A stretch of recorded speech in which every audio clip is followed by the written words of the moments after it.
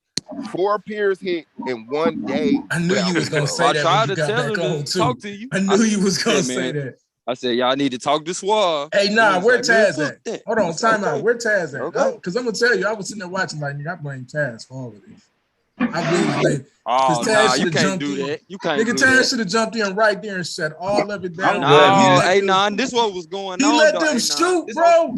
Only person some that real should have shit, got though, I'm hey, good. nah. I just only person that should have See, got I need hit my last night was shoes. Just Battle Axe. cat keep Only like, person that should have got hit last night was dude. Battle I Axe just because thought it would Battle be Axe was cool. reckless. Oh, yeah, Battle Axe Man, was Battle wild. Wax shouldn't have got No, hit, it's man. cool. We Yeah, should have Battle Axe we was should have on had all that bullshit. shit under control. like I just wanted you to help me. Like, just show your face. Like, say we cool because they talking about how you was in the chat. Nah, we ain't saying we cool. Is that your girl? Well, we can't get Battle Axe under control. You tripping. Ask Yeah, her, is I she would your have booted that girl? nigga. I would have booted that nigga. Nah, Never she happened. wanted that smoke. I gave Nandy the. I'm like, cause y'all always Hold tell on, me That's stop what shooting that people was the so one y'all fast. really So I should let have her do protected her though. thing. Hey, real She on talk mute though, at the she was pop a of Hey, the she a hold on, nigga. hold rookie, on, bro. hold on. You see how that nigga went on mute? She said, I wish you would motherfucking call me for this shit. It's told. Ah! She's snapping on that nigga. Unmute. Unmute, T-Duck. He gotta move. He gotta move. Unmute. He gotta move. Hey, that Damn. nigga getting snapped Hey, on. give me the whole I just want you to call and say we cool. Hey, Rewind it Hey, back, that Suave. nigga I said don't she believe threw that it what right happened. on mute, bro. give She me the whole dragging that so I nigga. can Hey, what is y'all talking about? We was just at the motherfucking. Go to my Oh videos. We man, was just T-Duck, at the stop, witness. T-Duck, stop, T-Duck. Don't do Tell that, her Y'all to bro. lucky say she don't she want to your get on girl. camera. No, we ain't lucky, nigga. Hey, look, she got 500. You got 500. She won't even say she your girl for 500, nigga. 500. What are I you could call talking I about? could call 500? anybody and have them say Nigga, I she ain't my heard girl from for none of 4,000. you. Tripping. All right, well then send cash up that 1,000 to me then. Shit, I'm fucked up right now. They said for $1,000 they gonna give us 1,000. All right, let me. Yep. Why can't you talk to? Let me stop. I'm not involved in this. Lame All ass right, nigga. Like I said, pussy. So Hey, wait, Suave, can we discuss? I did hold it Hey, down for Nandy. hey, now hold on, go. Hold on. I did hold it down for Oh Nandy no, we last got Hold on, somebody. night, go. but We gotta put a at a pin certain in point, this. Nah, she I told me saw to let that nigga rock though. Hold on, I hold already on. know. She told me We not switching subjects real quick. We gonna put a I pin ain't in listen, this. but I believe you, big dog. Hey, can we discuss what just happened for real? Yeah, we is. What When I just go happened? live, we gonna discuss it. Well, hold on. He Let's just do it gave like me this. more ammo for my live. Suave, you wanna switch, bro? Nope. You- I'm you- enjoying this. I'm kind okay. of hungover, bro. Okay. All right. All right. Right. Cool. He said he's sporadic as it is in the mind. Hey, but let me make it. I hate y'all, bro. Hey, y'all niggas really be hating, blood. That's what a guy. Y'all niggas need to go to the doctor and get that Hey, shit T-Duck, fixed. you gotta chill out, man. Chill out, Hey, T-Duck. and let me reiterate Why I something. gotta chill out? What I'm doing wrong? Let me Bro, reiterate you something on too. 1,000. They ain't on that, bro. Hold on, wait. I don't even see who the fuck is Blackity Black. Who the fuck is that?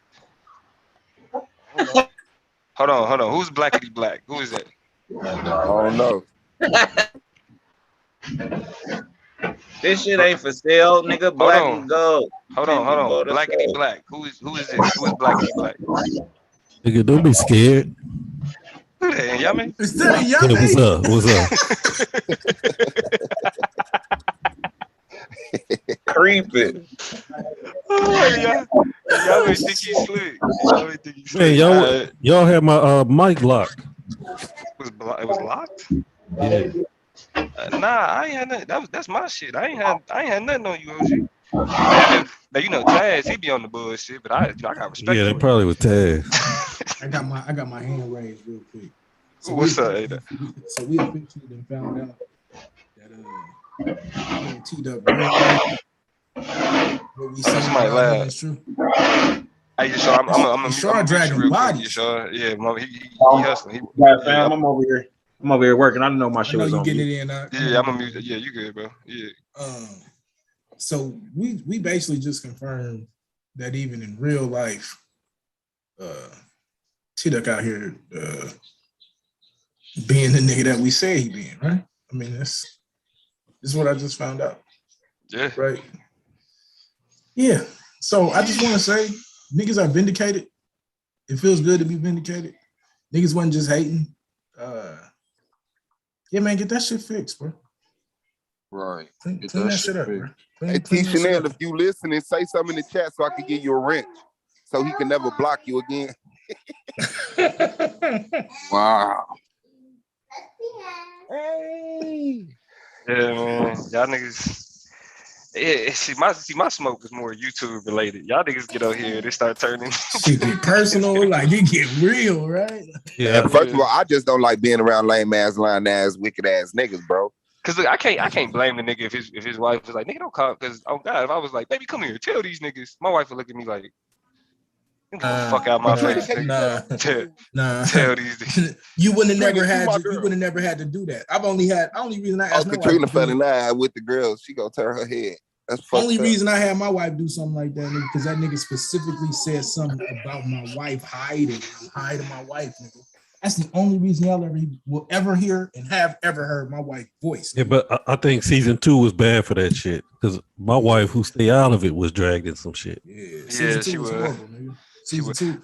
My But wife actually, and my kids got dragged into it, nigga. That's what it is. Like, the funny thing about it, actually, my wife she's wanted to talk shit to you niggas. I told her no. But see, and that's the other thing I'm afraid of, bro. Like, I'm so afraid that my wife gonna get on here and just spark off and go crazy. Ladies at SVDL, man. Nigga, I told you she to jump she it off, come in the man. office, bro. She come in the office and be like, let me say something. And I'm like, no, the fuck. Hey, they hate to see black No, love. no. I think you should. You got to give him a voice. Nah, I agree, but love, man. But you gotta understand, some of our wives don't really been drugged My into wife, some shit, bro. This is the thing. My wife will hop on here and say some shit like, "Do y'all got jobs?" She'll say some shit like that. Like she rude. We gonna be like, yes, we're YouTube personalities. Bro, then you gonna get me roasted. She gonna be like, okay, look at me, and then walk My off. wife wanna cook some niggas for talking about her son still. My wife wanna cook niggas for talking about her children still. Oh, believe me. Yeah. Believe me. My wife still wanna cook some niggas for talking about her baby. And then next thing I know, she gonna be inviting niggas to the crib. And I gonna be like, nah, wait, what are you doing? Yeah, that's why we got them niggas up out Dude, here. my You know ex what I'm wife still saying? want to smoke on shit from season 2. That's what I'm talking about. Season 2. Right, that's what I'm saying. Wait, like, that's what I'm saying. Hey, nah. Did you just say she gonna be telling motherfuckers to pull up? My wife will put the address out, bro. Like, that's what I'm telling you. Like, my wife would say, pull up, and then call everybody, nigga, like that we know, and say we finna have fun dragging some weird, like, nigga, I'm like, nah. I'm still getting heat for some shit that happened in season 2. Damn. And thank you for y'all hate. I'm getting took out to eat. Keep trying though. Yeah, because you a bum. Was just about to say that, nigga. Bum life. What are you talking about? That nigga. I see your shark getting it in just over there. about to put that out there, Phil. I mean, ass in the feed. Proud bum. Oh, nah. Yeah, nigga, that shit is. I'm taking kids through college, nigga. Hey, I'll but be yeah, a man. bum to get that man. going. What's up? You know what I'm saying? My Yeah, nigga, it pays now, off. this session was your partner started this session, bro. Oh, what? Yo, niggas, yeah, you need to talk to your niggas about being obsessed with this nigga Taz, bro. What are you talking about? That nigga Lex. That nigga Lex. He did a stream. I mean, the stream wasn't about Why Taz. was you over there, bro? Why y'all stop acting? Come on, nigga. Guess what I did? Domo went over there and made the stream about Taz. No, I didn't make the stream about Taz. I showed up, and then the stream became about Taz, nigga. That's what it was. Why It y'all was today? Yeah, it was. Man, I gotta go, bro. I gotta go kick it with my son, man. Yeah, they were trying to pit Domo against Taz, and that shit didn't work. That gang. Nah, not even trying to pit me against Taz, but more so like, why you justify the da-da-da-da-da and all that other No, shit. think about this, Domo. If I sit here and you talking to me about how good your shit is at the crib, and I say, why you let your wife run the house? Nigga, I'm basically trying to pitch you to say some shit to her or say some shit like she don't run the house. Feel me? Like, come on. So I appreciate you moving, like, and everybody who been moving around. I gotta go real quick, but I had came on to say something real quick. Yeah, go ahead. My old lady told me Katrina said something about the dark side, that something was said about her son, and then they let that nigga rap or something. And look, I didn't know about it. I want to apologize because when it happened to my wife, I remember Katrina, and I didn't say nothing when they was getting on Katrina. And then the niggas hopped on my wife, and I said, you know what? I'm gonna take that lick because I didn't say nothing with Katrina. So my apologies to Katrina. I don't think we really knew though. I want to apologize for that. But I don't think anybody really knew what was going on until it was kind of brought out though. Because I didn't know I didn't know that he was actually talking about you. I didn't know he was talking about y'all at all. Man, but that's I kind of was, weird. to be fair, I was at work. But I was rushing because that's the day I was rushing to get off work. I'll take that lick. That hold up, I gotta drop out and come back in. Yeah, but in all honesty, I don't like battle rap at all because of that reason. I don't like seeing us rag on each other. Me and you both in y'all. Now, if we got on and talk about what we were doing in the community, I'm doing more than I'm cool with it. But all that you gotta attack another black man. It's easy to attack a black man. What happened? Somebody broke off. Nothing. We listening. I don't know. Blue. I think Blue probably got snatched up. It sounded like Blue got snatched up. Yeah. But we appreciate that, man. Yeah. That season 2 shit is deep, bro. It's really deep. And so that's why I don't. And I want Solar and I want the judges to step up more to stop the extra shit. We don't need it. Yeah. But to address your concerns, what's the extra shit now? To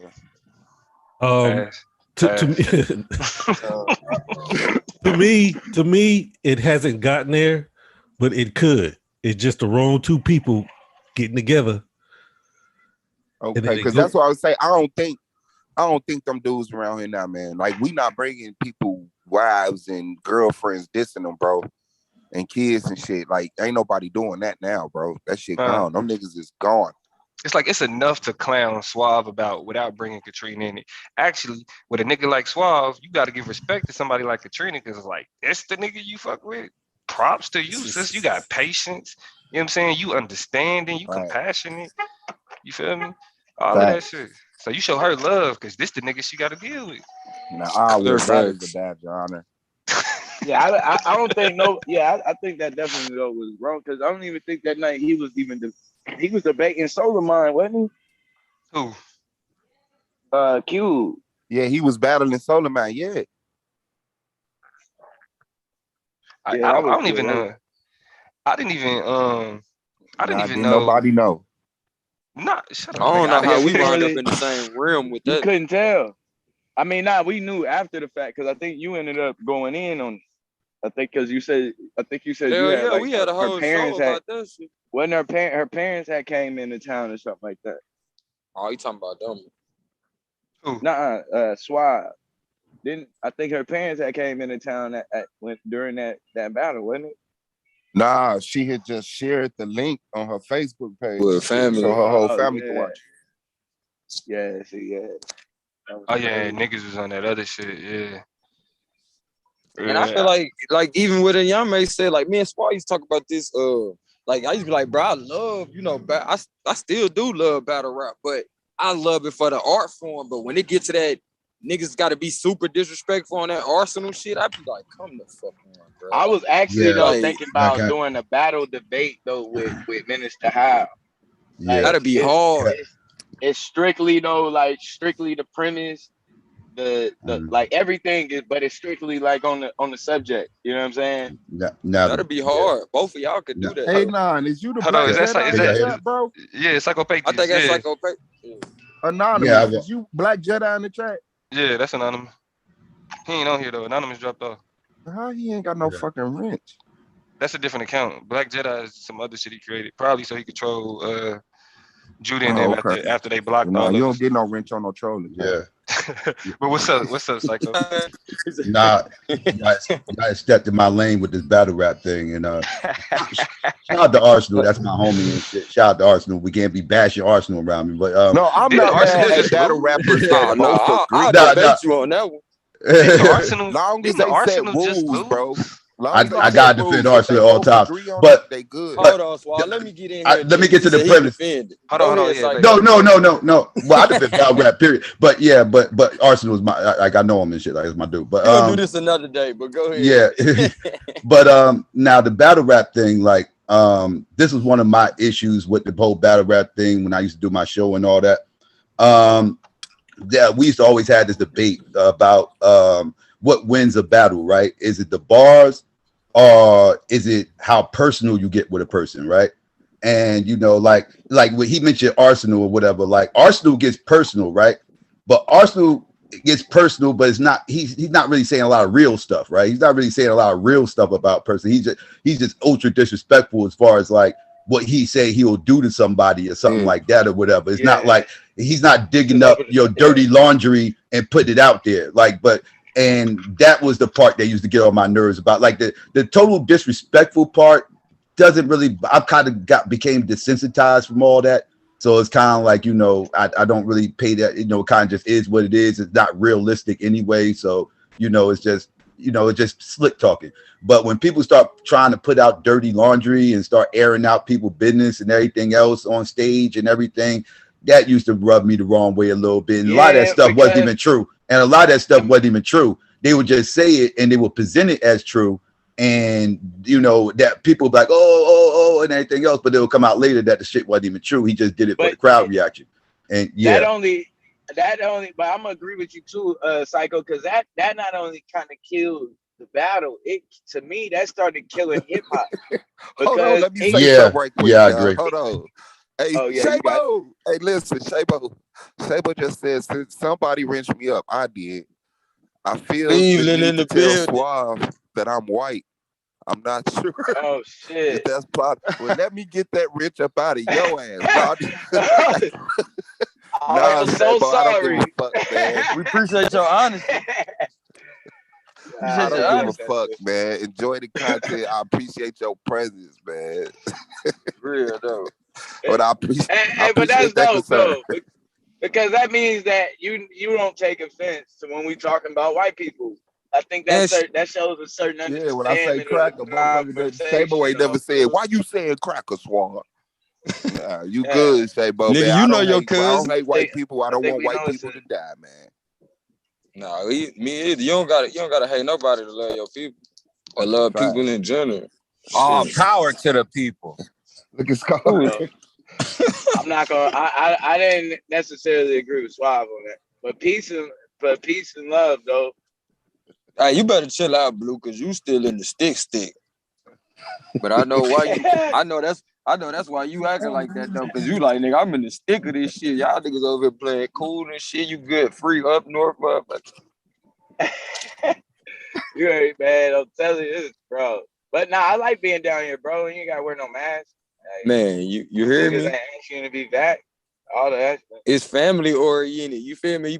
At the end of the day, like it's one thing to know how another group of people that ain't your family feel about you, but at the end of the day, when you see how tight knit shit is, as long as you stick around your family, you ain't gotta worry about what nobody think about you. Nigga, you know who don't I can fuck walk with you and into who any don't. store I want to walk into. My gun on my. You can't beat that. Any store, nigga, I can walk into the gas station. I can walk in wherever. Walmart. Go pick up some Pampers. Nobody gonna say nothing to me. Man, your black Jesus looking ass nigga. Hell no, they ain't gonna say nothing to you. On the edge looking ass. Get baptized. Hey, your shit up and watch what happens. I dare you get a fade. Save up.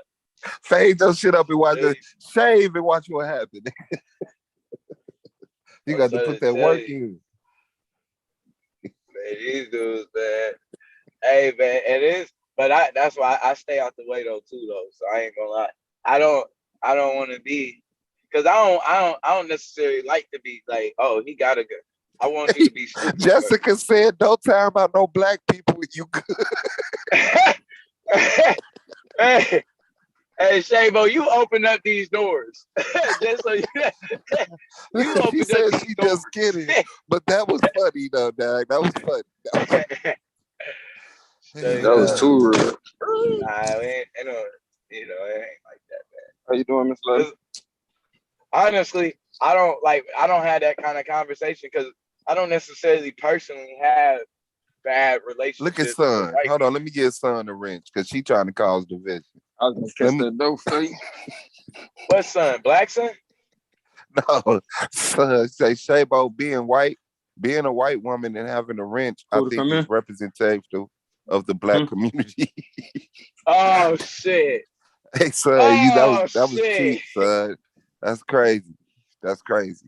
They be killing me with that shit when they be typing to that. Ladies, listen.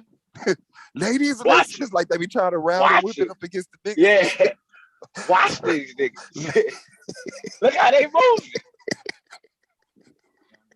Look who getting the blues. Hey, Better Wax be talking. They be like, listen, ladies. Starts with a wrench. You get a wrench. Next thing you know. Hey, niggas get emotional though and be taking wrenches from the king. No, I don't get it. But it is what it is, man. You be wild, T-Dub. You know you don't got no filter. I understand, that's but I crazy, do embrace everything else though, regardless of the actions. That's true. You know, that's true. It's the mentality.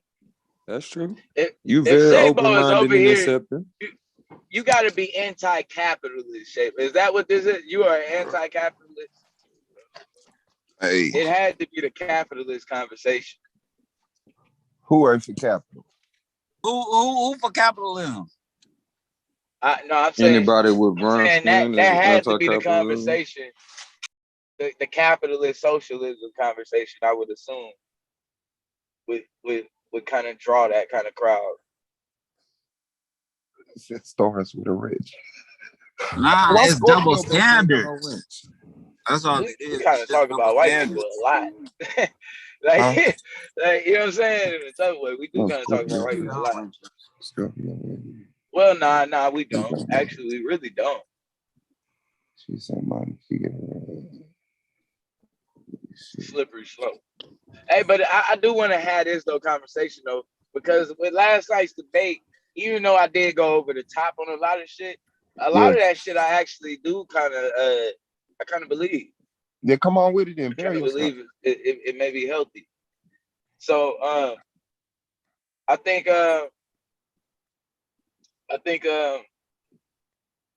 do think maybe we need to change up the way that we structure things. I think that might be it. I wouldn't. I think my conversation as far as exclude men, period. Like I wouldn't do it like that. But I do think though, I do think that's something that like. But I mean, you'd have to build a community because I think it's something that like I think the community decides is who's best fit to be in the kid's life. And sometimes that may not be the biological mother or the biological father. You know what I'm saying? And so I think. Hold on, start over again. My bad. I came in at biological mother and father. What you say? I was saying I think who's best fit to parent the kids. I think if with a healthy community, that should be up to the community. I think the community, the elders in the community, if we able to establish real elders or healthy elders in the community, the healthy elders in the community are gonna establish who is healthy enough to raise the kid. So that may not include the biological mother or the biological father. So what you're saying right now, Blue, is you personally, me personally, right? We need to make sure we get our shit together. So when we are those elders in our communities, we can give the right advice, counseling. We could whoop anybody kids. The village, yeah. The village. What you're saying is it's like the way that I'm hearing it is like we're still looking for those elders. Fuck that. We're very close to being those elders if we're not already. So we need to start moving in that fashion instead of looking, right? Because we are that. Well, we gotta. I don't think that's a. I think we gotta be closer to each other in proximity to where we can kind of control our politics as much as we can. Because like from this distance, yeah, we can say it, but it's like I at the same time, unless you are unless we're in a space where we can converse about you or producing a husband for my daughter. You know what I'm saying? That becomes different. That's possible though. That's actually factual right now, because you know what I'm saying, we in communication. We're able to talk amongst each other. So if me and you chose to do such a thing, we have all rights to do so. We have the whole foundation, the whole blueprint to make that foundation for our babies solid and righteous. You know what I'm saying? From both ends, from your end and from my end, from your wife end and from my wife end. So now all together, it should be unbreakable. You see what I'm saying? But the point that I'm making is we got to start it now, because we're in that position of being elders. You know what I'm saying? That's all I'm saying. Like right now, not tomorrow. But see, so now if we had but now we get into another conversation that may not make everybody. And I want to know. So when we talk about arranged marriages, are we against arranged marriages? No, we just against any type of perversion of anything righteous. Arranged marriage just can be righteous and make sense and be structured. If it's in a culture that accepts it and have a system of doing that. But niggas can't just be freestyling polygamous and fucking arranged marriages, bro. You know what I'm saying? Like it comes with experience. You don't choose to structure this shit. What happens is you experience so much life and you make it to the point, like in this league, we made it past the elementary complaints and now we on plagiarism. That's how life is. As you build the family structure, you get to the point where it's like, okay, some type of system needs to be set up to protect certain things. And that's when you start getting into things of a higher fucking experience like that. But niggas can't even get together anything. You know what I'm saying? Perfect anything. You know what I'm saying? So, I mean, and I think we're doing a good job, because I see a lot of men are in relationships. You know what I'm saying? They wife respected, whether they married legally by the law or married through whatever spiritual system or whatever home system they got. Like, we just need to focus on that and do better at that. You know what I'm saying? But once we start talking about arranged marriages and shit like that, man, we ain't got that obedience. We ain't mature enough for that, bro. But see, and that to me though, that's where it becomes tough, because I agree, like the position currently, but it's like eventually the reason why we're not is because the people who are already aren't arranging marriages with the people who are already. That's what I mean by, like, eventually it has to come to a point where it's like, okay, we understand how this is supposed to look, and we understand how it's supposed to play out.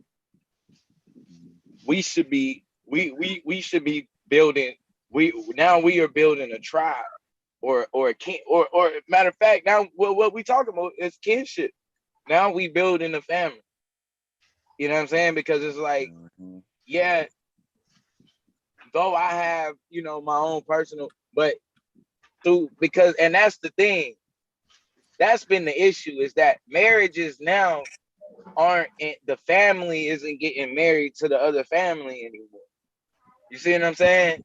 And I think that's where, like, the major issue is. It's just now become two people getting married.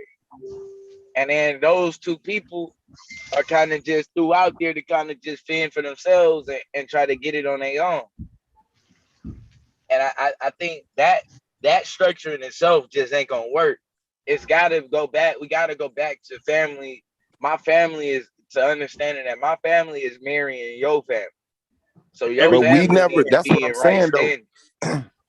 Because our ancestors did that doesn't necessarily mean we ever did that. We never did that. See what I'm saying? Like, I respect what we came from, the systems that we lost, but we lost those systems. We have to build forward toward doing those things. You know what I'm saying? Because, like you say, they got it wrong, bro. Something happened, and we want to protect it. So just running back to what our ancestors did ain't always the right answer. Now I know we in a position where anything is better than what we're doing, but we still have to do it without romanticism, ego, hate. We have to do it because it literally makes sense. And at this point, it's more damaging to not do it than to do it. Like I can see us coming together and I'd be like, well, you know, I want my daughter to marry Blue Son. I know the household he came from. We got a fucking respect for each other. So it ain't like I'm finna just, oh, I don't even know this nigga daddy who my daughter marrying. And then I guess when they get into it, call the police or rage drives over to the house. Like, nah. Like when shit start making sense and it's healthy, like we'll get that. You know what I'm saying? I know we trying to figure shit out, but at the end of the day, it's not, it's already built. We don't have to create nothing. We just have to work toward to fit in what's natural. That's just it. Once you get to a society like that, I can see people saying, I want to marry my child to your child. That's it. And as long as you go around and healthy, then it's a successful marriage. And people need to respect that. When you say, wait, hold up. I think more so we gotta treat it like business. Bro, but some people go into it with the wrong perspective. So then when you say gonna get swept under the rug. Hold on, real quick, Shorty. The reason why I say that shit because the type of relationships that Suave is talking about really is the type of relationships we supposed to take on when we in like war-like situations or we got less numbers. So it would be technically ideal for right now, but if you're going into it with the wrong mind frame, like he's saying, like that shit, not a be. It's right there at home. Ain't nothing you can do about that shit. Them kids gonna get traumatized. That woman gonna get traumatized. That man gonna be traumatized. You know what I'm saying? So, and I think you're sure. Yeah, what I was gonna say was, when you talk about where we are now and what we're doing, we need to do something new or different. Well, it's really what we're talking about was already No, done. I didn't say that, but I could see how you got the. What I was saying is that we need to work toward doing these things. We don't have to work back toward doing them. It's not new. Nothing is new. Right. I didn't want. You know what I I'm didn't want saying? to use. I didn't want to say it like, you know what I'm saying, how we use it, and you know how we use it. But at the end of the day, it's like what I'm basically trying to say is this: where we at when it comes down to doing things that we done before, it's good to be able to tap into those who did it right. I ain't saying we gotta spend all of our time, you know what I'm saying, trying to dig up that information because it's one or two or three of us that already got it. It's just a matter of tapping into that information, understanding it, and using that to move forward in our present time. You know what I'm saying? Because it's a waste of time to try and reestablish something that's already established. And it really And wasn't I respect a that, foundation Yashar, that really because I already wrong. know how It you. was I really know how something. you move. You have a set culture, and your culture has a history that y'all refer to by law. See what I'm saying? So I could see that. But what I'm saying is that if we naturally, without hate, ego, or romanticism, build, we end up there anyway. Yeah, we We gotta end up understand. there anyway. We gotta understand it's a relationship, bro. In any relationship, we Man, gotta what's think up, of it like Yashar? business. And if we're not thinking about it Yeah, like man. business, how I'm gonna lead they out. partnership and they don't complement But one I ain't finna another, listen to it no don't nigga matter what without we a woman. I ain't finna listen to no niggas without no women. what Talk is you about talking about? relationships. What is you talking I ain't about? finna Are listen to you no nigga serious that's been right now? outcasted on YouTube as a creep about relationships. My nigga, you could put me on the big screen right Talk now. about What that are you talking Mason about? shit. I got a woman taking me to Chevy's right now. What is you Talk saying? about that Mason shit. Hey, but anyway, a partnership. You got to look at it in a business sense. It's 2021. Like they gotta complement each other. They gotta, be able to communicate. It's a partnership, and I think people miss that aspect of relationship. We get too emotional with it when we not, looking at the business aspects of it. Hey, T-Duck. Yeah. I didn't sign up for business partner. I didn't, bro. Like, because my business partner, they ain't gotta really love me. Can you hear me, cuz? We just gotta understand the business aspect and make our business work. That's what a business Because partner business is gotta. A cutthroat. business partner don't gotta respect me, ain't gotta love me, ain't gotta respect nothing that I stand on. But the fact that our business and the fact that we bring something together and we make that money, that's all they have to respect. So if you going into a relationship talking about partnership, you fucking up, bro. I'm just letting you know And as as a soon, because in a biz, I as can soon dig as it. you got the chance to up your worth, you gonna do it. You gonna do it, even if it cut your business partner out. You say, well, for the protection of my investment, I'm gonna go ahead and merge it with NBC, and you can stay here on YouTube. And then, business is cutthroat. So I mean, I understand that verbiage, but like your family is a nation. Like your marriage, your house, your marriage, it's a nation. This is you, this person creating a nation. And y'all gotta rule it and set laws and protect it and provide and do all of that shit for the nation, not the individual person, because y'all should never put each other in that position. I believe, man, it's always something. If it's compromise, one of y'all know exactly what the fuck you did. Somebody left the door open, the window cracked. Somebody did something. Hey, can I ask y'all something? Huh? I want to ask a question about the arranged marriage. So, and this is a question for everybody. Yeah, you got simple questions. I saw you from the chat. So just to get your antagonistic ass out the way, I'll tell you like this. If your child doesn't want to marry my child, then we're doing arranged marriages wrong. Because, and we're not talking about children. We're not marrying children. Okay? But if we to the point where our daughter or our son don't respect the system of arranged marriages we have, then we don't need to be doing it because we're not doing it right. Because in an arranged marriage, you know your spouse. You grew up with your spouse. You know them more than anybody else. And the family provides a home and a way for them to sustain themselves. Nothing can break that up. Nothing can break that up. Now, if you just talking about I want your son to marry my daughter and go apply for welfare and go struggle, go survive, then yes, you will have one of them saying, well, why would I marry him? I can marry this motherfucker and be okay. But when money ain't a problem, when finances and or resources ain't a problem, arranged marriages work. Arranged marriages fail because the lack of resources and people saying, well, I can do better outside myself. But when this system is working and it's progressive, it's showing results, you see generations of people saying, hey, we all were arranged marriages. 0 divorce rate, 0 domestic violence rate, 0 poverty. We doing that. Then that don't even come into the mind of a person.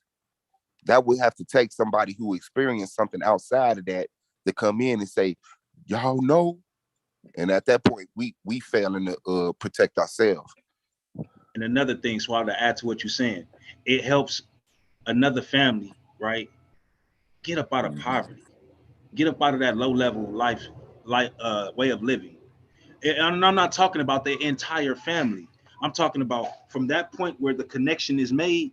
Now that child can start, that family can start to help that family to rise up, to do things better, to put their family in a different position. So now you have two families making major moves to be able to help another family that connects to them, right? Whether it's through marriage or through business. Like, we got to see the bigger picture when we're talking about topics like these, family. We cannot stay stuck in, that's religion and that's a certain particular. No, it's not a particular paradigm. It's a way to rebuild our nation as we should. What we're talking about, what we want. Are you? Yeah, okay, so it's Shout out to the chat. I appreciate everybody hit that like button out there. Yeah, so that's just what I feel. And when we have a mature conversations like this, like the children got to stay out of the room, man. I don't give a fuck how old you is. Like the children just gotta. I get tired of having collegiate conversations, mature conversations, and then somebody from the elementary class say, The J wasn't invented until, and now we got to go back and restructure our conversation to bring them up to what's the name. Like I appreciate everybody, but I'm not a teacher, and I don't have the patience for that. I fuck with like-minded people who at that level with me where I don't got to be like, well, you know, you're supposed to brush your teeth. You know, I ain't got time. So we're not raise talking nobody about up. reality. We just talking about fantasy then, right? No, we talking about reality. So in this real world, you think it's a better idea and a better plan to bring arranged marriages into a conversation. See, and this the elementary shit I was talking about, because we just solidified. Not even letting me finish, bro. We just no. I can't because you're from the elementary class, and I get your point. Like, so if you're talking about fantasy, then you got it. Okay, if we're so talking like about fantasy, which is we're totally talking disconnected about from reality, we've been talking about working toward arranged marriages. We didn't say initialize arranged marriages now. I just said we're not mature enough or healthy enough to even do arranged marriages. I just said that. So for somebody to get up here and say, so you think in this day and time right now, you're stupid? You deserve to be in the elementary class. You don't deserve to get your whole question out. We already solidified, not today. We're sick right now. We're doing a good job not being sick, and we're working toward perfecting our households. Once we, it's not something we choose. It's something that we can avoid. Once we get so good at building a family, households, why would arranged marriages come into play? That's what I'm saying. If we working toward healthy households and get there, where does arranged marriages come into play? When we're raising you would have children had that that answer make already. decisions. If you would have been listening to me, you would have had that answer already. This is what I'm saying. Now I got to go back and reiterate something I said twice because motherfuckers is elementary. I'm sorry. This is what I'm saying. You don't choose. Once you get, it's just like you know how you're okay. Let's say finance is the thing. So you find a way to make money. After finding a way to make money so long, you get good at it. So now you have to do certain things with your money you didn't have to do before to protect your money. You just didn't choose to say, "Babe, you know what? I'm gonna get a bank account, or I'm gonna do this." No, it got to the point where if you didn't get a bank account or a safe, you will start being irresponsible. Just like everything else, if you stay in your lane and you do it in order, it gets to a point where you cannot avoid arranging marriages. You get to a point where you cannot afford not to construct a banking system. These are not things you do out of ego or greed or perversion. These are things that you do out of protection.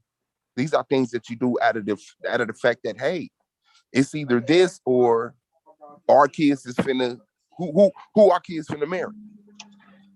And then what culture we gonna have to respect there. You supposed to respect your kids and you supposed to protect the culture, bro. That's what I was gonna get into. That's an umbrella. So if you're building if you got like-minded people and you're trying to build a like-minded culture, bro, you trying your marriage. The marriage it also signifies an alliance. So now there's an alliance between two families to ensure that both of these babies become the best that they can be.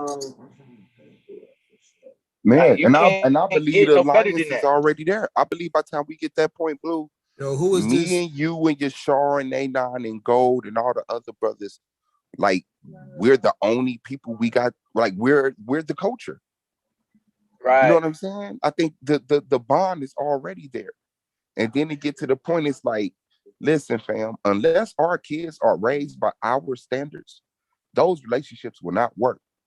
We're letting our children pick their own spouses, and there's violence, there's poverty. We got to step in. We got to step in and do. So once we get to that point, it's just like, I mean, people do it with college. They send their kids to college to make sure that they bump heads and rub shoulders with a certain grade of people so that they don't end up marrying a fucking burger flipper. You know what I'm saying? So once you take about eugenics.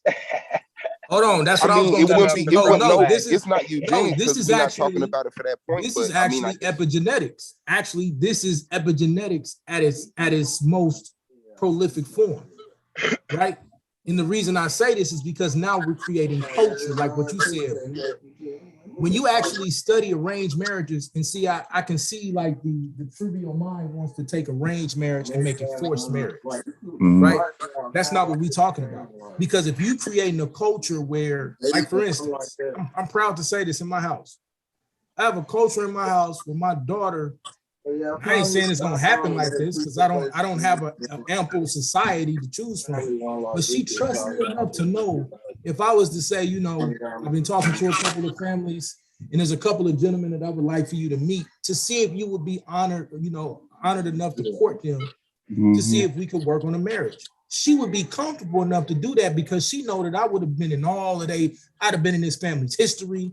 I would have knew everything about these boys before she had ever anything to do with them. We'd be doing courting correctly where you have people there with you watching, taking care of you, all of this, the whole nine, the whole way that you're supposed to properly do arranged marriages. And what we do by that is create a culture where we are now literally breeding out. And it's gonna sound crazy, but breeding out a lot of the negative aspects that exist in our society. Right? We would literally be creating a culture that now makes it okay for us to take our best and brightest and bring them Mute together. out, fam. Mute Can out. I get the big screen? Mute up. Somebody mute out. I got to run to the Denny's. Hold Hey, let on, me who get is the that? big Is that screen. is that Blue? I think Nah, so. that ain't me. Or is that Gold? Nah. Who doing? That ain't me. I'm What talking y'all right hear? now. Like somebody It's talk, like background. somebody whole Somebody background talking. talking. Yeah, somebody. So Oh, background. that might be me. My bad. Hey, let me get the big screen, Domo. Hold on. Before we let T Duck get the big screen, let me say this. In turn, well, hold on. Let Damn, me I do that wasn't first. talking. I wasn't talking. Damn. If we raising our children in a healthy community with other healthy families, why do we need to arrange a marriage if they're in that? Bro, if you don't want to arrange marriages, you don't have to. Why are you in our way? Leave that If you don't community. want to arrange marriage, it's your family as you see fit. But why are you in our way? We don't want our kids to marry outside of a community that we don't control. What the fuck are you talking about in your way? How is this conversation in your way of if you want to have an arranged? We're talking about arranged marriages and you don't want them. Yeah. Right, it's a discussion. It's not an in your way thing. It's just a discussion. In our Nobody's community, forcing there will arranged be marriage. arranged marriages, and we don't want our kids marrying people outside of our community. So you're obviously gonna be somebody outside of the community. I definitely don't want my kids marrying your So kids. you bro. subjected them to the community. community. What if the people outside the community give them a better opportunity? Nah, I mean, I If think the it's people just, outside of the community, and I've said this is the elementary class getting the floor again. If we're not doing better than the other option, we don't need to be doing it. I don't need to be homeschooling my child, making them illiterate when I can send them to the public school, even though I hate the public school. That's why I say you got to take hate. You got to take ego. You got to take Domo, big screen, Domo. You got to take hold hate. on, bro. I'm out and about right now. Hold on. You got to take hate, ego, greed, and all that shit out of it. Wickedness out of it. We're hit. There's no arranged marriages here. Now I see A9 is on that conversation. His grandkids might be, his great grandkids might be in a position. He's got the ball rolling, but no, bro. I can see your concerns. They're elementary. Nobody's forcing all people to do nothing, but the people that come together and agree and say, you know what? Everybody else is like sell out, smoking weed, drinking, selling drugs, criminalizing the black culture. Boo, boo, boo, boo, boo. I don't want to expose myself to that. Bet, but we concentrate our numbers, and this is our culture. Now check this out. This is our diet. Then we put ourselves in a position to have healthy, arranged marriages. And when people just come in and say, I don't like what you're doing, you're the enemy. Because nobody Our grandparents even was doing that, you. bro. Our grandparents was doing that, right? Our great grandparents was doing that. It ain't something new to our community. Yeah, to this generation, it might be new because our parents was fucked. Just because bro. Hey, Big Mac, check it out, Big Mac. I don't have a problem with you speaking, but when I'm talking, bro, trust me. Trust me, when you speaking, I'm not going to talk over you. I'm not going to cut you off. Let you get it out, right? Big Mac, we gonna give you. Appreciate you, bro. I know Suave keep trying to mag dog, but we got. You gonna get your opportunity, bro. I'm gonna let you say what you got to say. So Go ahead, this all, Sean. and I'm gonna be real quick, bro. Real quick.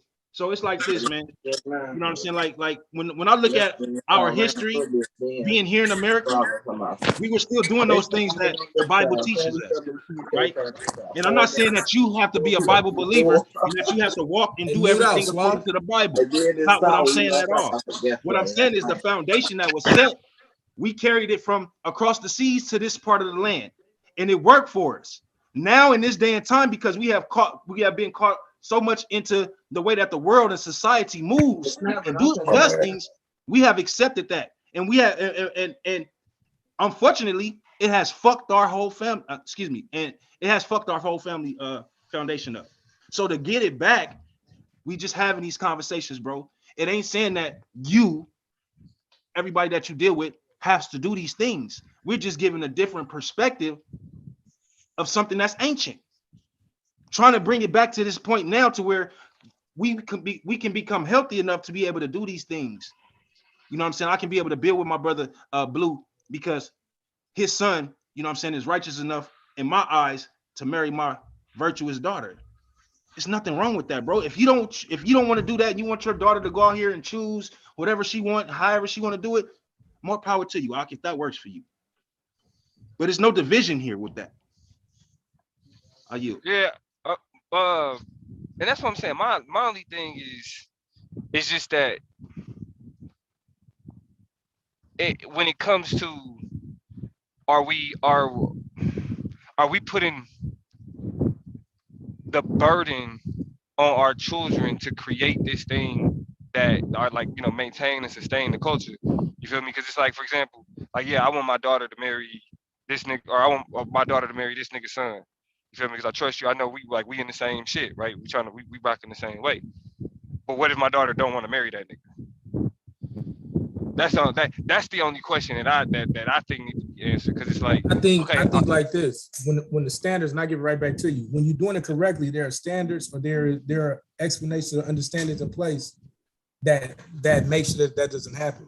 That's why I said the first thing you do is bring your daughter to the table and say, honored enough to date and court these gentlemen to see, you know, if there is a connection there, if there's something that you would like to pursue in that situation. If you're forcing anyone to marry anybody, then you treat them like property, and now we moving beyond arranged marriage and into forced marriage. Go ahead. Okay, yeah. So you clarifying the difference. So with arranged marriage is like, hey, I'm trying to, you know what I'm saying, like, listen, son, I think it's somebody that you should, you know what I'm saying.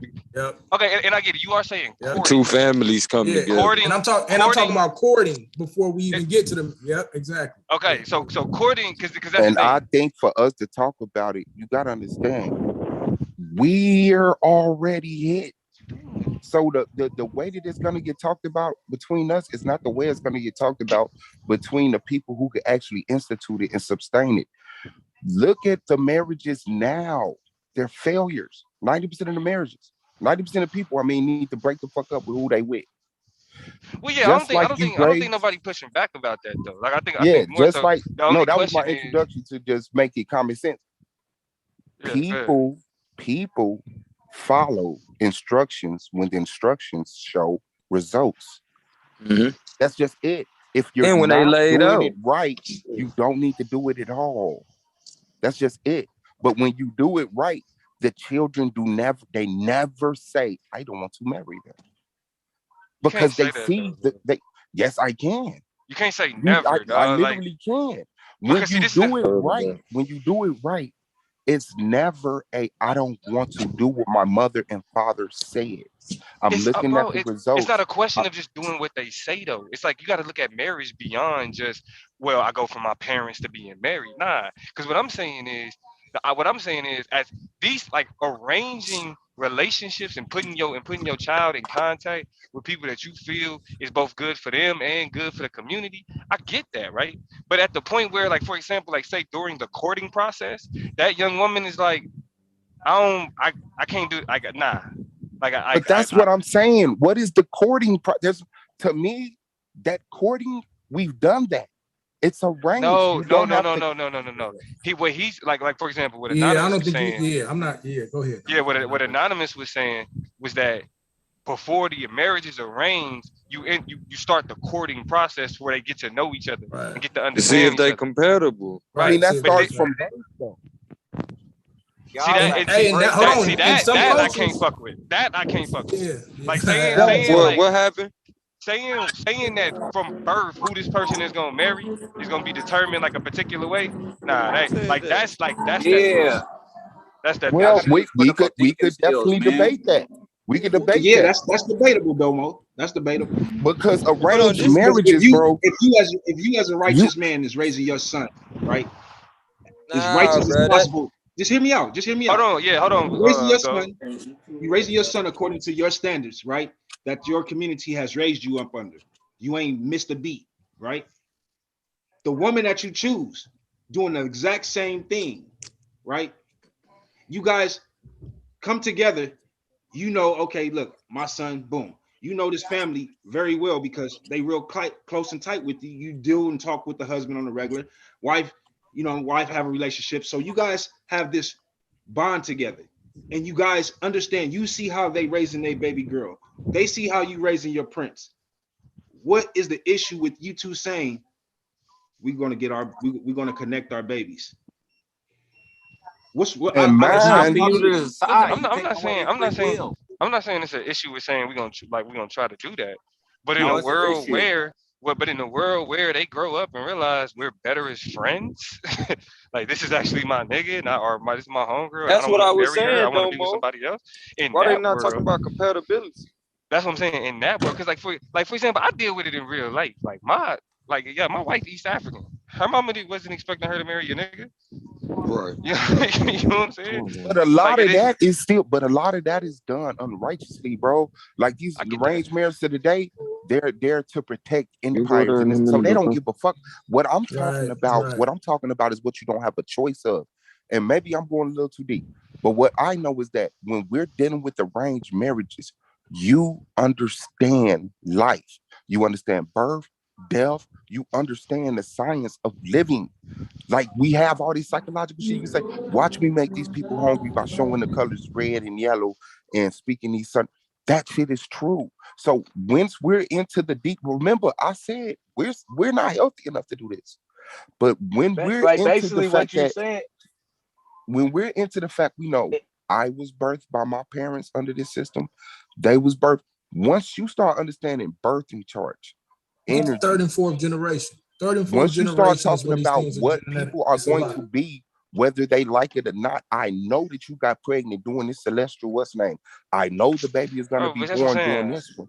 Once I you know understand shit that like shit. that, then you have to understand arranged marriages end up Domo, you all don't the time. understand that. Nah, but I'm going on mute. I also understand that shit because I also know the differences. I also know the difference between a soulmate, a twin That flame, stuff and all that sounds other shit. horrible, You bro. feel me? He Like have no so. experience Hold in it. on. So even when you get into that type of shit, you feel me? It's relationships that need to be resolved in a particular lifetime. That's bigger than just who you married to. Nigga, don't try to play that game with me. And the Soul Star podcast, it used to be the They Over just 30 want that podcast. for control. Hold They on, want to because And control mute that something. nigga, dog. Hold on, T-Duck, because Swab just gave me the opportunity to promote my other podcast. So yeah, I remember I had the Over 30 podcast with my homegirl Tisha. She's actually a practitioner of this type of science. So we branded the podcast from the Over 30 podcast to Soul Stars podcast, and we got a nigga who practice hoodoo that's gonna be joining the, you know what I'm saying, that's gonna be joining that shit. I'm Oh, he learning this practiced shit out. hoodoo? Practice hoodoo, yep. That root work.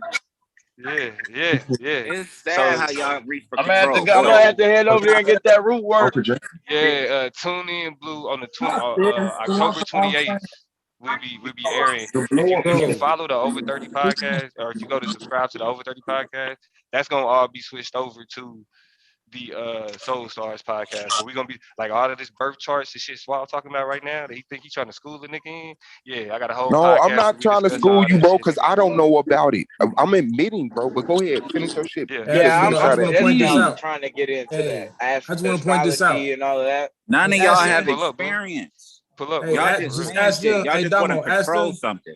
Man, come on. Y'all want to Hey, control some hey, aspects come of on, life. man, Hold bro, on, T-Duck. stop. Hold on. Go ahead. Damo, hey, you gotta give me a different name to call it, bro. Because I'm not finna play games with Hoodoo. And every time I hear it, my immature mind thinks it just goes somewhere it shouldn't go. You gotta help me and give me a different name, bro. Just gotta give me a different name. Because I'm Yeah, never and I gonna don't be see us. disrespectful. I But I don't need see a us different nowhere Well, no, I near mean, that. go ahead. I got us 250 years out from even starting this shit. Like we got a lot of shit that we need to do before we like arranged marriages. Like I don't think we understand. We have to I'll become debate it. more In order to intelligent. get there, though, I we get it. would I have think to I'm there. start a range. I think I'm there. I think Who I want that realized smoke though? I think I realized what you're talking about, Swab. I think I get it. You feel me? Because at the point where we are culturally in an environment where we can do it right, it won't be considered arranged. It'll just be what we culturally practice. Like Hey, that's what That I makes said no earlier, sense, but you said it Domo. was Can we elementary. debate that? huh? How does I that said not that make sense? earlier, but you said it was elementary.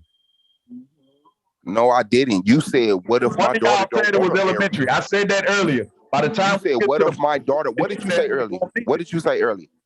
I said by the time we get to the point that we can do arranged marriages, it won't even be necessary because we'll just be living in a society or in a community with other healthy people. So why would we need to arrange marriages if we get to that point?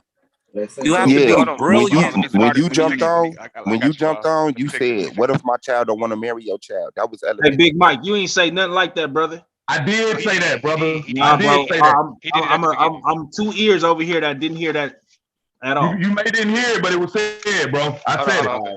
He did say it at the beginning. Like he did, because he said No, exactly he that. didn't say Like that at the beginning. I just think it's a His lot of beginning nuance to this was, "What if my child conversation don't that's want to not marry?" coming out. Like if we get to the point where we doing where we worried about what he's saying, there's nuances that we not even flushing out. Like I it's think. Well, listen. I think it's trigger words, right? Why are y'all right. scared to debate it? Yeah, I think the I trigger gotta. word. Damn, bro. Hold on. I think the trigger word is arranged. That's the trigger word. Let's I think debate. What we talking about Yeah, is well, I'm not concerned about people that's triggered by words. But that's People why I have a said concern with arranged Hold on, words. I versus know. forced, though, Listen. Damo. That's I why I was know. explaining the People having difference a I between think concern arranged. with arranged the marriage is word. trash. But even arranged though, right? Like that's what I'm saying. Like when it's the idea that is manufactured The is what idea I people. is said trash. Hold on. I Let me know, said but finish, y'all. Let me. once we get into the discussion, right, Yeah. then that concern can be addressed. I heard the word arranged. What do you mean? But to But see, hear the word arranged and say, "Burn this shit down," y'all niggas don't. That's not a sane person. Get them away. but it wasn't. yeah, No, he didn't say arrange. He came in talking about force when we was talking about arrange. Yeah, I'm not even right. talking about him no more. I'm just Yeah. talking about But see, generally. I can understand the concern. that's what creates the initial barrier. Because even for me, when niggas say it's enforced and arranged marriages, I'm like, that you know what I mean? Like that get into some. But as like for example, as a black man, right? I only ever wanted to be with a black woman. Period. That's all I wanted a strong, Two boxes, independent. You know what cheesecake, I'm and saying? check. Whatever. And so I get it if niggas is like, okay, we refine that to where as we raise our boys to admire and want to marry and want to be with, you know what I mean, like these It's a characteristics, these control traits. tactic, Domo. T-Duck, come on, bro. Oh my God, bro, these fucking Hey, Tourette's. how long we gonna do this, Domo? Because this the problem. We've been given a lot of range, bro. That mid tearing down just been lately. Just I don't know what's going Debate on. it. If I mean, I You know what I'm wouldn't. saying? That's it. It's difficult because it's like I'm saying, it's like, and I won't. Hey, get over here. Get over here. Go. But I wouldn't. I'm not gonna say, for example, like I don't have an idea of the type of woman I want my son to marry. You feel me? Or that I want him to be with. You know what I mean? My only thing is, and this is what I was saying earlier, is in terms of when we're talking about like focusing on like how these marriages are set up in order to create a greater culture. We got to ask ourselves: are we putting the burden of that on our children? You know what I'm saying? Like we just saying, like I'm putting this on you. Like you gotta bear the brunt of possibly, and this is where it gets into the a forced and arranged aspect. Do you tell a child to remain in a marriage that mentally and emotionally they don't want to, but they have a cultural obligation to, right? Because a lot of that shit is still relevant in places like India. You feel me? Like in a lot of I mean, places it's like Africa, it's relevant, especially outside of it's America. extremely I relevant, agree. right? We But see the and viewpoint. hell, let me say this, and then Anonymous was about to say something, and Blue, you get it. I am coming from the civil or was the personal liberties, you know what I'm saying, like kind of Western thought. I'll admit to that. You feel me? Like the way that we kind of look at personal liberties in the United States is something that I think is became one thing that was refined and done right in terms of how liberty should be understood. So I think that from that standpoint, when I'm thinking about who getting married, like I want them to marry who like I want them to marry who gonna make them happy. You feel me? Regardless of what it means for like a larger picture, based like from that perspective. But I do understand like the cultural responsibility, like the training. You feel me? Especially even when you bring in like your spiritual and traditional heritage into it, like what niggas do with the Israelite shit. It's a lot of reasons outside of that. But that's why I'm saying me. But I'll admit that I'm coming from a Western civil liberties. You know what I'm saying? Thomas Locke. You feel me? Or Thomas Hobbes, John Locke. You feel me? Understanding of like liberties, like classical liberalism is how it's understood. You feel me? Nah, you on track, bro. So that's just where that's so I can admit to that Western mindset. That's kind of like, nah, let them marry who they want to marry. I'll concede to that. That arranged marriage So- ain't Eastern, no. Don't Well, That's you wasn't all I'm next, saying. nigga. What's wrong with And y'all? I'm niggas? not That was I'm small. not. You gotta let A9 get it. You gotta let A9 get it. You gotta let Oh, A9 my bad. I thought he was shutting Tito up. Go ahead. Yeah, I know I talk too much, bro, but I'm gonna be quick. I promise. Man, stop with all that, bro. And I'm not against what you're saying, Damo, in the sense of I think there should be a choice. I just think there's a way to even right now where we are right now to present our sons and daughters with choices. Give me 30 seconds for me. To present our sons and daughters with choices that will actually benefit all of that, right? Furthering the culture, giving them a sense of choice and a sense of, I've actually met the person who I could consider my soulmate. But what we do is we remove all of the things that we've been taught. Like we was taught to go out here and sleep with people and do all of this stuff that we see on TV that creates this form of romantic attachment that really is not what marriages should be built on, right? Now there should be a physical connection. Don't get that part twisted. But we have to move to the point, at least in my thought process, of having our sons and daughters having the ability to date or court or pick a mate from a proper gene pool at this point. And when our sisters are saying this, we kind of got to hear it. But as dads, you even just said yourself. You talking eugenics? No, this is not eugenics, right? So allow me to finish. So what I'm talking about though is if I have a choice between my daughter marrying somebody that comes from the likelihood of a family that taught their son or their daughter stay away from domestic violence, how to properly emotionally argue in the household, your role to contribute, no matter what that looks like. It's not just gender roles, but it's also emotional, mental. Like if I have a choice to link my son and my daughter up with somebody who would meet their physical standards, as well as is gonna nurture them and work with them with the same thought process that I raised in my household, I'm choosing that every day of the week and twice on Sunday, because that's what you want for your child. This is going even beyond I'm trying to build a nation, which for me, I'll admit, I'm a nation builder, right? I'm just moving to the place of I want my fucking children to be healthy, happy. I want my grandchildren to be healthy, happy, safe, and secure. Let me add this in with you. Just you keep going. And see what you basically talking about, Anonymous, is changing the way that we view sex and the way that we view love. And that's the part that makes the conversation unhealthy. And like for people, that's the part that makes the conversation, should I say, taboo. Like it triggers him. Yeah, right.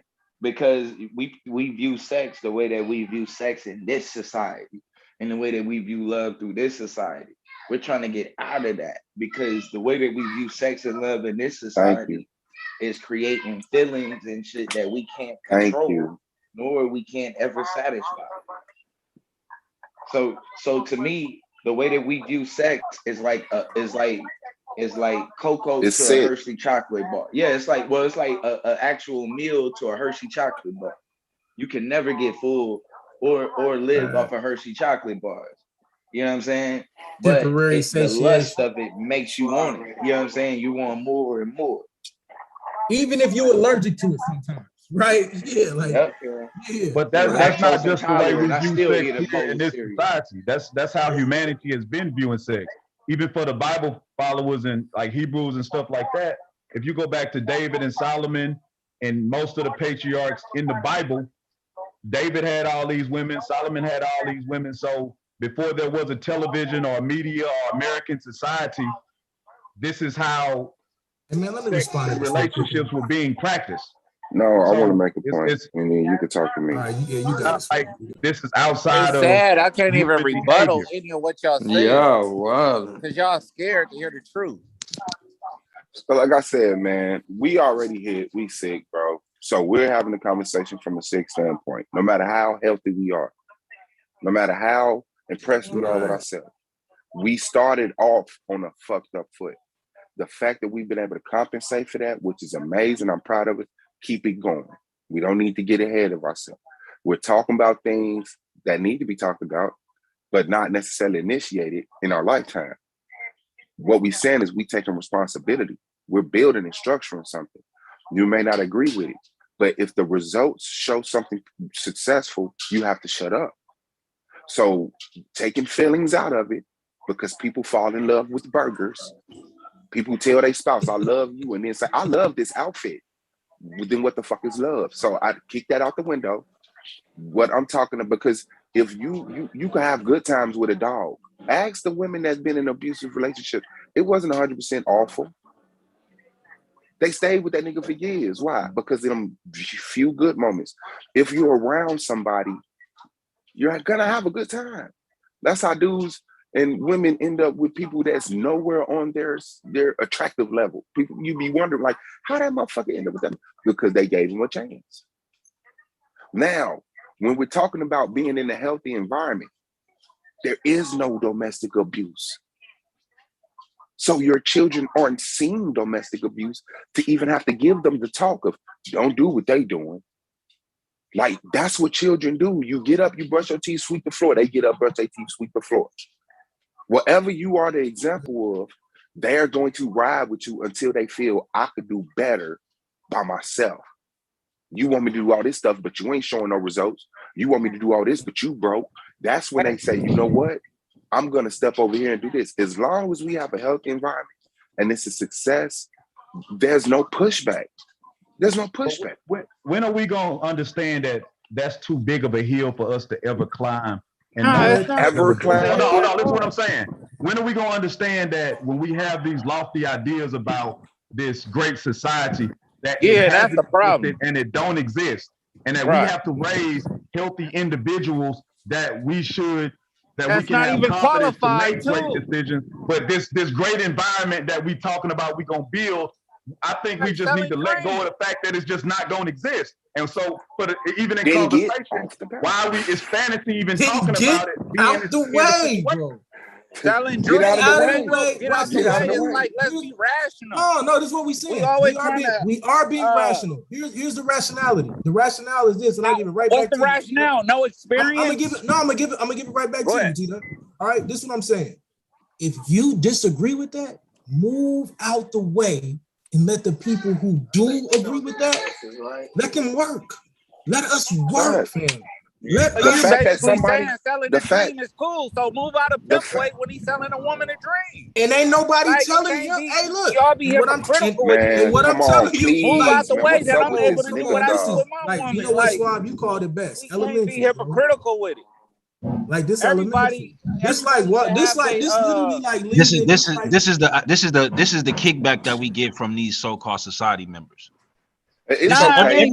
every time we come with every time we try and establish a solid talking point or talking panel about very important information within our community, we always get these side slick ass niggas from the society that come in with that dumb shit. That settles. What about this? And that ain't got nothing to do with what we talking about, bro. If you don't like what we're talking about, just like we that don't deal with the society, we don't fuck with y'all.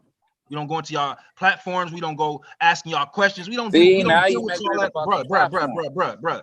Take it personal if you want to. Take it personal if you want to. I really don't give a I'm not offended, bro. I'm just saying. You shouldn't even be saying You know that. you're talking about fantasy, bro. Cut you off. If you're talking about reality, you wouldn't be talking like that. You emotional because. Hey, well, check this out. Society member, Big Mac. Check this out. I don't fuck with y'all, right? I don't fuck with y'all. And the reason I don't fuck with y'all because people like you, right? We having a conversation that you don't build on, that you don't have nothing to do with, but yet and still you got something to say about what we're doing. I echo and we those don't fuck with you. To my brother Yashar, like I said, anytime we hear these settling points, we can never. Hey, tell them why it's a settling point. Please because tell I them want why to it's let a you know settling now. point. These are the same people who would have told us the engine was impossible. You're dreaming. These are the same people that would tell us, medicine was impossible because some people aren't visionaries, and when things don't exist, they settle for it not existing. We're not settling for that. We're saying we're going to be the creators of this. Get out of our way. That's all we're saying. If you don't want to fuck with it, cool. And if it's wrong, guess what? When we do it, we're going to fail and embarrass ourselves. We're willing to take that Why risk would you because we embarrass believe. yourself like failing? Please don't ever address closer me to again. success? Please don't address me again. What are you talking about? So we're willing to take that sacrifice, even if it's a loss, because that's how things get. That's how successes come around. We don't have a sure anything. And let me say this too. We as Black people are a unique people with a unique problem. I feel we cannot look outside of ourselves for any of these answers. You can look out and get examples and collect information, but when it comes to doing for us, it's gonna have to be something that's done in faith, because there is no one before us that has this blueprint. How do you come from what we come to what we're gaining, where we're attaining to be? No one looks at a slave and say, you know what, 600 years from now, you're gonna be kings over this country. That's just not how people think. So we have to rely on our internal intelligence. There's nothing that can help us. There's nothing that can help us. And when we make them steps, people will respect it. And when they start getting some results and success, then people will adopt it. And then once it's adopted, get out of our way for real. That's just it. That's how things go, bro. So I'm not sitting up here. When a person has made 0 steps and has 0 results, where does practicality come into play? So it's a cop-out to act like— That's all I'm asking. I'm not trying to hate on nobody. Exactly. Well, I gotta let you know. I gotta let you know. Okay, well, I gotta let you know because I feel like even though that was a stupid question, it was genuine. The thing is, we're making steps toward that. So to say 0 steps is a lie. And I feel like you purposely ignoring the steps that Black men have taken and Black women have taken to have healthy relationships with each other, build families. I don't feel that, because in every situation, this is my problem. We take the worst of the situation and then we use that as the set example to discourage everybody else from being righteous. And I don't do that, because if I did that, I wouldn't have Katrina. If I did that, I wouldn't have any other successes that niggas have. We wouldn't have none. So we're taking this one example and saying, well, this is it. I don't give a fuck what people say. As long as we structure shit and it's healthy, that is what converts people to that ideology. No, I want to do that because that's working. And it's easy when you're looking at a society and you hearing all these stats. Only 30% of men marry women. Women are willing. Women are willing to. Can you mute out? Can you mute out? Can you mute out? Women are willing to have patience with us. Like men are willing to have patience with them, but I feel like the onus is on us. They're gonna do their part, but I feel like as long as they see us trying and not wasting their time and resources, they're gonna say, "I got your back." That's just what they do. So for someone to sit up here and just ignore the fact that all these brothers on the panel that I know, I don't know the one dude, all the dudes that's on this panel that I know have a set relationship. Facts. That you can't hide from YouTube because it's their real life. It's like hiding your skin color, your voice. It's gonna pop out at some time. Those are the things that I'm seeing like, we doing better, my niggas. We doing better. Now, I trust those people in those situations. Anon and Yashar and their wives, me and Katrina, Taz and Nyla. And I don't like echo chambers. Domo Remember and Mrs. that. Domo. Yeah, I don't like, but Domo said he ain't fucking with us. He already said that shit. But Domo and Mrs. Domo. But it's not an echo chamber. If it's a legit gripe, pushback, hey, this is what I see failing. That's what brings solutions. I don't need niggas to ignore we're bleeding. I need the bleeding to be acknowledged. What I don't need is the fact that, oh, you can never stop bleeding. We bleeding, we dead. That's the coward shit that I can't sit next to. Because it's never been sweet for me. There's always been obstacles. There will always be obstacles. If you're looking for a fucking river of syrup, that's not what I'm selling you. What I'm telling you is that despite those obstacles, you have to have the value of family to go through it. So when shit don't go your way or the way that you prefer, if it is putting the family first, be quiet. That's it. I can live with that. You know how much shit I gotta shut up through? Because, hey, I don't got better results than that. I can't kick against that. But for people to just come in with just doubt and question after question after question after question, you have an agenda. We can't build like that. When someone says, well, y'all talking about a dream, something we can never do. I cannot build like that. That's how simple can that be? When someone says, hey, I'm trying to get across this river. It's 50 feet wide. How can I do it? Oh, you can never do that. Well, we can't get out our solutions. Then I'm gonna talk. Then I'm gonna talk listen. to somebody else, and somebody else gonna say, well, what we do is tie these sticks together. On top of those sticks, tie logs. Top of those logs, put this, and then we come up with a solution that wasn't there before. What we do is allow our children to I have hope an y'all remember that environment y'all started this conversation off with arranged not marriage. tell them who they gonna marry. That's exactly. where it started from. Arranged marriages. So I'm not saying like on the individual level, just to let y'all know who I am for the sake of conversation, because I don't even believe it matters that much about. So did the man finish his thought though? Did anybody make sure that the man finished his thought first before? Yeah, I finished my thought, but did people soak it up? Is the question. I finished my thought, but are people really listening? Right. People Okay. just waiting to I'm respond. responding That's to it. it. That's What I'm it. saying is this: just so for conversation's sake, I'm from the bottom, just like the rest of y'all. I'm married. My wife don't work. She raised our family. I'm taking care of children. I raised 2 children that's adults. That's not mine because my brother passed away. I believe in all of that. I'm with that. That's the life I live. So what I'm saying is this. What I'm saying is this as far as the difference between living in fantasy land and being practical. The conversation started off about going into arranged marriages. And what I originally said was, if we living in the type of a healthy society and community, then why would we need arranged marriages? Like, why are we even going that far? So my thing is, when it comes to being practical, I'm not talking about like we can't do positive or great things, but what it seems like we doing is we saying, look, man, it's 3 of us together. We gonna build this house, but nobody got money for no material, no wood, or none of us got no jobs. Like we got nothing in place to build this house. Instead of us just saying, well, you know what? Let's not even talk about building the house right now. Let's go get a job and get some tools and collect ourselves and get ourselves together. Man, you see what I'm talking about? That's what I'm talking about, man. That's exactly society members with the dumb shit. That's that stupid shit. All I'm saying didn't nobody say nothing about that, and didn't nobody leave none of that out. And in you that example, selectively chose to put that out there like, oh, that ain't what he talking about.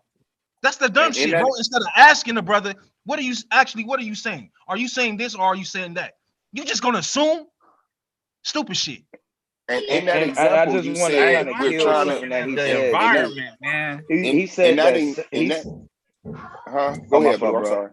Oh, okay. I was gonna say he said that sex, bro, had always been perverted. I'm not gonna get Bruh, into his I examples, was just going. but Please kill that. but bro, it's places you can look at right now, bro, on the planet today and see where sex ain't perverted, bro. Today, Sex ain't 100% right of sex now. amongst black people ain't perverted. Like, what are you talking about? But once again, you're gonna grab the negative example and blanket us, and I don't think that's fair. I really don't. And in your example, you say, well, people are talking about building a house. The house is arranged marriage. And you say, but they don't got no job, no money, no resources. What is the job, money, and resources, sir? That we need to have. It was just an analogy. No. It's important. Stop doing that shit, bro. Let that man speak for himself. Hold on, let me get it, Shardo. Here's the problem. Even if it was just an analogy, it's a poor analogy. And the reason it becomes an important analogy is because what we want to But do I is want him to answer that question, though. Go ahead. Go ahead. My answer to that question is we don't have the structure, we don't have the resources, we don't even have the like-minded people. So it's like we are so far from even trying to think about doing but that. Sir, that's hold not on. true. Listen what I'm That's, saying. but that, hold on. No, Can I finish right quick? Can I finish, bro? That's all. Listen. Whatever thought you finna express off that first sentence, we don't have like-minded people, structures, and resources. That's a lie. We have like-minded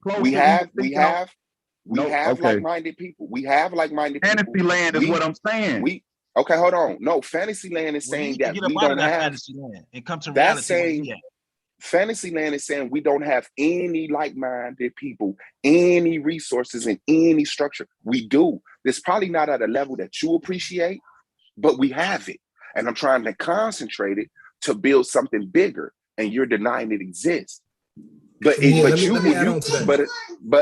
leave us alone and let us do our job with the minuscule resources, like-minded people, and structure we have, you will never see the amount that is representation of something beneficial to you. You got to get out of the people way. When it's a small idea, stop doubting it.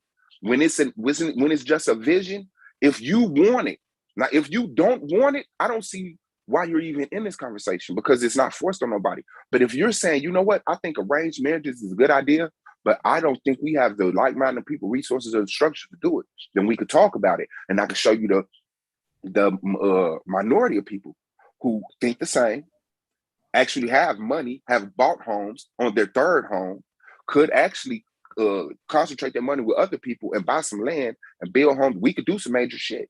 And the structure within all of these homes that is transferred to each other when we get on panels like this and say, damn, y'all do that too? Damn, when I go in your Shara house, guess what? When I go in A9 house, Doma house, it's uniformity in there. And we didn't even know each other. But it's something in that house, or the lack of something in the house. Say, I don't allow that in my house neither. Oh, damn, you got one of them too? That's structure. But just because you can't envision it, don't mean you're right. You're a doubter. And I see where the doubt is coming from. But at this point in time, people like y'all got to shut up and listen to the people who always been shunned for building. It's never been 100,000 people stand up and do anything. It's always been 12, 13 people, 6, 7 people that came together and said, you know what, let's do this. And then the next thing you know, there was hundreds of people, then there was thousands of people. And now, this has been here forever. No, it literally was created by a minuscule group of people who were being kicked and doubted for other people having lack of vision in it. And now it's something that you look at as being here forever. So we just need to have that maturity, man. If you're talking about this on an individual basis, if you're talking about you, Domo, and a couple of other people saying we're gonna all have kids, and these 5 families, we're gonna do arranged marriages. So my bad if I was under the guise of y'all talking about this as a cultural solution. If y'all just talking about y'all couple of it is a cultural solution. Yeah, that's what we're talking about. It is a cultural solution. On that level, as a cultural solution, we're nowhere close to being there. Nobody said we were there close to being there. So, are you listening to the conversation? How is it a solution if we're not gonna be able now listen. Now you made that's your problem. Now you ain't fucking listen. But we You ain't talking, listening. talking You about made two the statements. next step. You made That we're able to do that dumb shit. Start you listening. made two. Hold on. Let me tell you. You made two statements that I want to hone in on. That we're nowhere near it, and that it can never happen. Now, I don't see those two things as coexisting with each other. Either it's possible, but we're nowhere near it, or it can never happen. Which one do you want to stand on? Man, that nigga on the shoe shine doctrine, man. Let that nigga stay where he at, man. Yeah, let me Which one? jump in. Which that question again? What you? I said didn't you made two statements I want to home in on. One was it can never happen. The other is we're nowhere close to that. Those two cannot exist. Either it can never happen or it can happen, but we're nowhere near it. Which one are you going to stand on? That it never will happen, or that it can happen, but we're nowhere near it? I'm saying as a culture and as a people as a whole, if we're discussing it from that level, in which one of you said that we were. Wow. Hold on. What one of you guys said? Is that what we're all standing on? If we're talking about this from a cultural level, as far as like a practice for over 1 million people as a community, like what level are we talking about? I need to know that. No. Period. Look, Can it happen or not, bro? That's the question. Like, what the hell? Yeah. Address the question so we can have that conversation. Are you saying it's impossible, it will never happen? Or are you saying it's possible, it can happen, but we're nowhere near it? Because you made both those statements. Which one? I'm saying that it is possible, but we're nowhere okay near then. it. All right. Okay Now then. we cooking. Even if it's possible, I still don't agree with it. Let me get that straight. Even if it's possible, I still don't agree with it. But when I say it's possible, what I mean that's like a 1 in 10 million chance possible. So anything is possible. You have no way of quantifying it. So now, you ain't even a statistician enough to be able to quantify a statement like that. To say it's 1 in 10 million when it's actually already happening. Yeah. So now that we know that you believe it's possible, right? You cannot say it can never happen, which you said plenty of times. You said it was a dream. You said it was impossible and it can never happen. You have to take those statements back. This is not a dream. I didn't say Just that. I said you did. You did. That's not what I said. You said it was fantasy land. Come on, bro. This is why I said fantasy land. This is why I said that. And it's still fantasy land. You didn't stop saying you didn't say that. Stop and let the brother finish. Stop and let Suave finish. Stop and let Suave finish, bro. Stop and let Suave finish. Then you can go. Stop and let Suave finish. Bro, you're not making any sense. Now you're running back and forth, and I'm about to cook your ass. I'm the right nigga that'll cook you. I will cook you on this information if you don't know how to have a conversation. Hold on. You doing a terrible job so far, nigga. I ain't even got started, little nigga. Hold on, real quick. You're doing a terrible job so far, my nigga. So now you looking stupid as hell. You already. Hold on. We know. He's looking very. Now, and I can say that everybody on this, and I may be wrong. Everybody on this panel agrees with you when you say we're nowhere near it. We're nowhere close to it. Nobody is saying, guess what? Tomorrow I'm gonna start arranging marriages. No, Anon is like the furthest I could see, and he said, I asked my daughter, is it okay if I introduce her to some dudes? That's not arranging marriages. That's introducing your daughter to some men. She can say, I don't like them. But she can say, I can like them. And walk off and be like, I ain't messing with them. I ain't messing with them. So we agree with you on that. That's where you come. When we talk about being men and mature, that's how the fuck you come in. But to come in and sit up here and act like, man, what if my daughter... Hold on, who let fam in the room?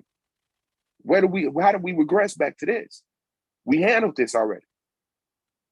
Now you're sitting up here and you're self-admitting that you contradicted yourself because you did say it was fantasy. You said we're in dreamland. It is you said fantasy, those bro. words. I'm not contradicting that. It's fantasy. Okay, and so October now, 2021, okay, and the hold on. So situation let me we're in to talk about us realistically doing that right now. It's fantasy right now.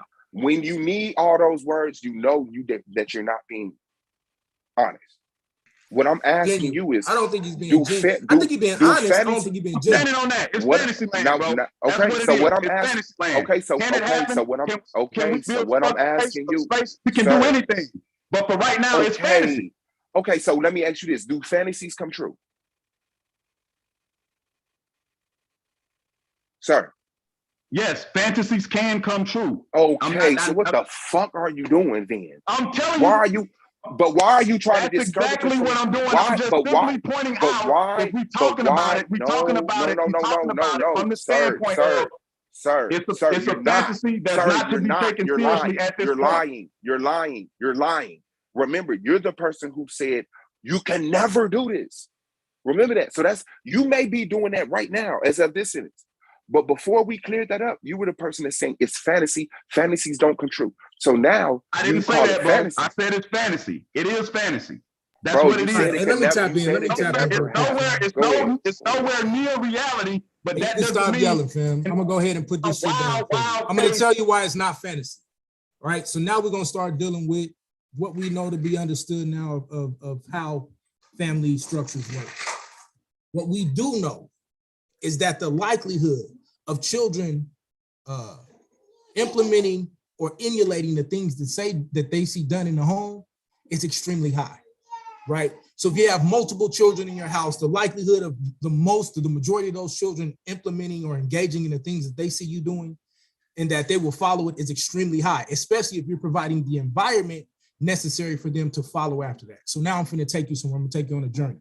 The reason that it's not fantasy is because this is how we were also social engineered during slavery times, right? It was to oppress us in various different ways to then destroy our society. So if we then retake that power and now start to create these different pockets and these different growth organizations, these different growth movements of properly marrying our sons and daughters to people who are healthy, who are financially viable, and who are nation focused, that will be the outcome of the nation that we build. It's not a fantasy. It's actual work. That's the problem, right? So you're saying, oh, well, why don't you go out here and get the jobs? Well, why not continue to also marry and connect the people who have a pedigree for that? So then that way, now they can become more viable to provide more job opportunities, more different avenues of progression for the rest of the community. But instead, you want to stifle people and say, well, we need to go get jobs. Okay, what about the people who are a little bit more progressed? They have to continue to progress. They got to continue to create so the rest of our society has something And to that's what create elitism. When the motherfuckers who ain't made it there look at them as impossible. Then the people at the top be like, they just stupid. They're dumb. They don't need to be let in on what's really happening. Control them. And I don't want to end up in a society like that.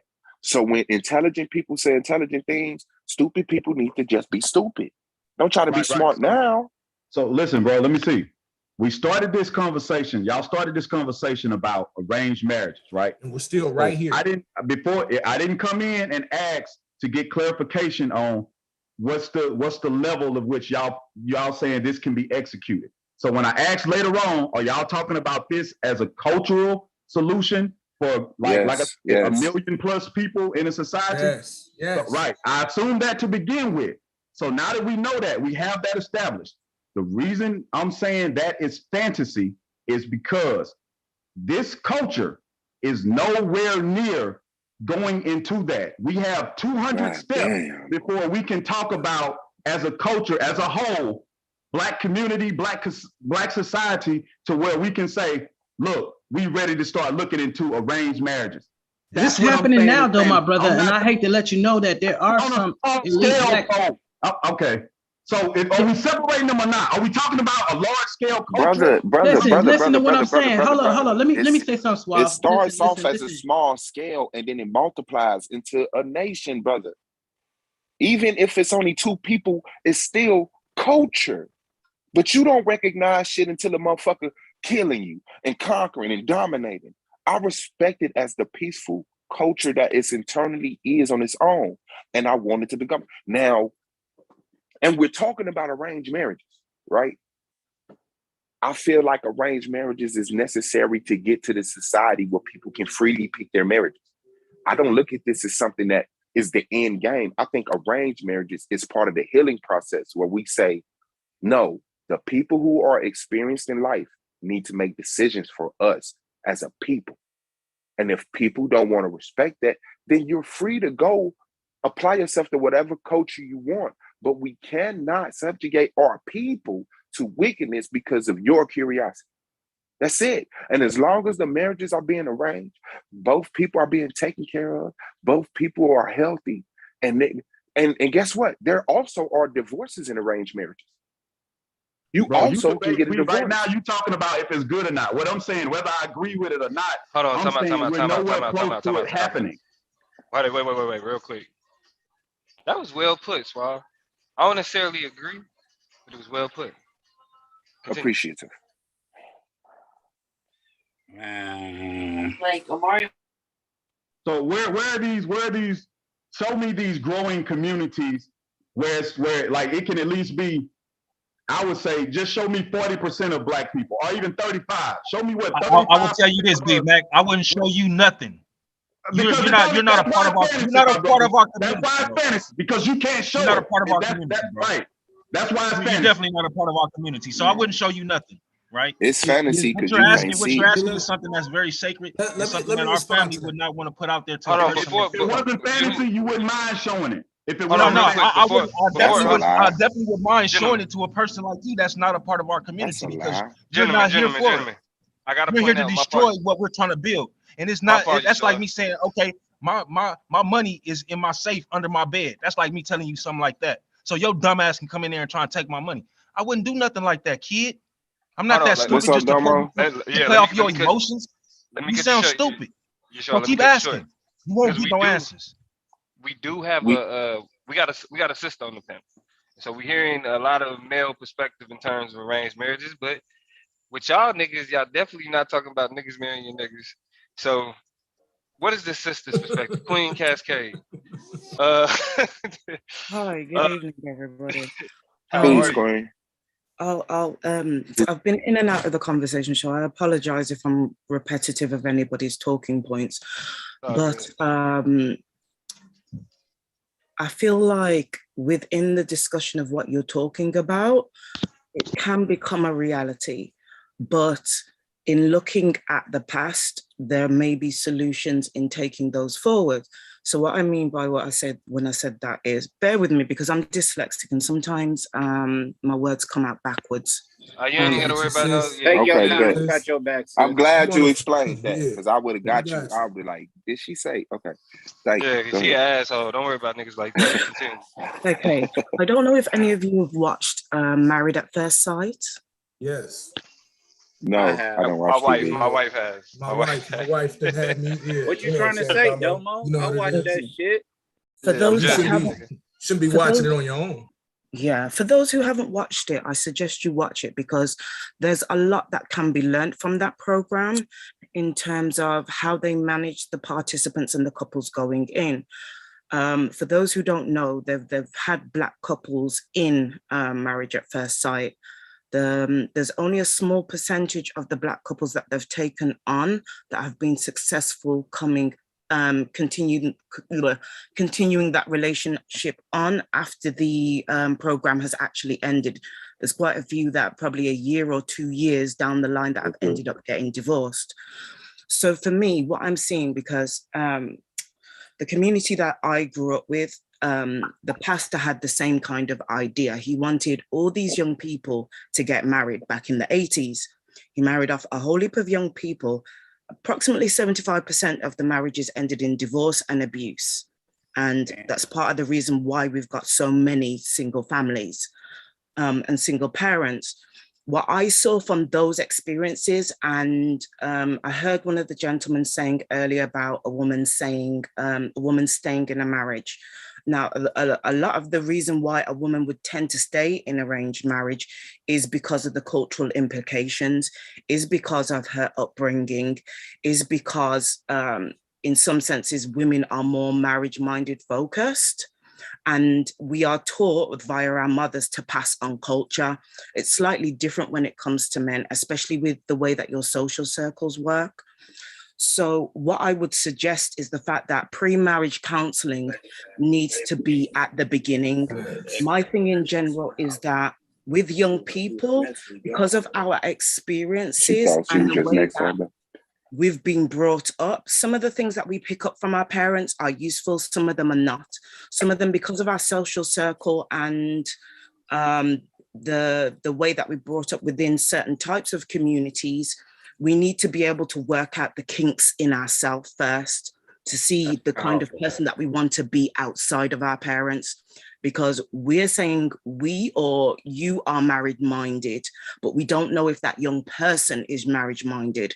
And sometimes as young people, we say certain things to make our parents happy. So I've seen a lot of women that stay in marriages because they want to continue the culture, although they're not happy. Do you get what I'm saying? So 100%. with young men and women, I feel it would be best to have a counselor that's culturally suited to what it is that you're trying to do, that can also help lay the foundation and lay the ways. Because if you look at the way that it takes, even within the Asian cultures, a lot of the reason why they won't allow divorce before the 2 to 5 year mark is because they understand that it takes the dynamic of working out all the kinks. So having a counselor there that understands the concept of the marriage, understands what the foundation that you're trying to build, will help get them over those certain humps. Is what I'm saying making sense? 100. Can I add on to it, sis? Can I add to what you're saying? Powerful, sis. Powerful. Hey, so now when you listen to what she's saying, and these are going to be the communities that I brought up. These things are especially big in the immigrant communities in America, right? With the difference of sometimes they are forced, right? So we're not gonna move beyond that part. But when they do it healthily, when they do it responsibly, these marriages have a high level of success rates, right? And the reason being is because when she's talking about that 2 to 5 year concept, and where we can actually take that and implement that and take it to the next level is, like she said, premarital counseling, but also personal cognitive behavioral therapy, right? What we tend to not do in our community is we shun away from going to speak to somebody about the experiences that we had growing up.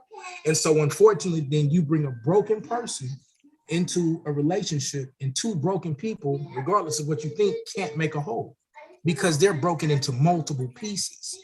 So if we start bringing whole people into relationships that are arranged, then we would see more of a solidified union that has the potential to last and exist. The other thing that we need to suggest is having a continual counselor.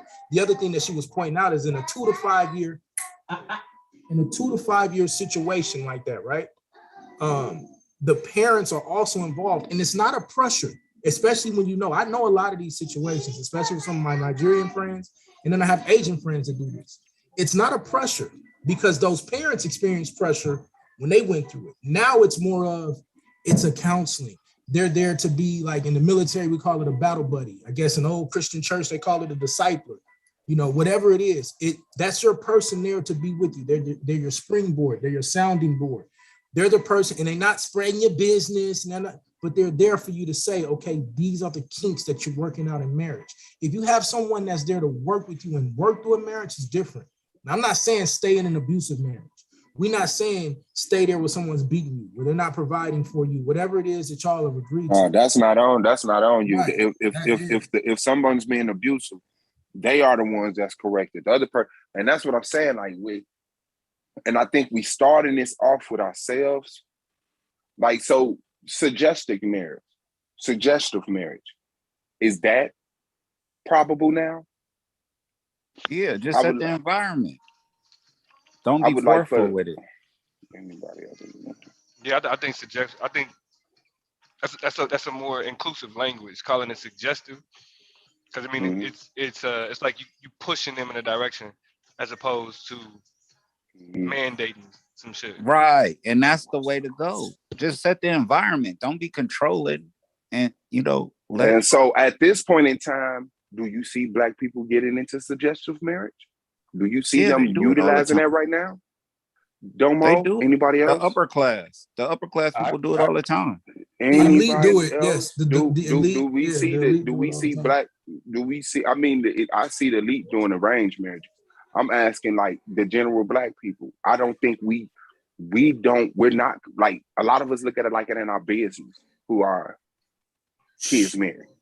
They just come home with somebody and say, I like, oh, you see them liking somebody, you're like, oh, but and then you mad when they move back home at 27 after they first divorce. Yeah. Is anybody saying, I got some men I want you to be introduced to other than A9? You don't do it like that. You have a party, and then you just let them mingle with the people somebody else. Everybody else got a with. microphone. Nigga, I'm across that bridge when I come to it. Nigga. Hold on. And that's another thing. Let me tell you this though, and then I'm gonna back out. You're at an advantage over me because you're thinking and having this conversation off rip, right? And so I'm having it with my younger kids, but I wasn't there with my oldest daughter, right? Think about that now. Think about how you're gonna do that now, because that sets the foundation for how you parent. Believe it or not, that's gonna go ahead. And to the brother point, I think that I had to disagree with that. We can't talk about arranged marriages now because we're not finna start them now. I don't think we have to wait till we're finna do something to start the conversation on how to do it.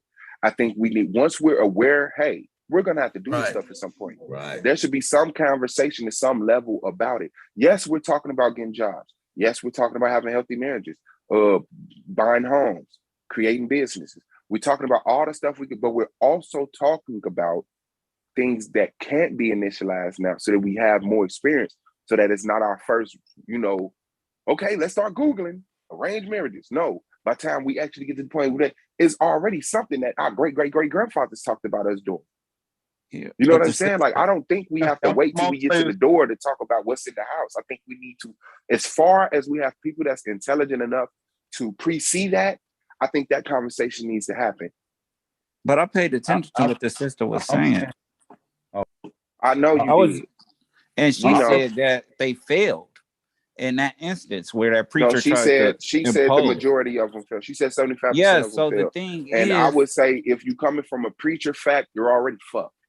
If you're coming from a pulpit factor. If I explain, the reason why he failed is because, well, how I see it is he had the right thought about what he wanted to do for the community. It was putting it into practice. It was the things like we used to do, the pre-marriage counseling, that wasn't involved. When I've spoken to a lot of the couples from back then, and I asked them, because, pre-marriage counseling is certain things. Even if you look at the Catholic Church, they used to do that before you were even allowed to be able to be married. So I was asking some of them, what was the process that happened? How did you go about it? And there was none of the things that I would have expected to be able to, that's crazy. Be in place, to be able to support what was going on.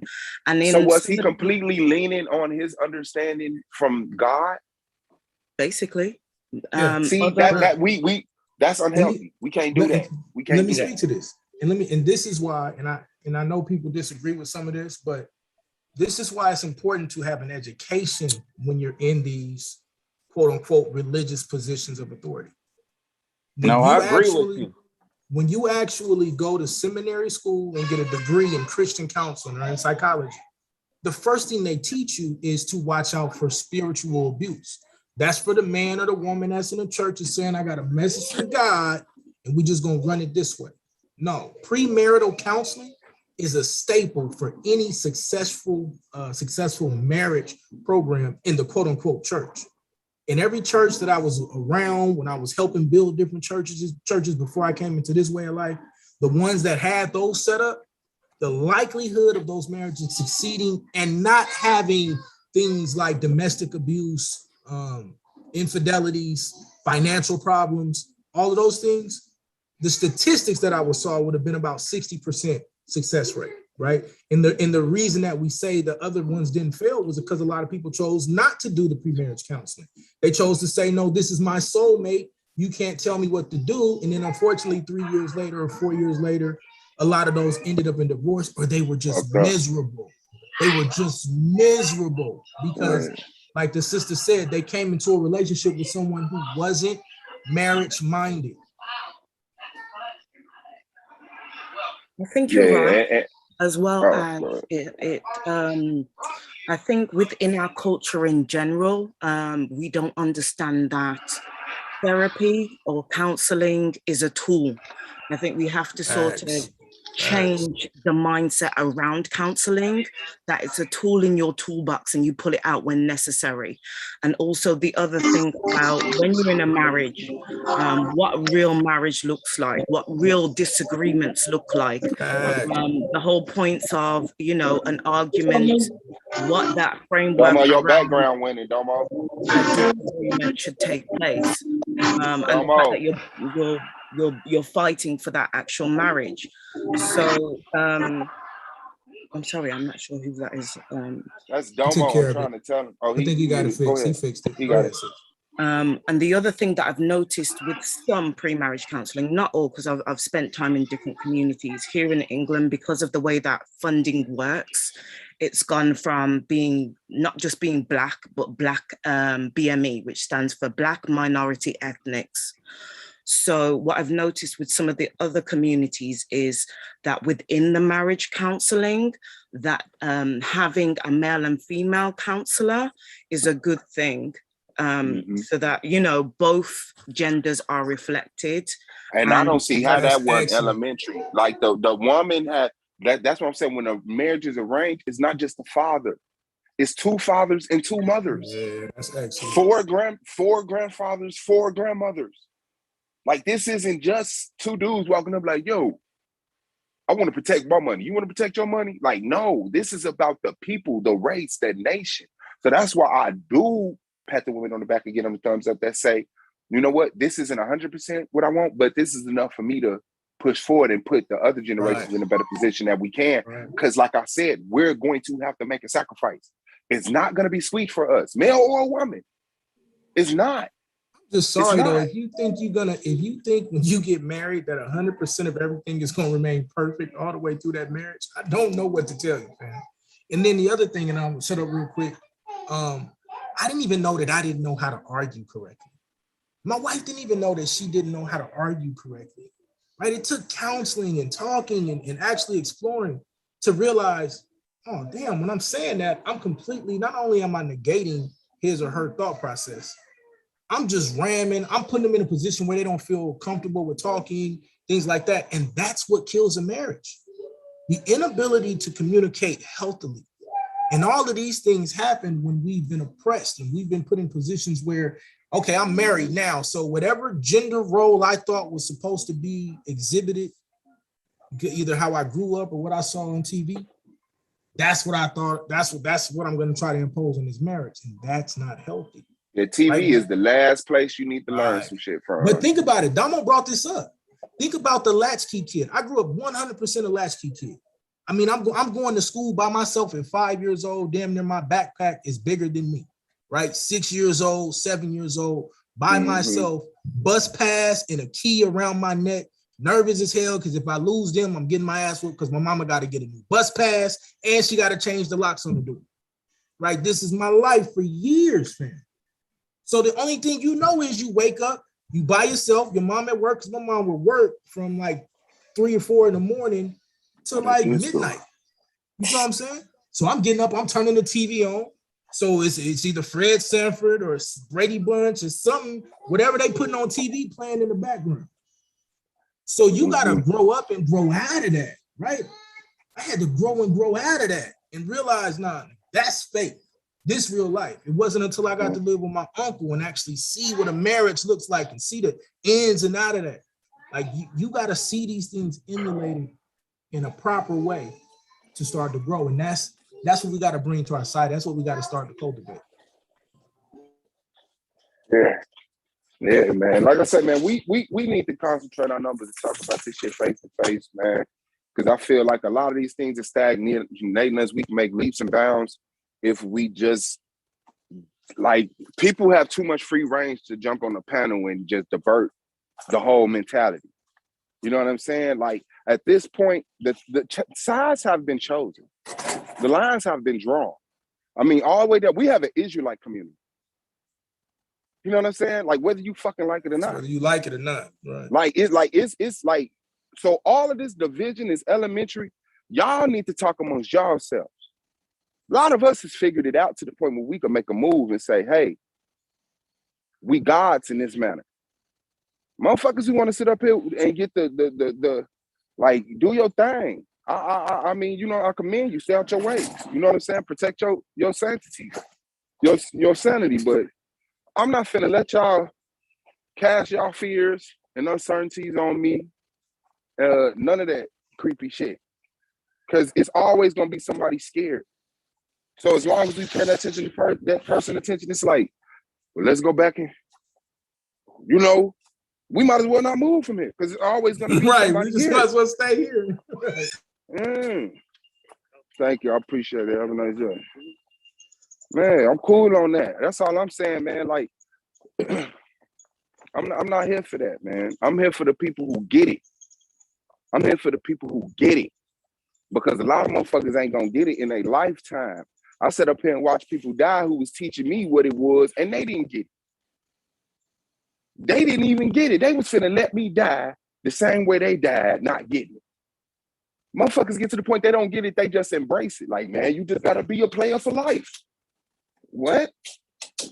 Bro, you speaking from a Hebrew Israelite standpoint in which no, he is not. I was waiting for this. Let him finish his thought. He just said, didn't he just say thought, please? He didn't say that though. I'm just asking a question. He didn't say that in that. Did I just say I was an Israelite? Is that what you asking? No, I did not just say I'm an Israelite. What did you say? Didn't you just say we coming from or we living in an Israelite perspective? You didn't say nothing about you representing yourself or what your thought pattern as Israelite. That's not what I said neither, sir. Oh, okay, my bad. It's not your bad. It's your inability to actually fucking mature and grow up and listen to talk. You said it. You said it. Can I speak for you? I said black people who've evolved to the point where we can start making moves need to make moves. And an example that I said, we have an Israelite community. Like these dudes have that's what I'm responding to. Okay, that's what I'm saying. Okay, but you're not, because you said you're coming from. What do you mean by that? We have an Israelite community. What do you mean by that? He's just using it as an example. I just fucking explained it. I was using that as an example to show you that we have grown to the point that people can actually make moves. I'm someone who looks at that as being not a real, like the book isn't telling the truth. So what my point is, despite that, they're further ahead than a lot of people who swear to God they said it on truth. All these niggas kicking the Bible in the nuts. That's what I came in to say, is that I disagree with that. They have not shown growth. How is being an Israelite? Now you're a liar. Well, now you're a liar because they have food programs, they have clothing programs, they have transportation programs, they have daycares, they have the shit that you don't got. So how the fuck you gonna say they not progressing? Let me ask you something. When you say they shown growth, growth from what? Where's your book? Where's your book? Where's your law? Where's your diet code? Where's your diet code? Where's your ethnic code? Where are your laws, statutes, and commandments? Where's your collection of information? Okay then. Growth from what point is what I'm asking you. You said what? If you ask, like, there's no point in us getting into a conversation about us as individuals. I can describe my growth and whatever I've done all day long. That's fine. But there's no point in getting into that because I was assuming that most of us here on this panel are individuals, you know, we doing positive things with our life and have things. Am I wrong in assuming that? Yeah, you're wrong in assuming that. Okay, my bad. Well, I'm speaking for me. I can say that my child is 1 year old. So I have two. I don't even really want to go into that, but if that's what you require, I'm saying that I'm doing all right. Okay.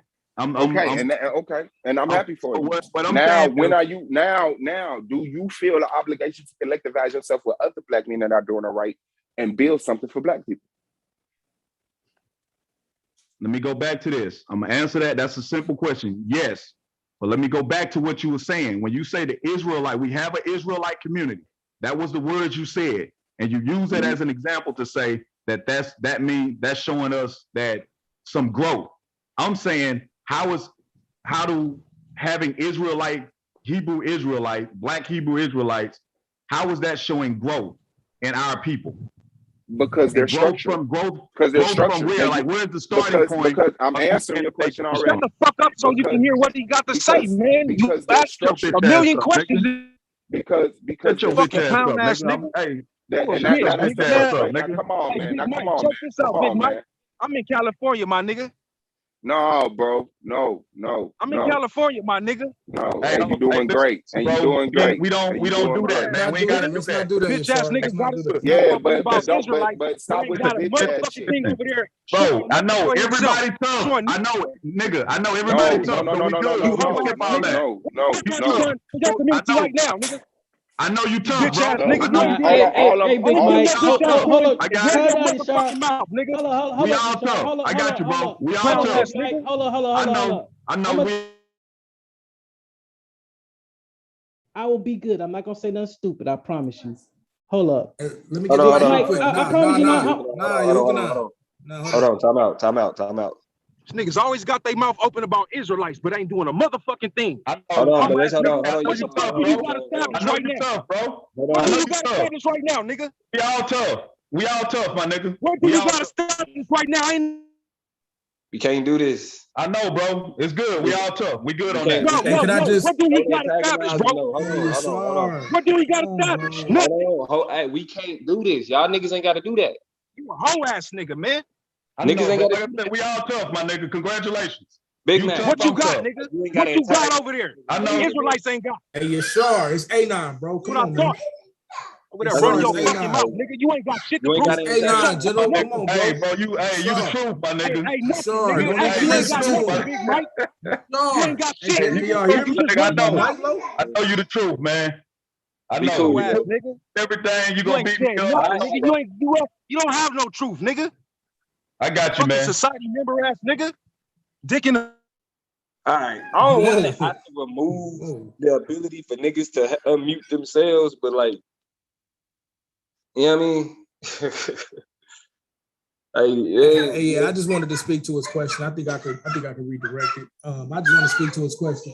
Hey, Good. I'm about to kick y'all out, all right? So no. I just want to speak to the conversation of why Swab, who might I add is not an Israelite. I want to make that clear. Not an Israelite, never been an Israelite, doesn't have that ideology. Give me 30 seconds.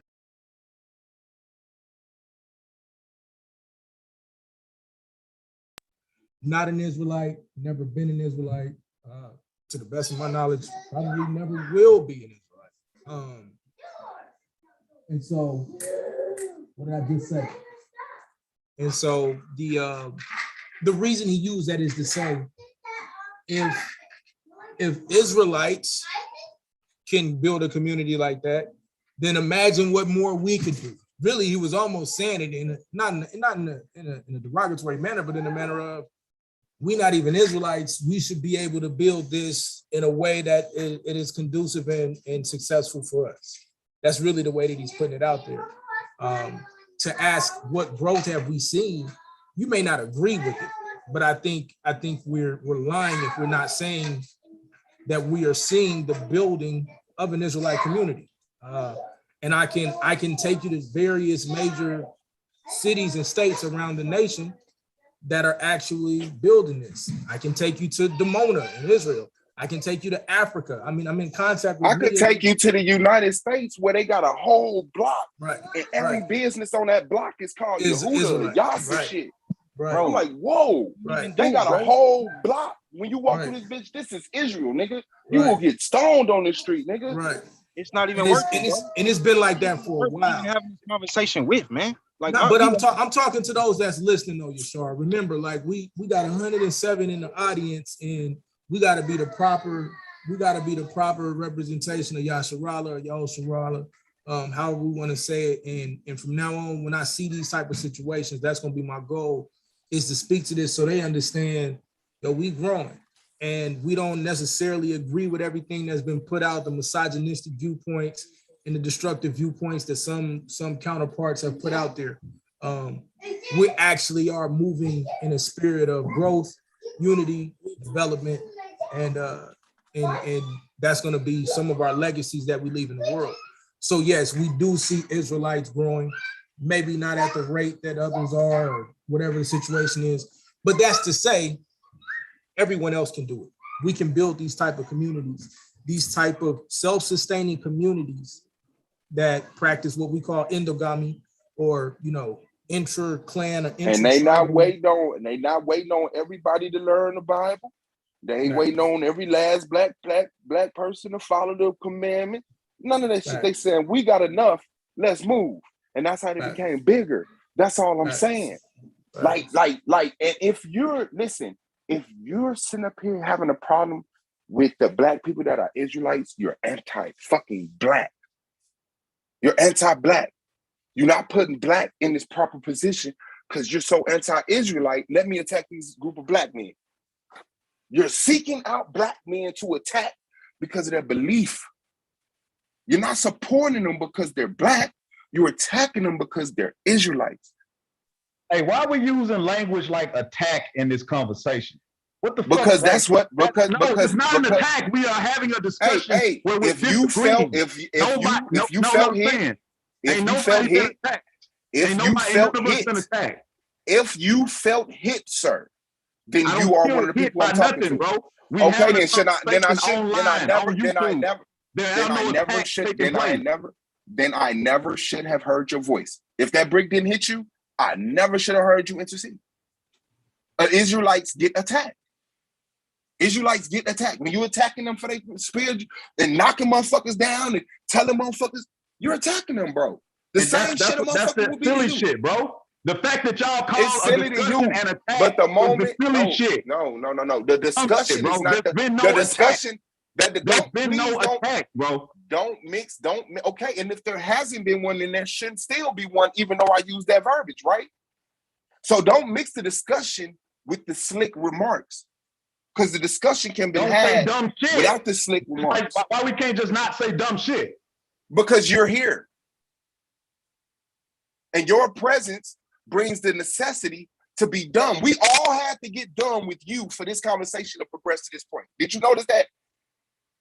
Did you notice we all had to stop? When Hebrew Israelites are talking among themselves, they think they sound intelligent, and when they challenge, they actually start saying dumb shit. Okay, nigga, you ain't challenge nobody. Yo, you don't have enough intelligence to challenge nobody on this panel. But what I'm saying, hey man, you just keep talking to tough talk, and that's all you don't have enough intelligence to challenge. Hold on, Yashar. Hey, Yashar. Real talk, bro. I feel like you kind of defended. Like, chill out. We got your back, bro. Oh, no. I know we got you, bro. I don't want you to display yourself like this, because that's all these niggas want.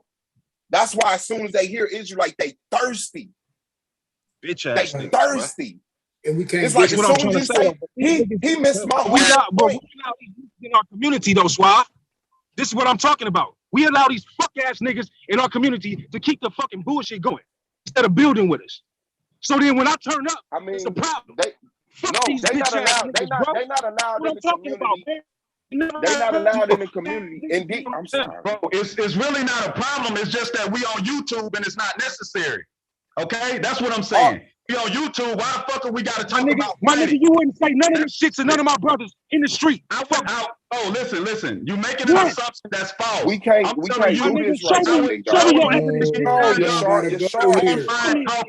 If I was in your face, I would say exactly what I'm saying to you. But there's no need to go there when we online on YouTube. Excuse me, gentlemen. Listen, we're kind of getting off track. I think, in terms of what's going on, we're missing the point with the arguments and the different things that's going on. In regards to all the religions, we're all in our own stages of development, but there has to be a level of respect towards each other during the conversation.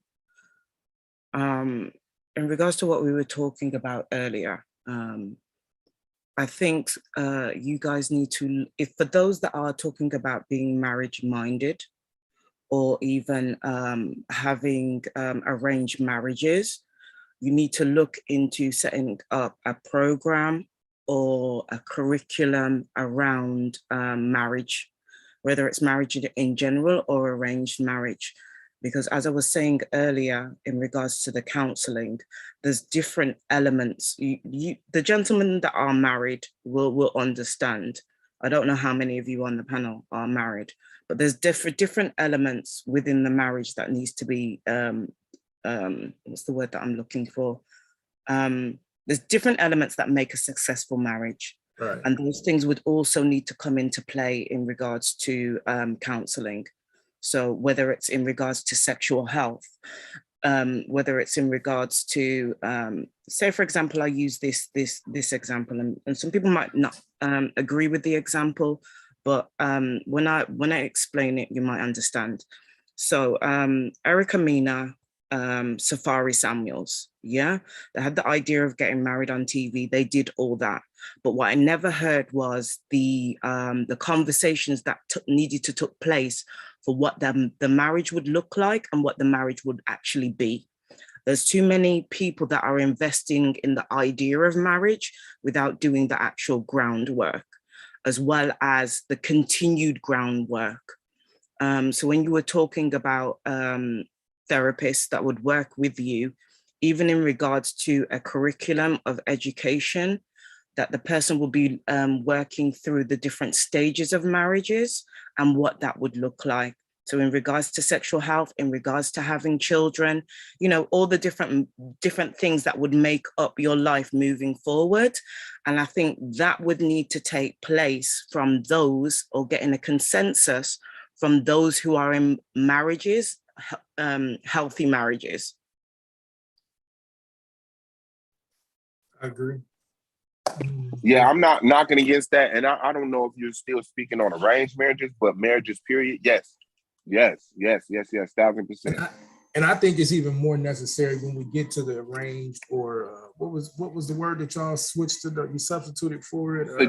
Suggestive marriage. Even in that situation, I think you're talking about moving into even more, and you need this constantly. I hate to say this, right? But if you think that you're just gonna do a few sessions of counseling with all the stuff that we've been through, and you say you good, you're wrong, right? For us, especially those of us that come up and grew up how we grew up, you should be getting counseling a little bit at a time, probably for the rest of your life, or at least for the next 3 to 5 years, because you got so much trauma, right? You got so much trauma in your life, and we have to eliminate that from our community. We have to literally attack trauma the same way we would attack white supremacy or attack pedophilia or whatever it is that we are attacking that is the most common threat in our community. Trauma needs to be set up on that list as well, because trauma has a weird way, a genetic way of replicating itself from generation to generation if you don't attack it and root it out and cut it out like cancer, right? Just simple things like your response to your children when they're having a hard time with their homework. If you yelling and screaming at your children as opposed to remaining calm, collected, and helping them, or saying, you know what, I don't know how to do that. Let's either call someone else, or let's see if we can get the teacher to tutor you or help you with that. These are the little things that create monstrous problems for people when they grow older. I think somebody just said it, Susie, dating, the traumatic experiences of dating. This is why the courting process is much more emotionally safe, right? Because now it gives you the opportunity to operate in a controlled environment. You still got a little bit of space. It's not like somebody's sitting there right up under you all the time, but you're refraining from all of the sexual stuff. You're refraining from all of the nonsense that happens when you just willy-nilly dating, and you're actually engaging with people who know if we're courting, we're doing this for the goal of trying to get married. So therefore, it's not just, I want to give you my representative. I want you to really know me, and I want to really know you, because we're talking about doing this for life, right? It's a complete different thing when you enter into a relationship or to a courting situation, or even if you just want to continue to date. Now, you don't got to take my courting suggestion. If you just want to date, you need to date with the focus of, I'm dating to marry someone. I'm interacting with you looking for marriage, for a life partner. because then you take it much more serious. And I'm sorry if you just fiending that much for a sexual desire, self-pleasure or self-gratification would have to be the prescription for the day, just to keep yourself from abusing your body and abusing your mind to the point that you fell in love with a person and that person isn't it. Right? Now, it's my choice to tell you, like, if you're young and you can't abstain. But more than anything, refrain from that, right? Take the time to date and get to know and build this emotional connection and this mental connection that will sustain you long throughout your marriage. Because once you understand that, now when you're old and you can't get as freaky as you used to, what's the thing holding you down? What's the thing holding you down? When you're old and all those kids that left the house, are you still in that house with your best friend? Right? When problems and things come, are you going to war with these problems with your best friend? Are you just doing this with the person that you used to get out of your mother or your father's house or to get out of a bad situation? This has to be the way we start to look at this moving forward. And I yield at that. Preach. Listen, I agree with you. When it comes to dealing with young people here, I'm constantly telling them that dating is not about sleeping with as many people as you can. Dating is about data, information, getting to know them. I like that. I'm still in that. So I'll just keep going. I'm still in that. Keep going. Even getting to find out what you like, what you like in people, what people are. Because at that point, a lot of people don't even really understand what humans are. And then they get disappointed. A lot of the time people get disappointed because they've put their expectations. But what I also tell young men and women is date yourself so you start to understand what kind of person you are, what you like, what you dislike. Because it's all right saying to go out and date people, but you have to know how to conduct yourself while you're dating. And because of, we had the conversation about television, obviously it has an impact. But we're in a society now where social media, online streaming has become the thing. So we can tailor make what it is that what we're looking at. But we've still got to be able to get a sense of self before you even step into that arena of dating somebody else.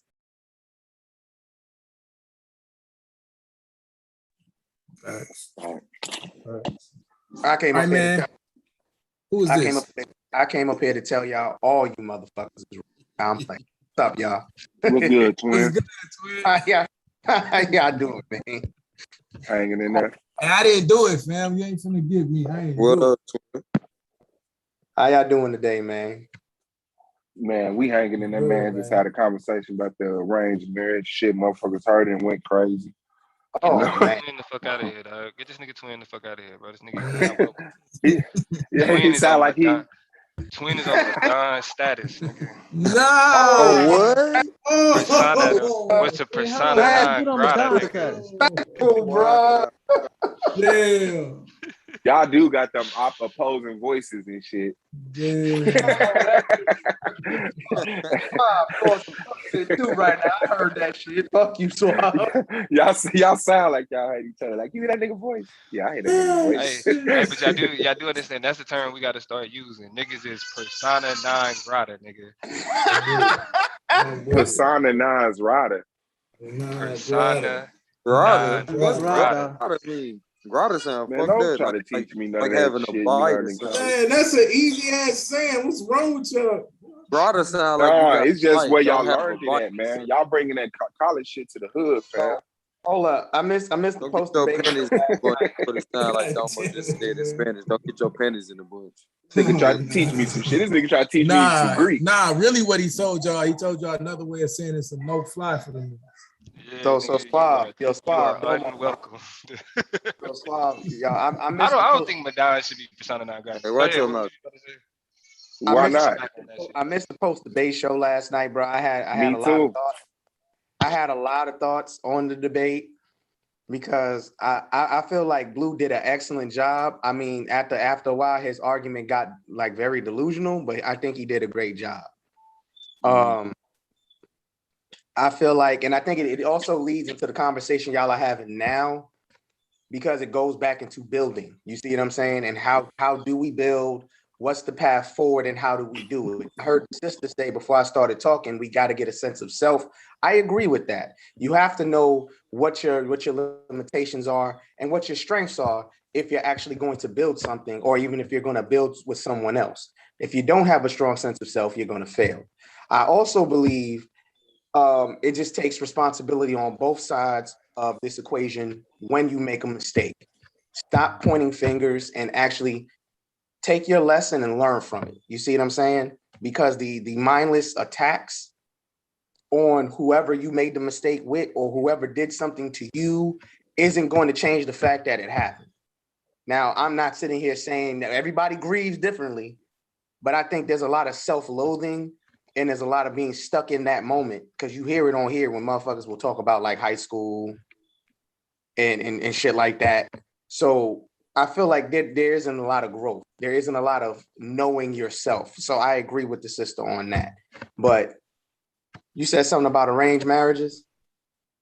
Oh Really? yeah, man. We was talking about somebody had brought up arranged marriages, and then everybody went delusional and crazy, start talking about, well, what if my daughter don't want it? Well, we ain't. No. All we saying is arranged marriages that's practiced correctly are beneficial to a people. They can be utilized. I can agree with that too. But then everybody started talking about 2021, and right now we're nowhere near it. We shouldn't do it today. We have a lot of steps ahead of that. We need to practice. That don't make it a pipe dream. Maintain relationships. Yeah, but that's don't make it a pipe dream or fantasy. These are just people that thinking hundreds of years ahead. These are just think like you gotta understand.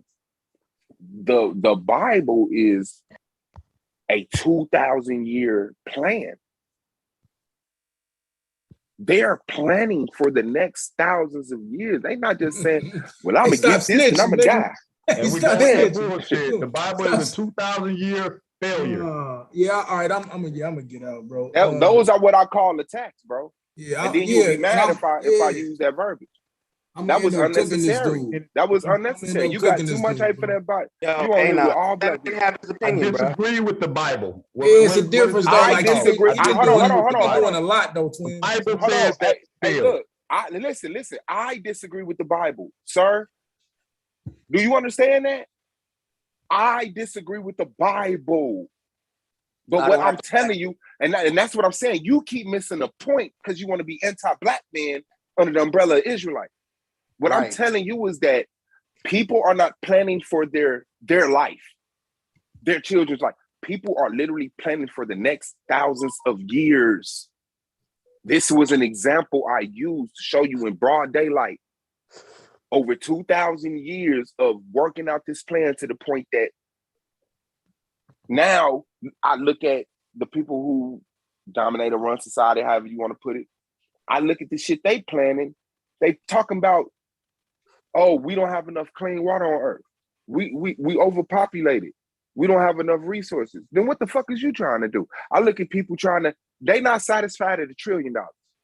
Give me one thing with $1 trillion motherfucking price tag. You see what I'm saying? They're planning for a very fucking long time. And when black people come in and we say, well, let's plan for the next 200-300 years. And then another black man come in and say, pipe dream, never, nigga, then who are you representing? Right. Ain't nothing in that Bible relevant to what we need to be doing today. Big Mac. Okay, Big Mike, I'm gonna tell you hold on. Let me get this out. Let me get this out the way before y'all. Is you joining the debate league so we can actually get this in? Damn. Nope. I don't know if do you want to debate me on what? Because I don't want to just join it just for the sake of joining it. Do you want to debate me on listen, bro. Please stop the chat. I'm not your girl. I'm not your kids. I'm a man. Stop talking to me so goddamn stupid. Are you going to join the debate league so we can get your information? if you want to debate something in particular, it depends on what it is. That's what I'm telling you. Do you understand that? No, I want to debate. I want to debate your line of thought. You pick the subject. Just say what you feel about it. I want to destroy it because you're stupid. And I'm listening to stuff you saying. You're emotional. You're hurt. You're hurt. Bro, I understand. I feel you. That's cool. You can feel how you want to feel. You're not logic. What I'm telling you is you're not logic. You can feel that way. The other dude can be tough. That's all good.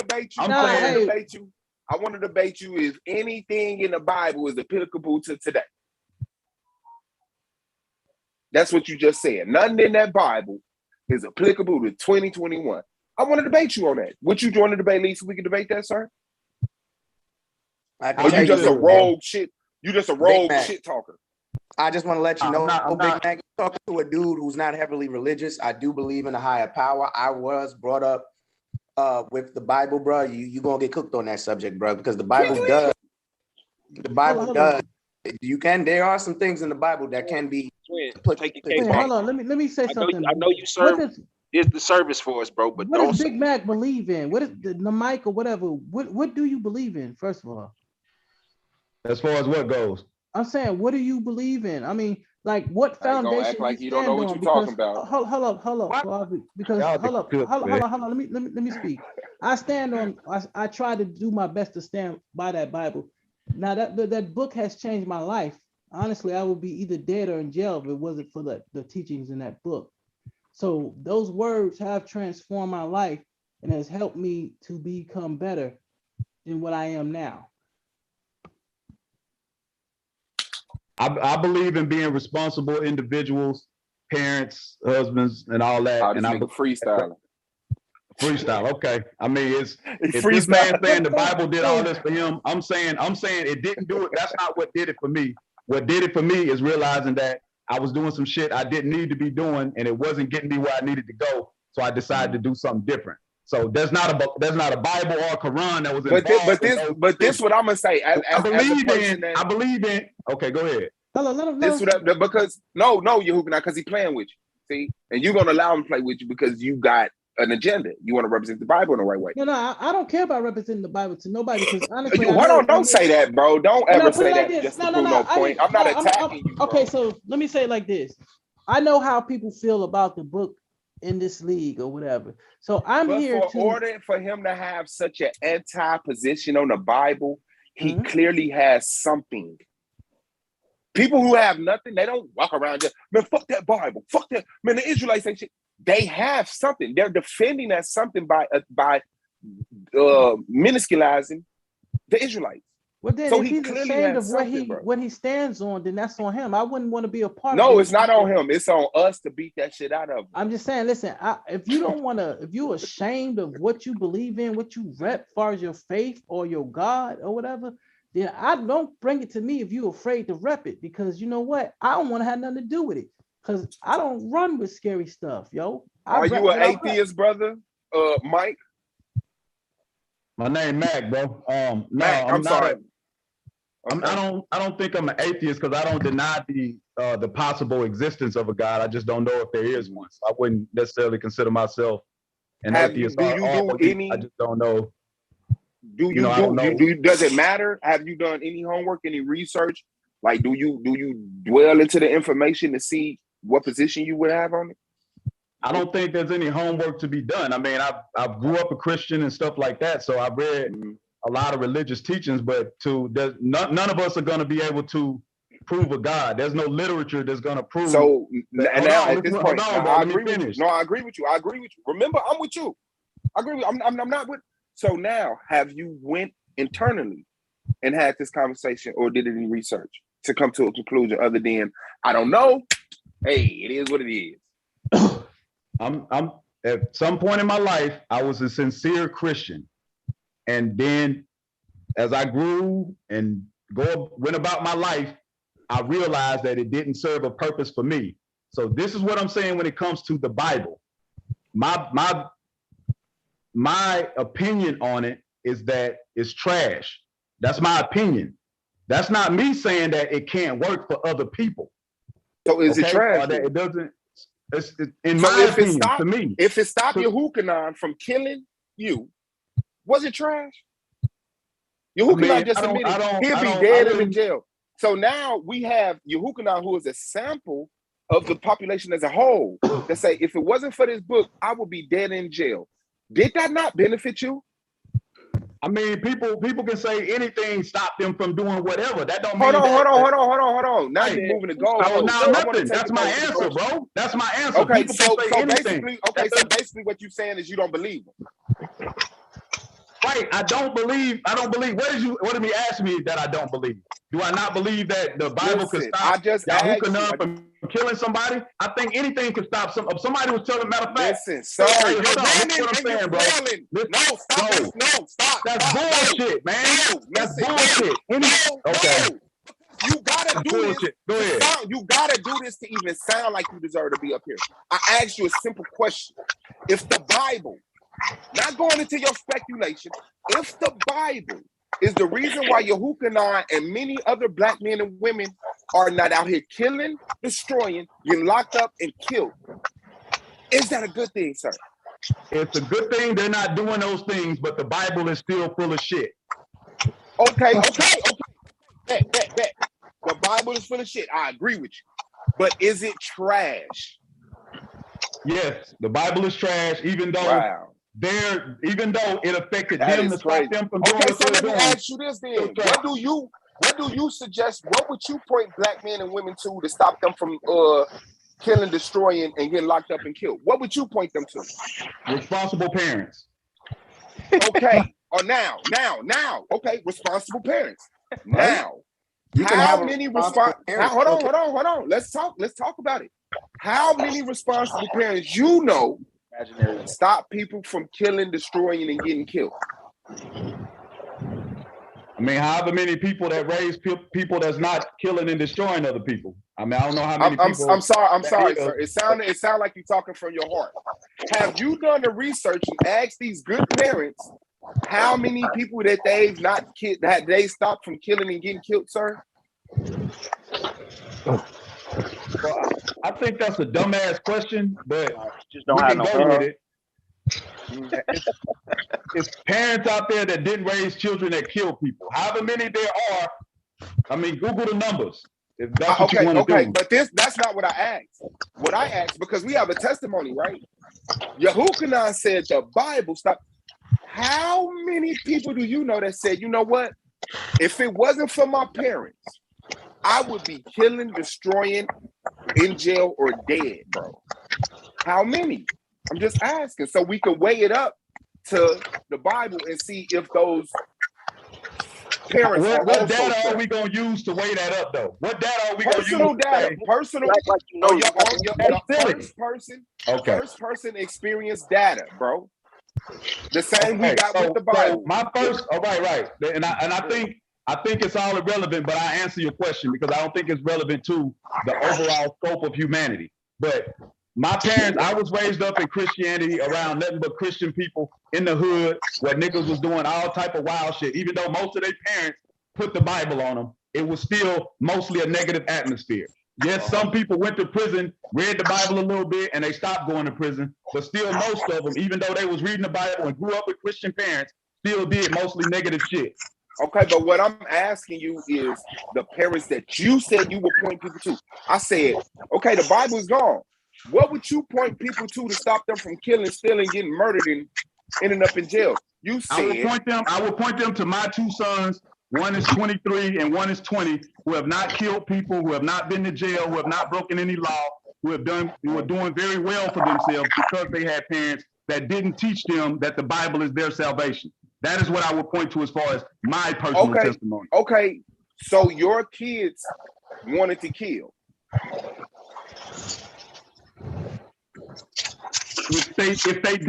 If they did want to kill because they never personally expressed, if they never personally expressed that to me, they wanted to do other things. They wanted to smoke weed at one time. They wanted to smoke weed at one time. They wanted to tote guns at one time. That's not data. That's not data. That's not what we're talking about. That's non sequitur. That's non sequitur. It's not the conversation we're having. We're talking about the Bible stopping Yehukanan. He wanted to kill. Right? He was gonna have a life of doing shit that could possibly end him up in jail or dead. Not the absence of, and I'll just assume because my parents was there. No. How many lives have your son's parents turned around? How many? How many lives have I turned around myself personally? Yes. And your wife, because you said your kids. You use your 2 kids as examples. So I'm assuming that you're saying their belief system, which was their parents, kept them from going to that life. So I'm asking you how much. All right, I'm answer that. This is the thing. The 2 children that I raised, my sons, they're my nephews. My brother passed away, so I'm not married to their mother. So their mother is actually a Christian, but my sons did not follow her. They followed me. So they didn't follow her at all. No, they didn't listen to their mother. They listened to their mother on a lot of things, but they did not listen to her on all things. And one of those things was religion. They followed me when it came to that, and they still do to this day. So neither one of my sons. How many lives have you turned around, sir? I mean, again, it's irrelevant, but a lot. No, you have a lot. Okay, like I mean 10. So I haven't counted, bro, but I've helped people in a lot of ways that did a lot of great things for other people. Like I said, I never doubted that, sir. So Swab, this is my thing, bro. I understand where you're coming at this from, and I think a lot of times when I've come up here, I haven't articulated my point very well, and it usually devolves into some shit. I blame Domo for being a Kobe fan for that. But what it is, bro, it's a multi-pronged approach. If you're gonna actually help somebody, I'm not going to discount what Yehukanan said, the Bible turning his life around. There are plenty of, and that's what I'm sitting here saying, for him to call that trash, that's ridiculous. There are plenty of people who follow the Bible every day who did shit and decided they were going to change their life around following the Bible. And there are plenty of people who didn't turn their life around that never read a Bible in their life. So again, it's a multi-pronged approach. I try to keep religion out of it, though, and I'm going to tell you why. Because it can be very divisive. This goes back to what I've always said when I come up here. Everybody's not going to want to hear that. You see what I'm saying? Some people just need an opportunity. Some people just need positive reinforcements, and it doesn't need you to talk about your religion to them to give them that positive reinforcement. It could, and that's what I've always come up here and tried to articulate. I just didn't do it well because it devolved into shit. You see what I'm saying? And I'll take blame for that. Still something. You know what I'm saying? But that's what I'm saying. Big Mac's one of these dudes. That's what I'm saying. Like, your religion, you need to be personal to you. It should not be a requirement for you to help somebody. It shouldn't be. Conversation off with religion, man. We didn't even start the conversation off with saying that we should move as Israelites. We was just talking about planned marriage. That's it. Yeah. He brought up the Bible. Yeah. Look. I'm just going off of what I'm hearing right now. I didn't hear the whole conversation. Like, I literally just got off work. I'm just going off of what I heard right now. And this is an example. Because it's bringing you back to the same conversation, bro. It's bringing you back to say the same things that you've been saying over and over and over again. It's like, yo, come on, man. Like, come on, bro. For 2 minutes on your head. Nobody's up here. I must have missed that. Nobody was up here trying to push Israelite heritage on nobody. I didn't say that, bro. I didn't say you did. What I'm saying to you is this. He brought up the Bible. He brought up all of that. I didn't bring it up. Yehukanan didn't bring it up. Ainot didn't bring it up. It's always these weird ass niggas that got a problem with the Bible, want to bring the Bible into conversations, bro. I have a question. Why is it weird? Why can't that man just not? You're not talking about the Bible. Why can't he have? See, hold up. Talking about the Bible. This is my thing, bro. You get turned up if someone talks about that book, but you expect other people not to get turned up when you call them weird when they don't believe in what you believe. You asked me a question, bro, and I answered it. You said, why is it weird? because we're having a conversation that don't have anything to do with the Bible. Literally. Nobody brought it up. That's why it's weird. I'm just going off of what I've heard so far. Yeah, no, it was weird. It was weird because he's not even hanging on to the point of the discussion. God damn. He wants to attack like I'm making a point, right? And I use the Israelites as an example. The nigga missed the whole point. Like, well, you an Israelite, so I'm like, I'm not an Israelite, sir. But you just said you was an Israelite. No, I didn't, sir. Like, that was weird. And then the second time, when I was once again, just using for an example, because this is one we got. It's like he missing the point of the conversation. But just because I said Israelite, he like, well, let me say this about the Israelites. No, this is not a discussion about how we feel about the Israelites. All I'm saying is just like if I would have been like, well, this is the thing with like sports fans. Nothing would have drove him to go in on sports fans. That's what I'm just coming in. I'm just coming into the conversation where I heard it. You feel me? Yeah. No, you good. I think you just got to. I don't know how this all started, and that's what I'm saying. Like, I'm just coming into the conversation where I heard. I just caught on that obviously you have a past. But listen, let me say this right quick. Because somebody keeps saying, hold on. Somebody keeps saying, hold on, bro. Let me say this right quick.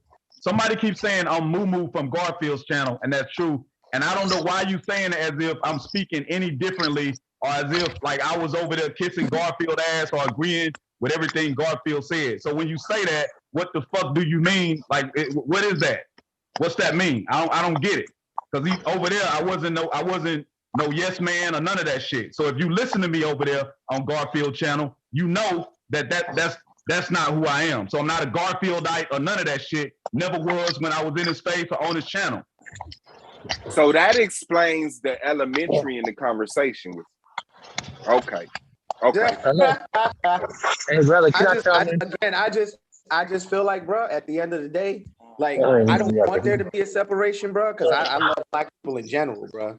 I want to see y'all, like I say, man, y'all stick to that Bible as if y'all standing on some let sort it go, bro. Let it go. Let it go. Can I just interject? Okay? Because that's all I'm the saying. conversation has Can gone. Interject as well.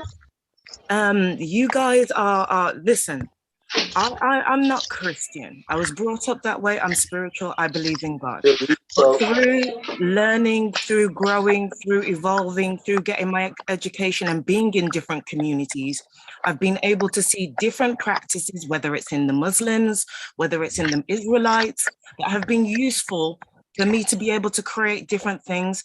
I'm sorry, but some of you gentlemen are showing me that you've got some trigger issues that you may need therapy to go and resolve because of where you're taking parts of this conversation. Nobody needs to disrespect anybody else's culture. You can be respectful of somebody's, religion without the way that some of you are talking about, other people's practices. It's unnecessary. And I would like to interject as well. I personally feel a little disrespected in a way. Like, I understand everyone has their own beliefs, but for people to disrespect the Bible, I don't like that. And honestly, we're up here as adults, and we're trying to just have discord with one another. We're trying to talk with one another, and hear each other points of views out. Everyone is not going to have the same point of view. We're all coming from different backgrounds, different religions, different cultures, and it's just very disrespectful for people to say. For someone to say that the Bible is trash when it has helped a lot of people, and it has helped a lot of people change their lives. Now, for some people, maybe it hasn't helped them, but for a lot of people, it has. So I just find that very disingenuous for a person to call it trash, and disrespectful as well. Hey, but what about remember, I don't. Do those matter for the ones that hold on. Let's kind of talk about the topic we got before we switch to the next goalpost, right? And we could talk about that. Even like you admitted, he came up in a Christian household, right? So even if you heard, hey, there's a consequence to stealing and killing and this, that, and the other, and it detoured you from stealing and killing, it helped you. The Bible is a book. It's a book. It doesn't have a personality. It's a tool if you use it as a tool. But my point is, it's a book. What people do with the Bible can be trash.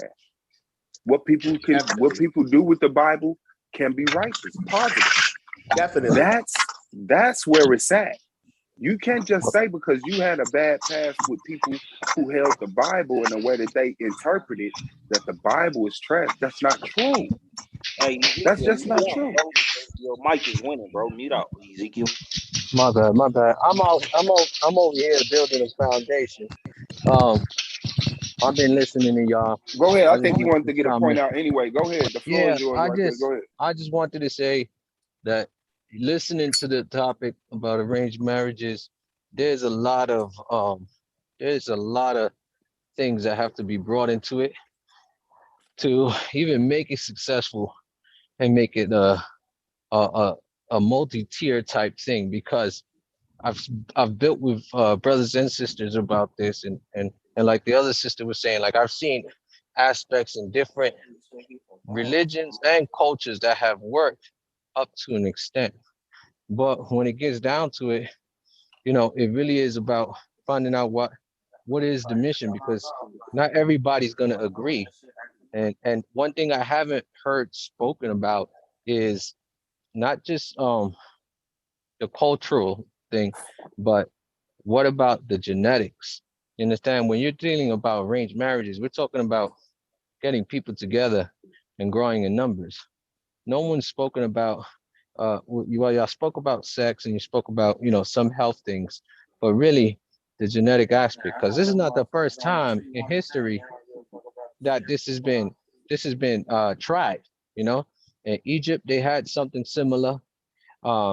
Throughout different cultures they did, even into the Americas, when Charles Darwin's families and all these other Caucasian people try to practice eugenics. Even in Europe they did that. It was not very successful. You have stories throughout history, the Bible. You have monarchies that also practice the same thing, dealing with genetics, breeding, inbreeding, and cultural maturity, like growing of empires and things like that. So I just wanted to hear what your ideas were on the genetics, because regardless whether you get people with the same ideas and varying social economic backgrounds together to get together, there's still going to be a genetic aspect to this that has to be addressed. I said that I see this being something hundreds of years down the line. This is not a contemporary. See what I'm saying? I'm not trying to institute it now. So what I'm saying is that there are other things that come into the conversation when you're talking about arranging marriage. We talked about genetics. We didn't have a long drawn out conversation about it, but A9, bro, I think somebody said something, A9 and Blue, but yes, it can't just be about maintaining an empire. I'm not basing our experience off of nothing because they failed. They didn't do it right. You see what I'm saying? And I'm looking at us to have that internal intelligence to say, hey, once we reach that point and we have no choice but to start arranging marriages, we better do that. And then once we make it past that point and we're in our own society and have no outside influence, then yes, it's safe for you to pick who you want to be with because they all have the same values.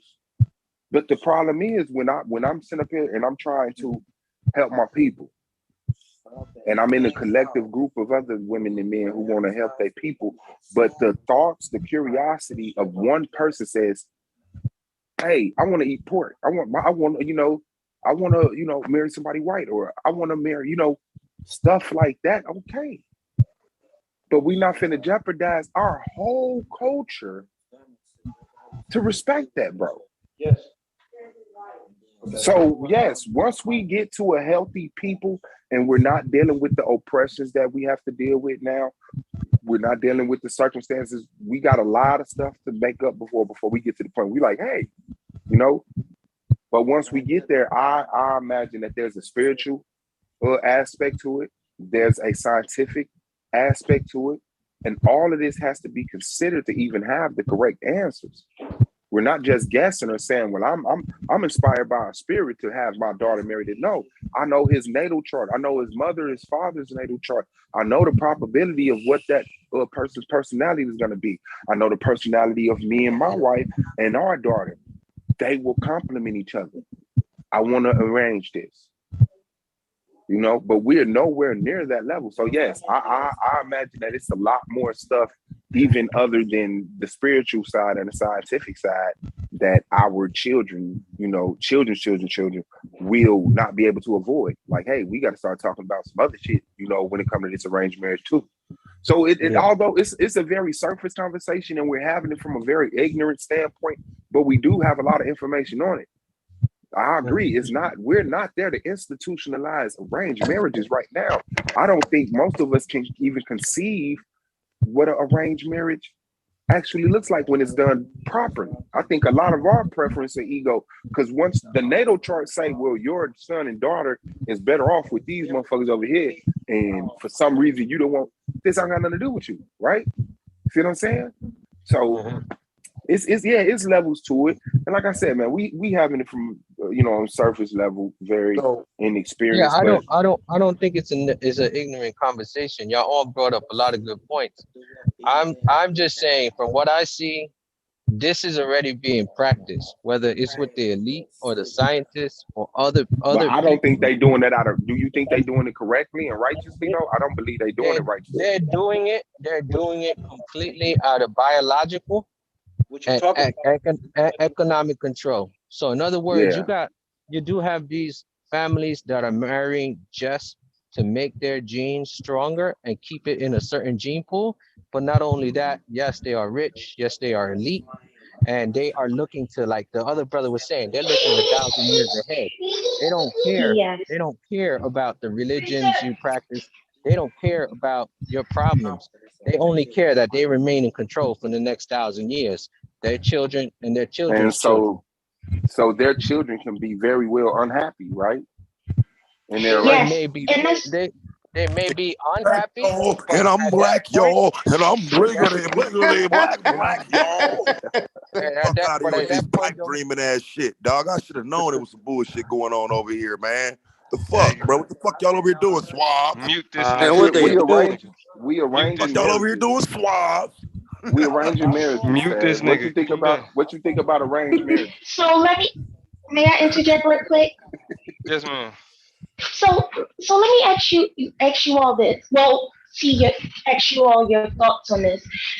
It was a time with the arranged marriages where they didn't love each other. It was strictly done for just like what this brother was talking about, power and genetics.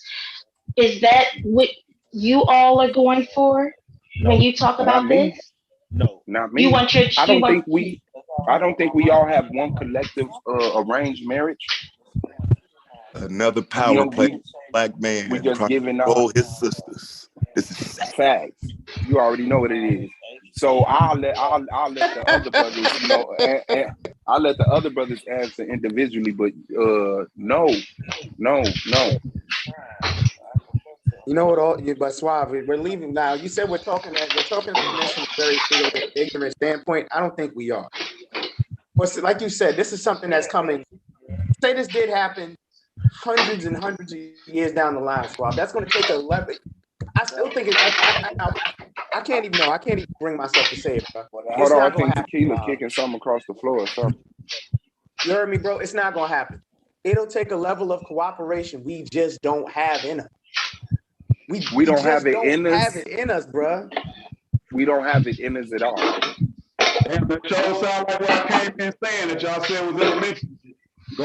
I'm gonna keep it real. It takes a level of cooperation and common ground to get this shit. Like, Yes, I agree. Let's But you don't let's think. talk about this shit at the ground level, bro.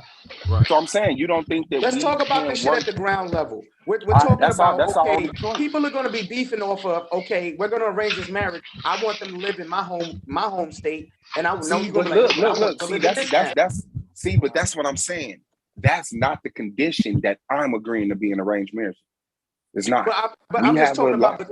But Suave, you acting like that's not something that could just blow the whole thing up. Simple shit blows up shit for black people, bro. It's a damn shame. But what I'm saying is, before, in my world, we're not living in separate states. Remember, I'm to concentrate our numbers, finding land, and talk amongst ourselves face to face. So I'm not arranging marriages state to state. Talking to before, that's a pipe dream. Yeah, I mean, hey, everything is I a agree pipe with dream you, before bro. it came into existence. I believe we could absolutely concentrate numbers, but that takes, again, a level of cooperation amongst a very large group of men getting resources together to cultivate some land. I see all of us showing all of us showing the quality to have. We just can't concentrate because it's a lot of niggas that don't, but they can hit the YouTube link. I don't see that as something impossible when I'm talking to y'all. I don't either. I believe if I came to you, Swab, with a plan to grab 300 acres somewhere, bro, and you see my numbers is right, you on board. There's others who are not going to do it because it's going to get tied up in other shit, bro. I'm just keeping it real. Yeah, and that cannot be go over there. You know what I'm saying? Like, I'm ready. But I don't want to see. This is my problem, bro. I don't want it to be that way. I don't see when I see a black man, bro. I see a black man.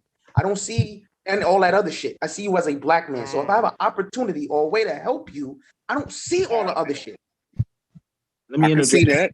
I can say I'm not mad at that. Go ahead, Sean. So, like, what I see is we starting where we are, right? So I'm not looking to start for our whole nation to think like me and move like me, right? I start where I am. Me, a brother, me, a sister.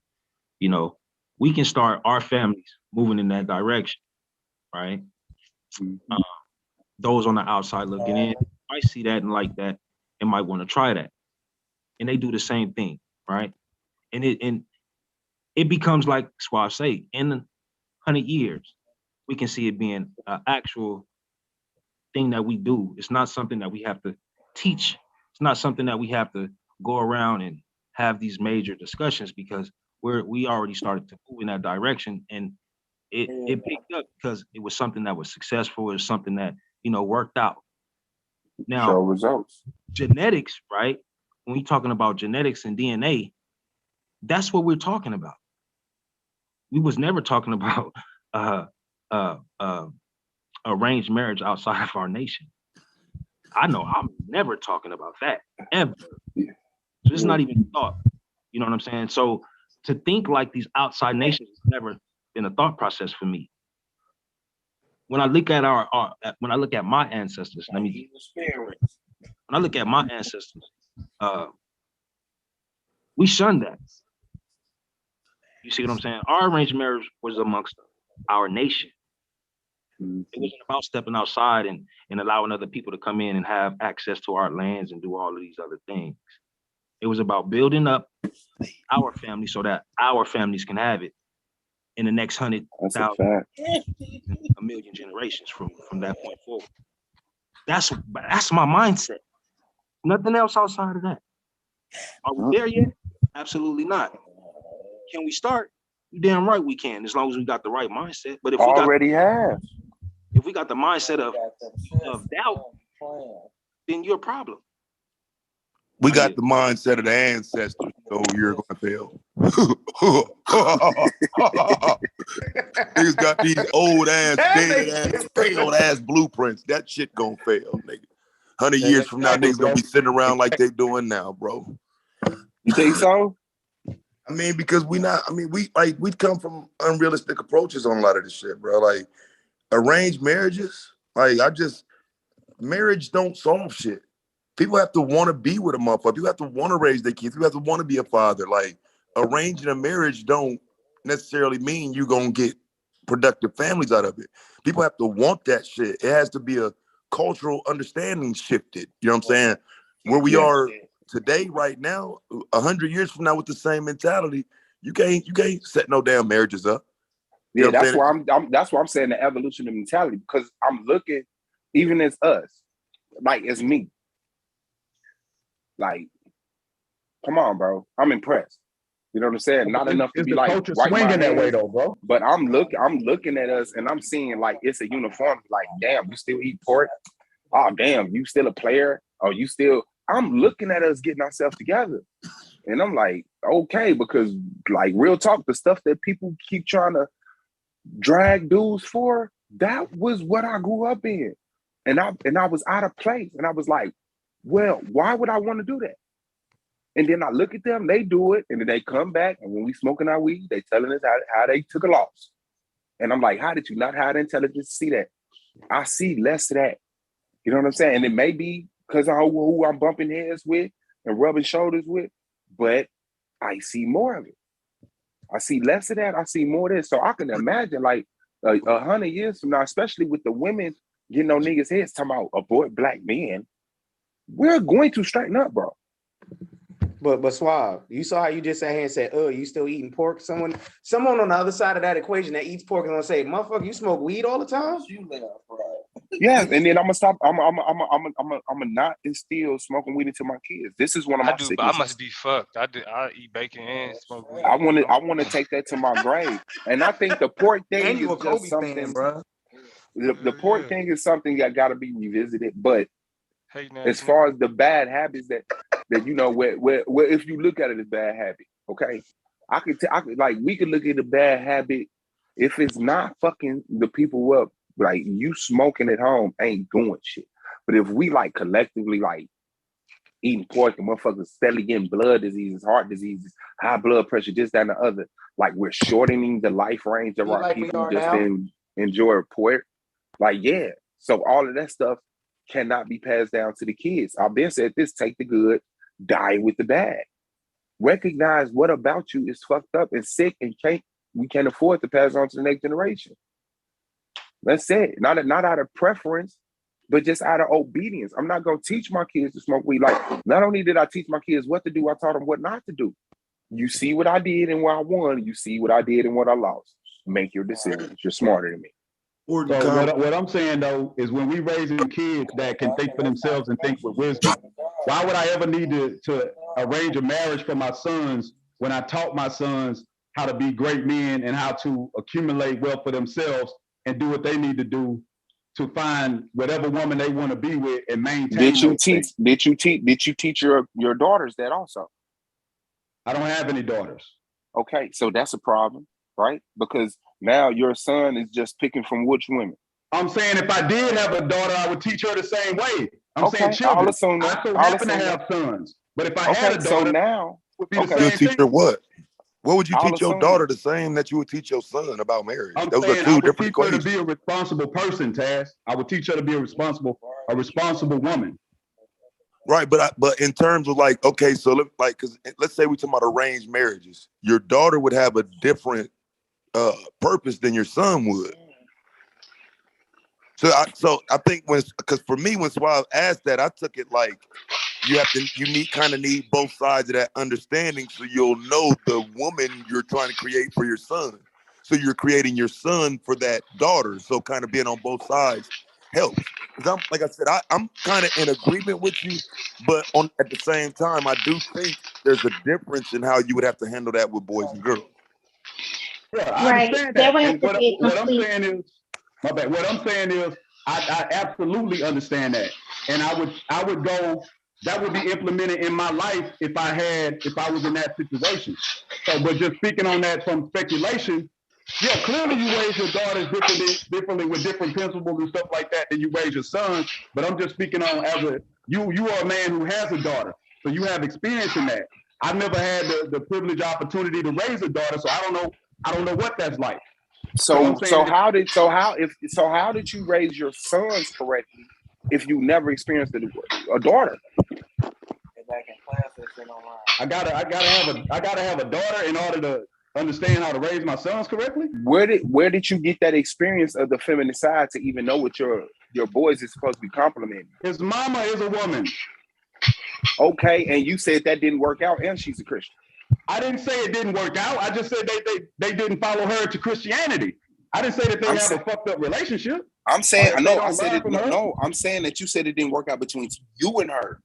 No, my brothers, I have one biological child who was 1 year old by my wife, who I've been with for 23 years. My brother died when he was 22. His sons were 1 and 2. I raised them from the time they were 1 and 2. So so you're okay. So your son is the one that's been in a romantic relationship with their mother. So your son is the one that's still young. The 2 you raised were biologically your brothers. Right, they mines though. Okay, well, yeah. I'm sorry, bro. I would never take that away from you, and I pat you on your back, bro. And thank you for stepping in. That, bro. Thank you for stepping in. I really appreciate it. And I don't want to disrespect it at all, because I want to encourage other men to be like that. But this is what I'm saying. And I'm only and maybe you don't, but I'm asking you, what are you instilling in your boys to make them good men for women, as far as what women are, what they're like, what they like to do, I just throughout the years, because it's not like you just teach them in situations like when they grow up and they start talking to girls. I just never taught them to be predators. I never taught them to prey on women for sex. You know what I'm saying? Like that's basically it. I taught them to, if you dealing with a woman, be honest with her, be upfront with her about your intentions, and go in it like that. No need to violate. I taught them just not to violate women. And if they want to be single and sleep with however many women they want to sleep with, then do that. But if you're gonna be in a relationship, you need to be faithful to that woman. Like that. That's what I taught them. So you taught them, don't commit. Don't commit. I taught them that if they want to commit, then commit. And if they don't, then no, they don't have to. I'm not forcing my son. That's silly, bro. I mean, if you want to go with that, I taught them to not violate or be predators towards women. That's what I taught them. But bro, you just sat here and said you told them that if they want to sleep with how many women they gonna sleep with, as long as they upfront with it, it's cool. And it so is. You did. No, it's not. No, it's not. But would that be cool for your daughter, bro? Would that be cool for your daughter, though? Would you say that's that's cool? Would you tell your daughter she can smash as many dudes as she want to do, as long as she want, as long as she's as long as she don't commit to him. As long as she don't commit to him. No, I wouldn't tell my daughter that. Exactly. So did you teach your? Did you? So you did teach your boys? Don't even ask him. Don't even ask him. You shouldn't teach your kids that. Period. You should, and your kids are grown, and so you know what I'm saying. Like we, and you a parent, and whatever else you did, you don't commit. You know what I'm saying. You did what you said as a parent. Like I feel like now, we're trying not to be realistic for some reason. Hold on. Listen to what I'm saying, bro. I heard you. Hold on, I've heard you. You don't need to reiterate. My nigga, we know. As a single man, if a man wants to do whatever he can, live his life. I'm interjecting right now. I don't see it as you a could nigga talk thing. louder, but I got the mute button. Okay, you go talk ahead. louder, but I can thank you. I appreciate it. I hate having to do that. Fuck this nigga Taz. This is my motherfucking league, nigga. This is my league, nigga. But as I was saying, it's dangerous to teach that, because there's also, we shouldn't just teach them not to prey on women, not to be predators, but we should also have a different orientation to how they view women, right? Because if you say you can sleep with all the women you want to as long as you don't commit to them, it not that cut and dry though. But you can hold make on. it out. But it's not that cut and dry. Hold on, bro. Listen. I'm saying that sentiment. However you want to play with what that means, that sentiment is dangerous, because what it does is it cheapens that experience between, you know what I'm saying, your son and whoever else. Because while your son may have it in his mind that, hey, as long as I'm not committing, I'm cool. That type of mentality is as long what as I women tell her the truth. Hey, you know I just want to draw. Right. So listen. Hold on. I'm not done. Let me say this, and then you can go ahead and get it. I mean, I get that. I get that. But hold on. Time out. I get that, right? I get that. But I know y'all niggas got schedules and all that other shit. And I've heard what you said. So if you're about to reiterate something you've already said, we good. What I'm saying is that sentiment regardless cheapens how men understand that experience altogether. You feel me? And when women are taught one thing, like for example, like cherish your body, don't give yourself up like that. But boys are then taught, You know what I'm saying? As long as you don't commit, you good to handle it however you handle it. That's gonna create a inevitable conflict between the two. Because boys generally are not being taught the things that actually coincide with or that link with what girls are being taught. All right, bet. Now listen to what I'm saying. And this is the reality. And I'm being courteous, nigga. Right. I got you. Because I bet was hold on. disrespectful, nigga. And so I'm being nice by even letting you finish, nigga. But I got you. I appreciate you. My oldest son was a really popular guy in school. A lot of girls liked him. He made the decision to not even lose his virginity until what you call that, an intentional decision to not even lose his virginity until after high school. So when I say I told them as single men, it's not like cut and dry. Like I said, hey, bro, as long as you tell them the truth, just go out there and fuck as many women as you want. No, if we living in reality and you got boys and you know that those boys, you don't need to. Hold on, bro. Let me finish. No. Come on, man. Stop that shit. Let me finish. Nah, because this is the thing. We don't need to be lectured about reality, my nigga. That's the thing. You're sitting up there creating a narrative. You're sitting up there creating I'm not creating a narrative, my nigga. We don't need to be lectured about reality. That's not what they do. Let me repeat. But if they single, we don't need to be obviously lectured they about gonna do what reality. they want to do. That's just how it goes. I don't. And if they not violating, they're going bro, no, bro. No, that's what I'm saying. You not. Yeah, hold on. Stop. You not responding to what I'm saying. You literally trying to circumvent the point I'm making about what cheapens that experience to be like, well, this is the reality. Nigga, I'm a grown fucking man. I know what the fuck reality is. I know the sentiment of whether purposely losing your virginity, purposely maintaining a relationship, all of that shit, nigga. Everybody don't give a fuck about no cheapened experience though, as a man. Bro, I don't give a fuck. Everybody don't give a fuck telling about you. no That's cheapened a experience, problem. bro. That's what I'm saying. You're not about to talk over me to say that. That's a I can problem, understand if you was actually about to add something to the. Hold on. I can understand if niggas was about to add something to the conversation. But when you talking over niggas and you demanding the floor to say basic shit, that's why that shit get cut the fuck off. Nigga throwing out buzzwords like, well, don't nobody care about reality and all that, or cheapening the. That's the fucking problem. That's the fucking issue. Because we don't. And I'm gonna let you get it, twin. But I gotta say this. It's this type of people are indignant in their mediocrity. People are indignant to be basic than a motherfucker. Yeah, you could never make a fucking t-shirt, bro. All your slogans just not marketable. Shut the fuck up. This is indignant. What the fuck did you just say, what bro? I mean by that, indignant. No. I'm saying people are indignant in their mediocrity. What I'm saying is, you see how he demanded to be heard, how he was steadfast in making sure that we heard that he was about to say some mediocre, basic, normative level shit. Like, do you think you need to yell at somebody that most people don't care about cheapening the experiences when a large part of the conversation, I'm not done, because a large part of the conversation, all right, nigga, but you're not about to, that's what I'm saying, you're not about to interrupt me, you know what I'm saying, to say that you think I'm saying some dumb shit. That's what we're not gonna do. That's not dumb, bro. That's I mean, hold on, but I mean, even if he feel that way, you're not about to interrupt me so you could tell me that you think my shit dumb. So as I was saying, you are not like to demand the floor to tell people that everybody don't care about cheapening the experience is some basic elementary shit, because the entire conversation is about how the world just cheapens or our society cheapens the experience as it pertains to sex. We're literally critical of the status quo while you're indignantly defending it. Nigga, like what you saying is stool shit. It's the shit like it's the treadmill shit. Bro, if you run around in a closed society or a cult where you think you can teach your children that they can just live by some fucking old Bible doctrine, then that's cool. Not Bible, no, bro. I'm saying, I gotta get in on this, bro. I gotta get in on this. In reality, bro, I see what Yara was saying, bro. Everything ain't based on the Bible, bro. I taught my sons to respect themselves and treat people how they wanted to be treated.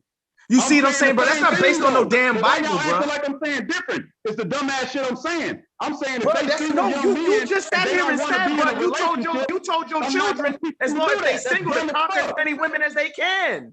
That's detrimental to what we trying to do. We Bro, trying to listen what change I'm the saying. culture, bro.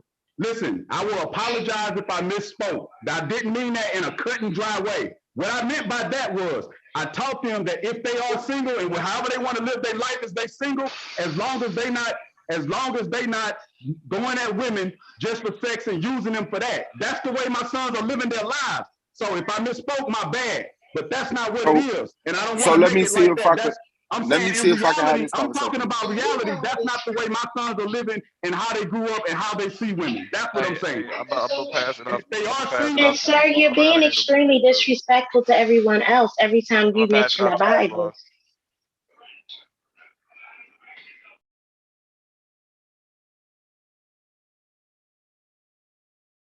Go ahead, Domo. No, he gave you the hose. That's what he was doing. Oh, that's what, motherfucker. Okay. Nah, nigga, you got it.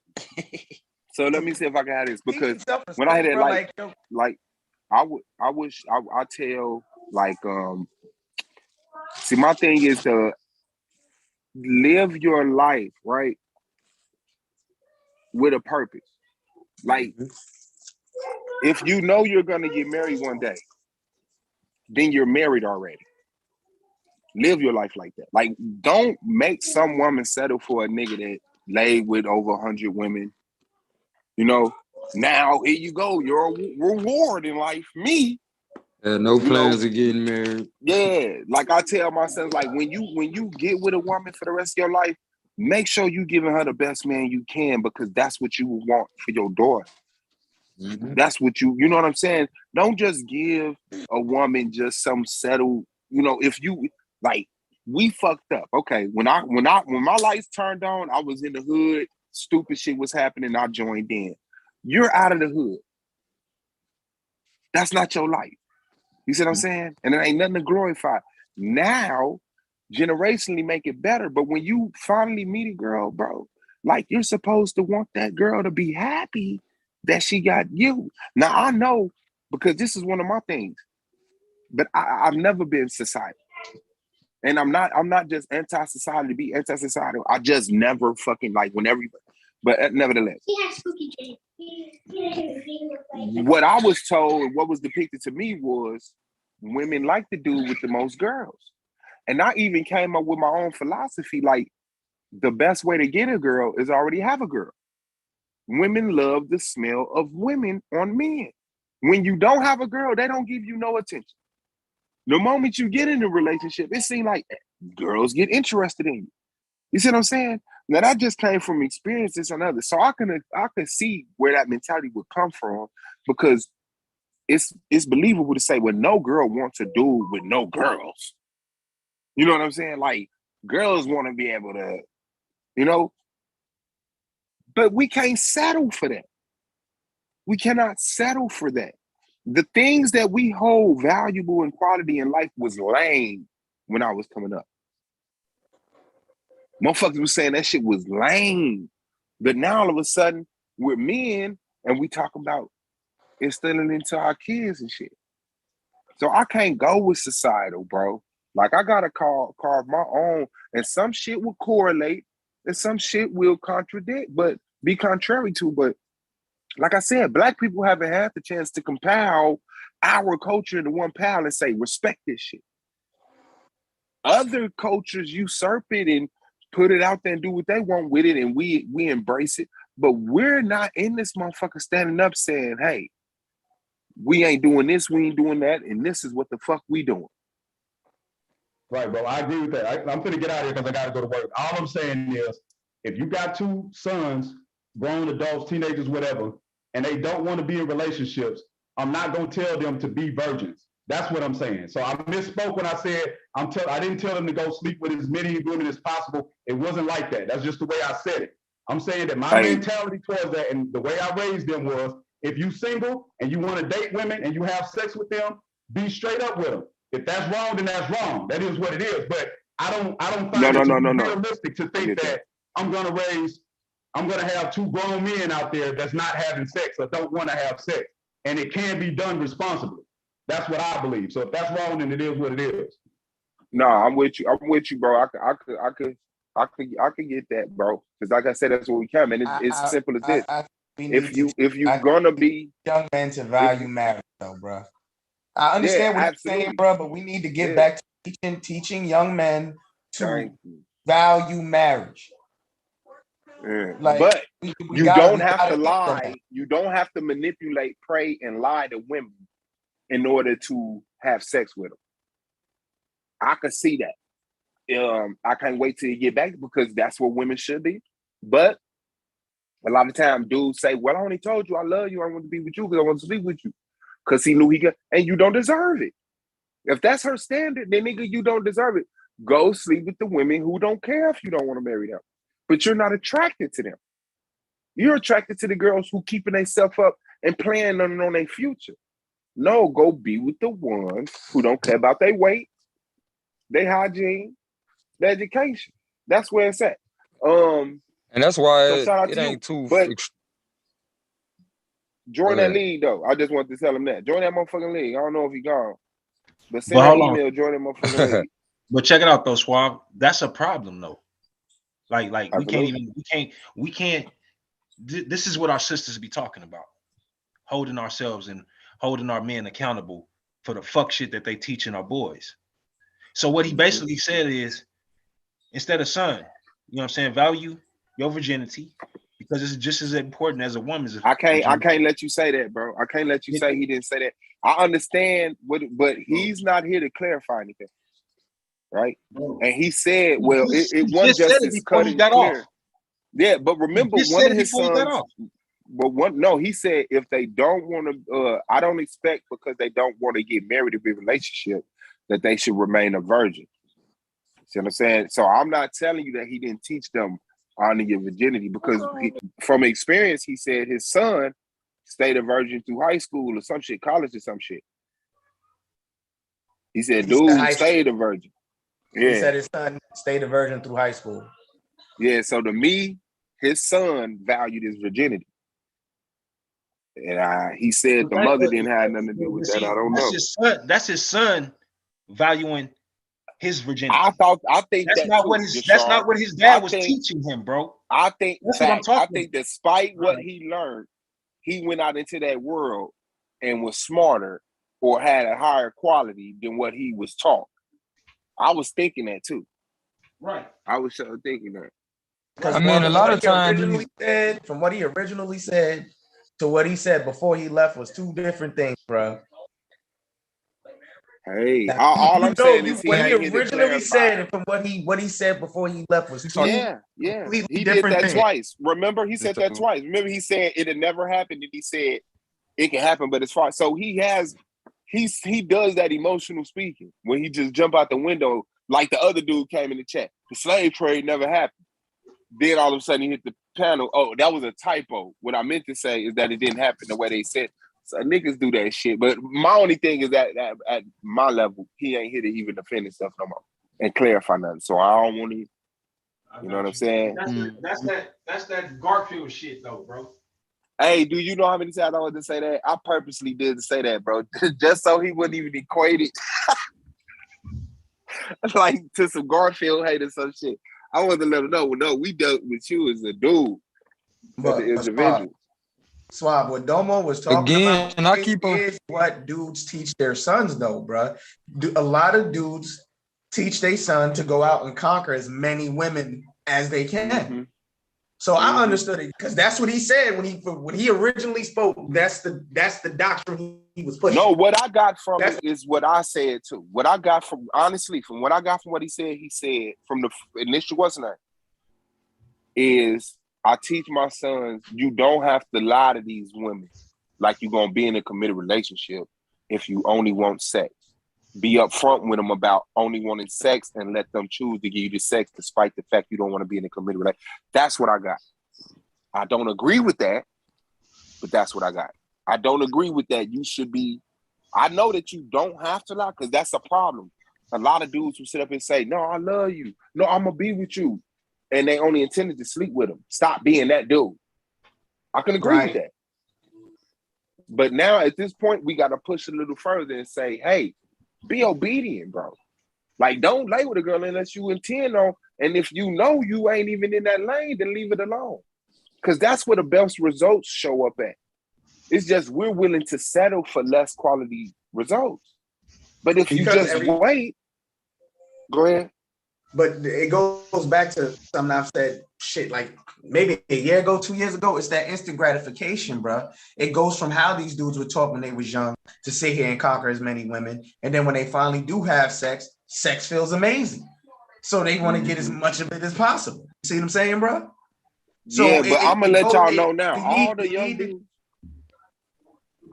dudes that's listening, sex is amazing with your girl. Right.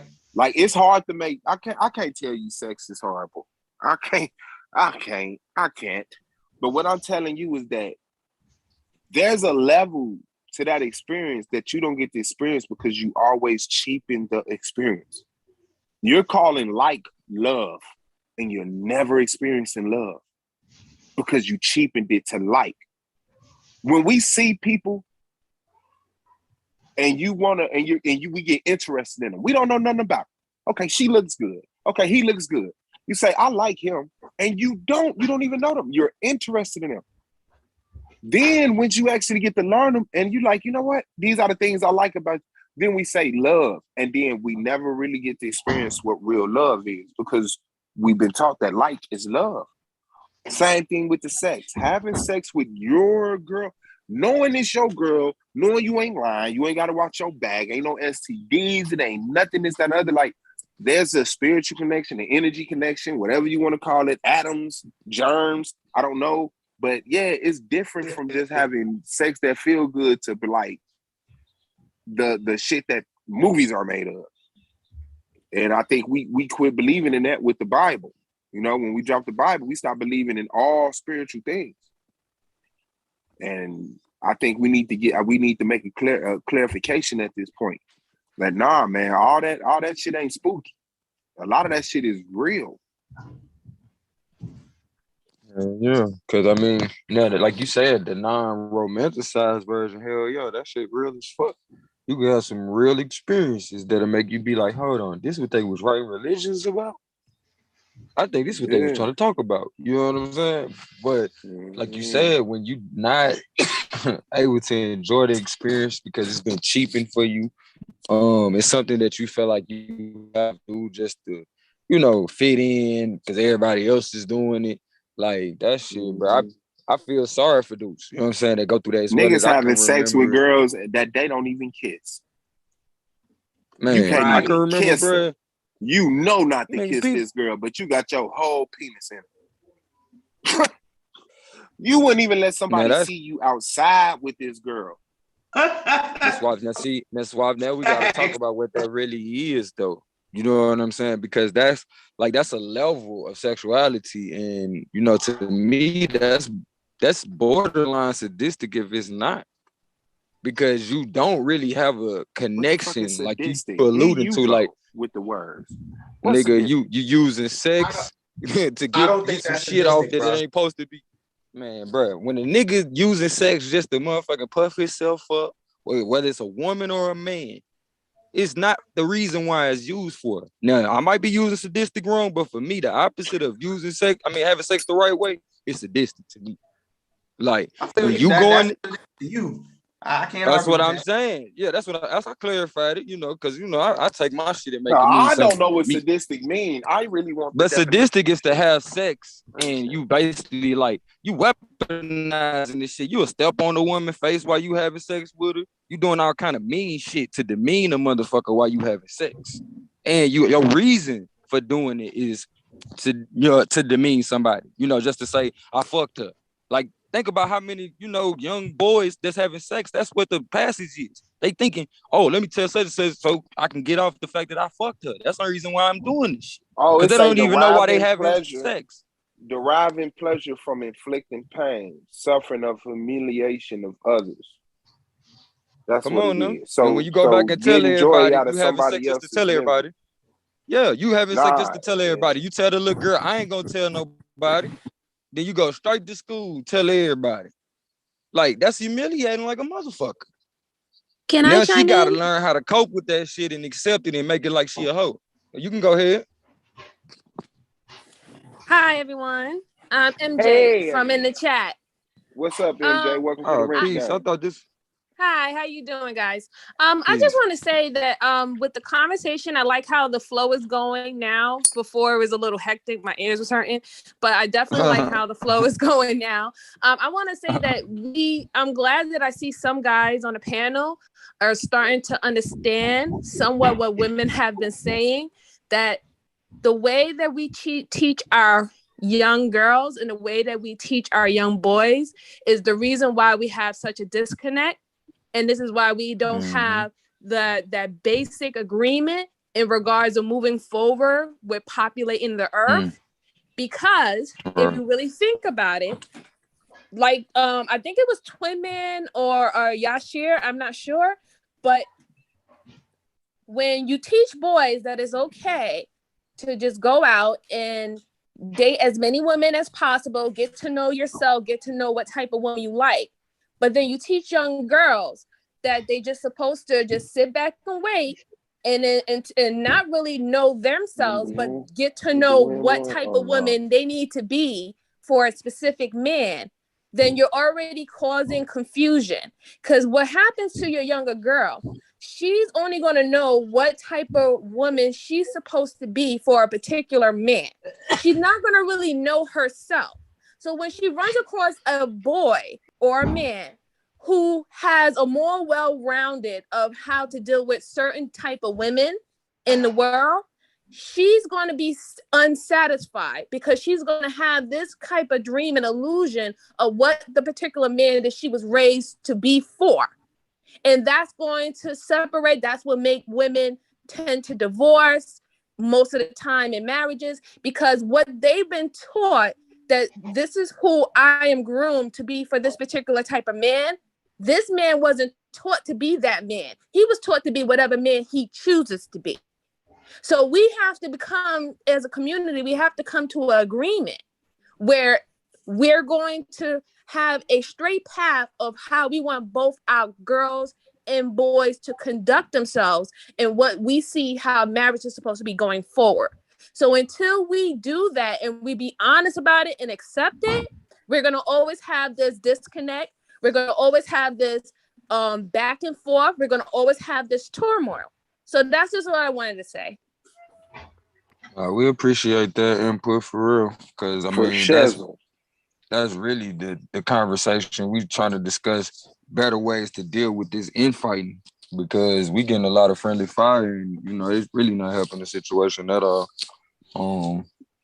So yeah, we definitely take that in. Definitely. I don't think there's nothing wrong with sexuality. We should not make sexuality this big bad evil curtain, right? Sexuality is just a part of just being human, is a part of nature.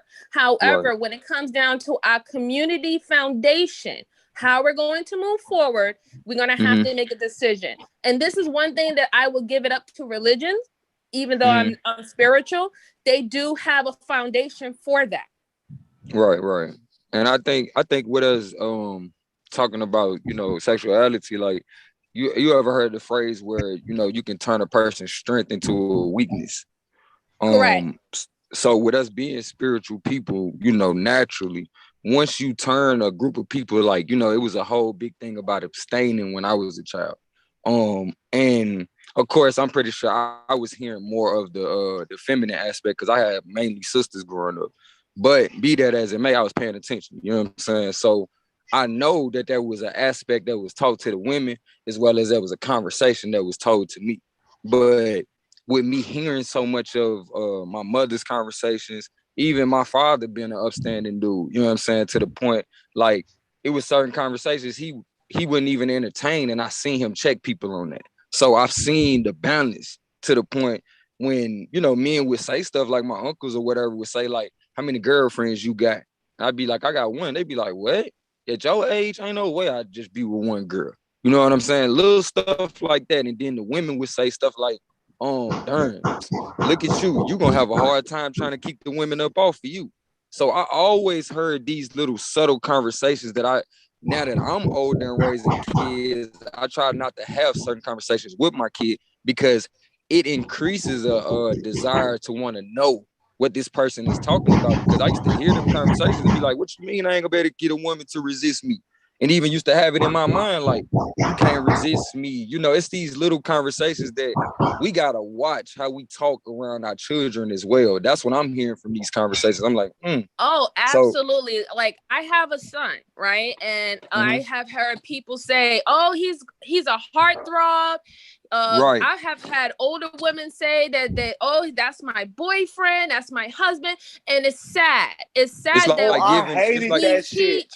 I we got teach into it with what you sexuality. just said. That calling the little boy We your teach boyfriend shit. sexuality to our children too mm-hmm, early.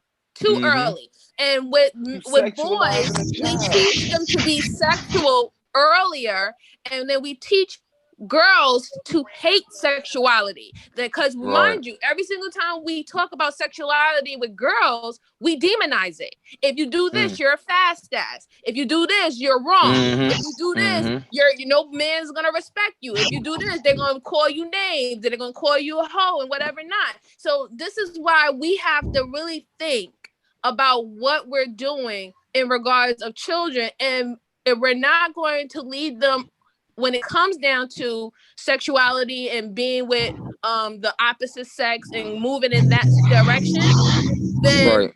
Somebody we're going to breaking. always have this confusion. We're going to always have this disconnect, and we're going to always have this turmoil. We just have to stop doing it. No, my son should not be looked as a heartthrob when he's 9 years old. He needs to be Right. focusing on school. He needs to be focusing on being a good athlete if he wants to be one. He needs to be focusing on being an engineer if he wants to be one. He should not be worrying about whether or not if he's cute for little girls to find him cute in school. Because And that's what. he's not going to find his wife that he's going to need in school when she's trying to find herself as well. So that's how I just feel about it. And that's why that balance is necessary. Like, it's one thing to tell a little girl, because I feel like remember I said earlier, the strengths becoming a weakness. I feel like at one point in time, there was I know y'all heard the saying where the mother would tell the young male, she would be hard on him, like she would whoop him so massa wouldn't kill him, type of thing, and after so long of generations of that, now you got women, my mother, she wouldn't even really want me to leave the yard until I was like probably 16, because she was so fearful of somebody killing me. Now when you talking about with the girls, I feel like at some point in time, we was trying to tell them different protective mechanisms to the point that the balance of the conversation went away. And like you said, it became a conversation of detesting sex. And then now, as the two get older, now you got the young male who's sex crazed because he's done been pushed towards it. You feel me? And as well as his natural desires. He's done been, like I said, he done been overly encouraged, plus his natural desires, as well as the girl, she done been discouraged out of her strength. Because if we be real when it comes to, sexuality, it's really it's a feminine game. That's why when you see the demonization of sexuality, in Western society as well as in ancient times, you darn near see a devil as a woman, or a woman being blamed for a mistake. But it's because of the fact that now this allows for this man to have her on an even playing field. Whereas this woman, she's so amazing. She's so persuasive. She's so seductive that some men will blame her for what they can't control themselves from doing.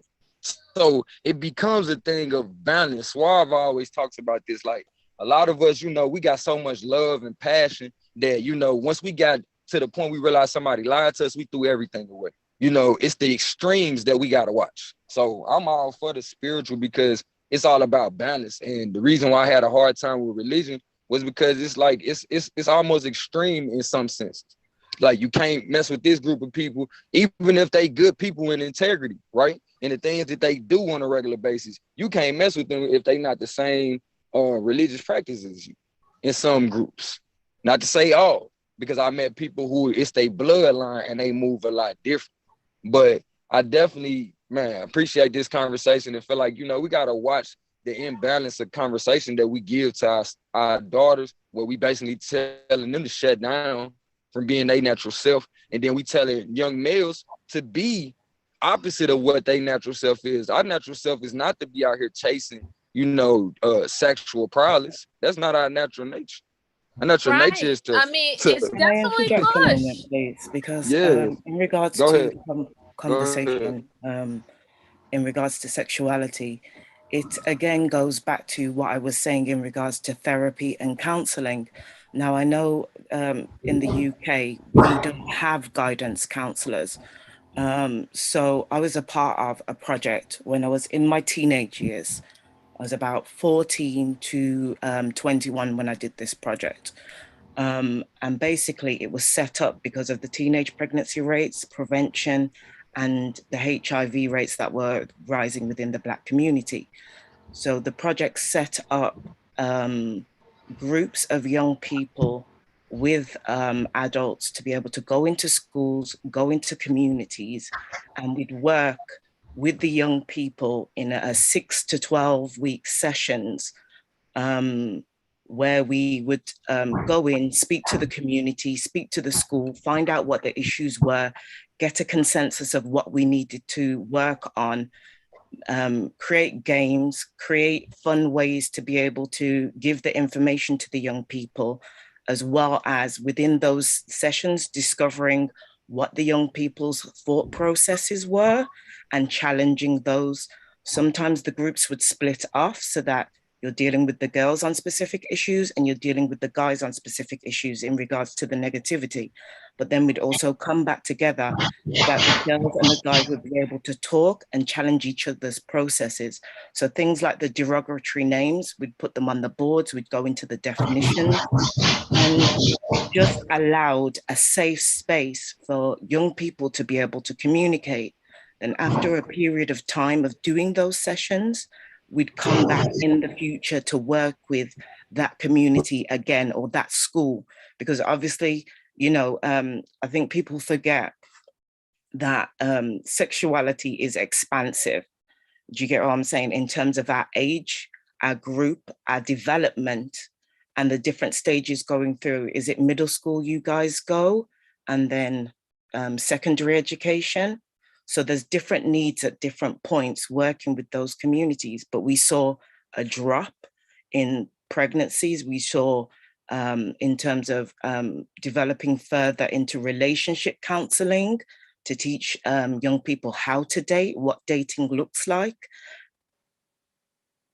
So that may be something to consider being useful in the future. Like I said, therapy, counseling, it's a tool. There's different tools. And I think people forget also that within therapy, you know, the psychologists, you've got life coaches, you've got, you know, therapists that deal with sexuality, you've got therapists that deal with relationship counseling.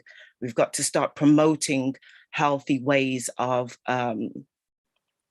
our young people moving forward and utilizing the tools, because we as parents can teach one thing, but then we also forget they're in a social space a good majority of the time when they're in school, when they're in college, when they're in university, when you're in life. We develop a lot through our social circle. So it's about infiltrating that social circle and challenging and putting in those positive messages. I beautifully I said. agree with that. Beautifully said. Like I agree. Yes, Totally for agree. some, I do agree. Some may need therapy and all that, but I think that positive reinforcements, actually instilling values into your children, I really do feel like if you're teaching them correctly from the jump, the world's not going to influence your child as much as you think. I grew up in a very rough environment, but my parents didn't play. They just didn't play certain shit. You see what I'm saying? So I understand what the sister's saying, but I do believe it starts with that male role model in the home, teaching his sons to respect his body, teaching his sons to respect women. You see it? I get what you're saying. At the same time, you're referring to what's going on with yourself in the wider community dynamic. We can't pretend that TV, social media, OnlyFans, and all those things around us, and all the things that kids now have access to today. Because remember, back 25, the other day I was doing, you know, the kids are into TikTok. I was doing that whole dial-a-tone sound with my cousin, and it's to see what the kids' reaction is, but they didn't know what it was because they weren't around at that period of time.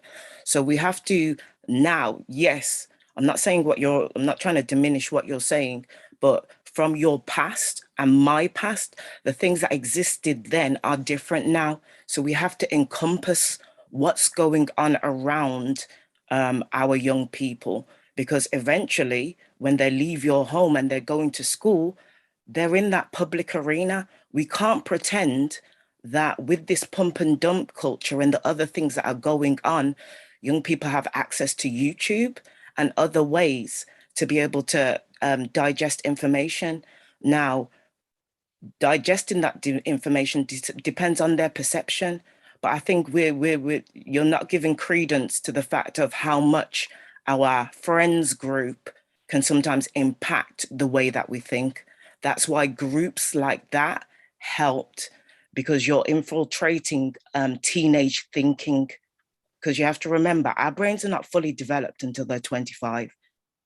So with that in mind, the different stages of the project was there to deal with the different issues for the different generations that they were facing. And through communicating with the young people, we were able to find out what their issues are, because you have to remember, at the same time, there's certain conversations that you're going to have with your parents. There's a lot of kids that don't have the comfortability to have certain types of conversations. So but can I stop you right there? Can I stop you right there? That's a problem. That's a problem right there. You should be able to have any conversation with your child, even on how to pick and choose friends. The red flags of the green flags and the red flags of certain friendships to have. Like again, I know you're saying I'm taking it back to myself, but it's universal. Like, you don't want to be around people who are doing bad stuff. So you teach your children, hey, if you're around somebody and the only thing they want to do is smoke weed or drink all day, I don't think that's the friend for you. You see, it goes back to those basic parenting skills. I honestly believe there's a true lack of parenting skills. I believe we allow social media and the TV and all of those things that you mentioned to raise our children. We don't spend that quality time with our children, being there to have those tough conversations with them. We wait until the shit hits the fan and then we're trying to teach them something. So I hear what you're saying. I hear what you're saying. I'm sorry. Can I say? I apologize. I just want to say I'm in agreement with both of you. I think that it does start at home, but I'm definitely with Queen Cassette about we have to be proactive as a community and set up those shops and therapy. And the reason why I said that is because last night I ended up watching one of those old school like teen movies, you know, like they used to have like American Pie and things of that sort. Have you noticed, when was the last time we actually had one of those teen lovey movies? You really don't get to see those anymore. They're like series on Netflix and stuff like that. And the reason why they're not promoting those type of coming of age movies anymore is because our children are already acting like adults. So our children are at the point where they have lost their childhood. They're dealing with adult situations far before their age. So we have to be proactive by changing the narrative of what's being pushed now, early as possible. Even we have to have that reinforcement out of the household as well, because we know that the social atmosphere has a big impact on how children are going to navigate or how they're going to move in the world. Because like you said, yes, you can tell your children, hey, be friends with this person. But when that child starts to make a decision, they might want to go against the mold. And you need to have them understand why do they want to go against the mold. So by having that therapy in place, we'll have them work out their situation. One of the things I say that we don't do in the Black community, we do not use or utilize metacognition, knowing one's weaknesses and strengths. And that's what we need to do. We need to start knowing what our weaknesses and strengths are, help build up our weaknesses, and maintain our strengths. And that's true. I don't know that word you just used, metacognition. But like one thing I noticed through my Is whole life metacognition. We use it in the military. It's metacognition. I do agree with. Can I say I do agree with was it Twin Man that I was talking to, or Goldmind that was you were talking about being able to have the conversations with our children. What I've found in the past is that there are a lot of parents that are embarrassed because they don't always know the right information.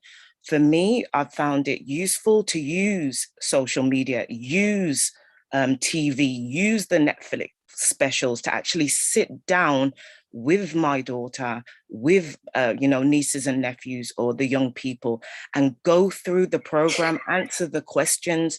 If there's things in there that are negative, then you have the conversation with it. My thing is to use things as tools. So these programs that are around, I use them as tools to be able to reinforce things, to be able to talk about uncomfortable things. We've got I think to a certain extent, what gentlemen are also forgetting is, although girls have been taught something, we've been taught a lot of things based on the needs of men. We're in a climate now where women are starting to explore our sexuality and our womanhood in a different way, because it's always been taught in the past generations in a sense from a man's needs, or whether it's religion or whatever the foundation is. So with what's going on today, using the different tools that are around us to basically have the conversation, as well as I don't think some men understand that in women exploring their sexuality and getting to know their bodies, and being able to have the conversations now to be able to pass on the information to young women and young men. Yeah, I think we was just talking about this. And I was saying, like, women haven't been able to express themselves. So now what you're seeing is the uproar, right? Because that's who will rise. The people that's being oppressed, that's your next group to get extreme and come up and fight for their, and a lot of times, some things that are necessary at that point won't be necessary later on. You just gotta let it die down. But it's like when we get to this point where we're so reactive, especially as Black men to women, and like one moment it didn't matter what they did, and then they made a decision, and all of a sudden the onus is on them. Like, and to speak to the men, like society is structured in that way. Like, I didn't agree with it. So when you say like the man view, I can't fight against that. But we gotta be honest. This is not like what the Black man was viewing.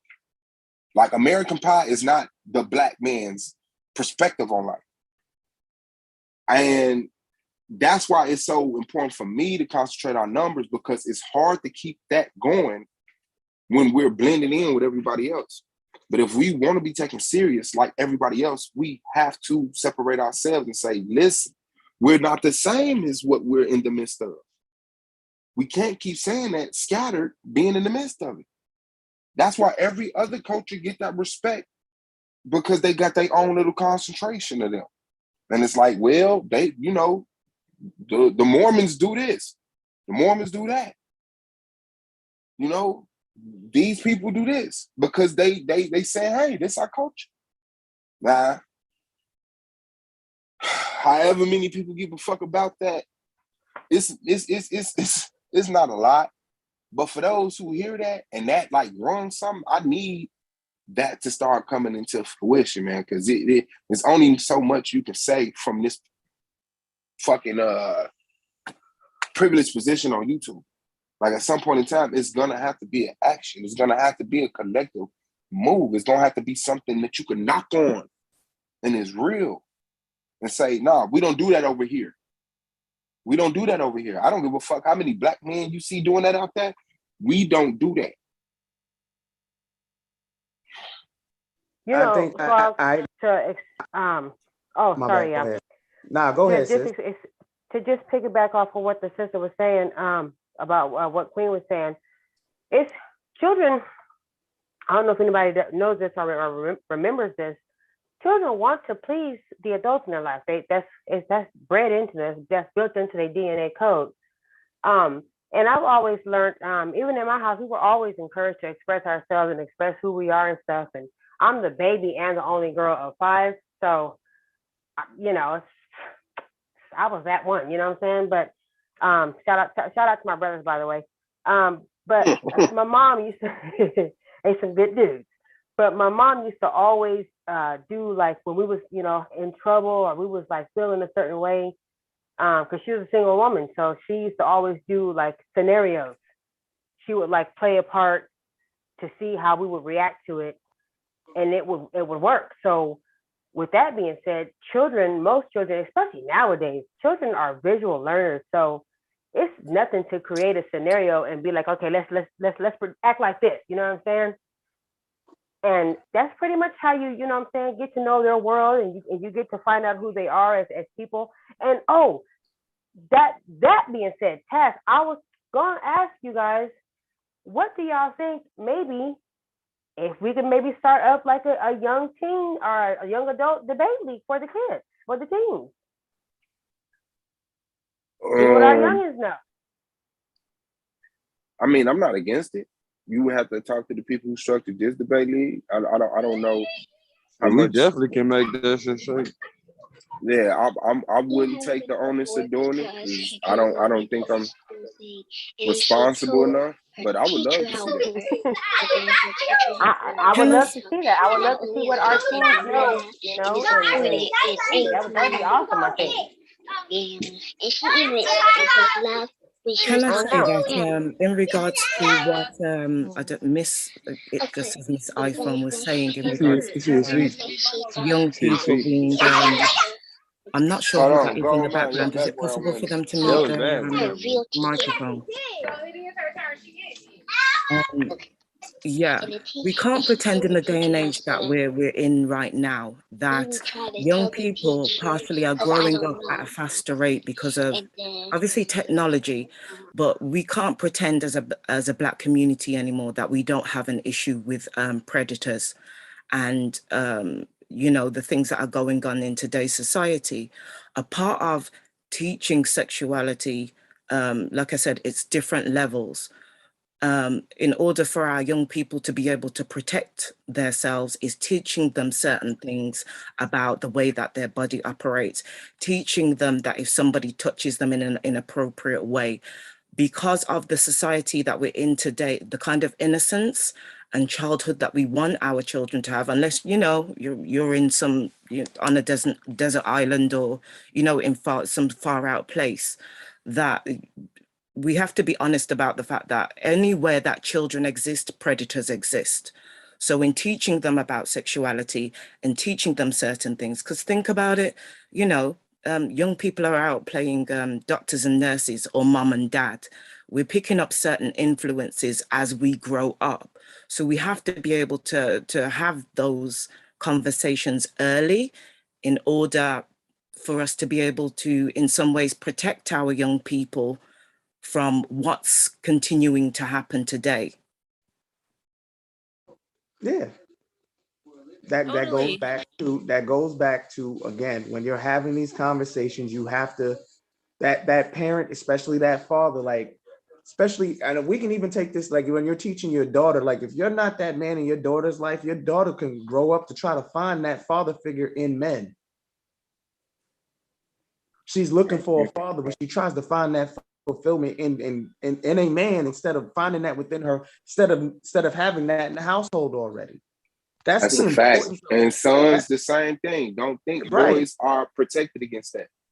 Do not think that's boys what I'm saying. Like we don't that's what I can't, like, that's when Queen Cascade was talking about the therapy thing, yo, I 100% agree. Yeah. It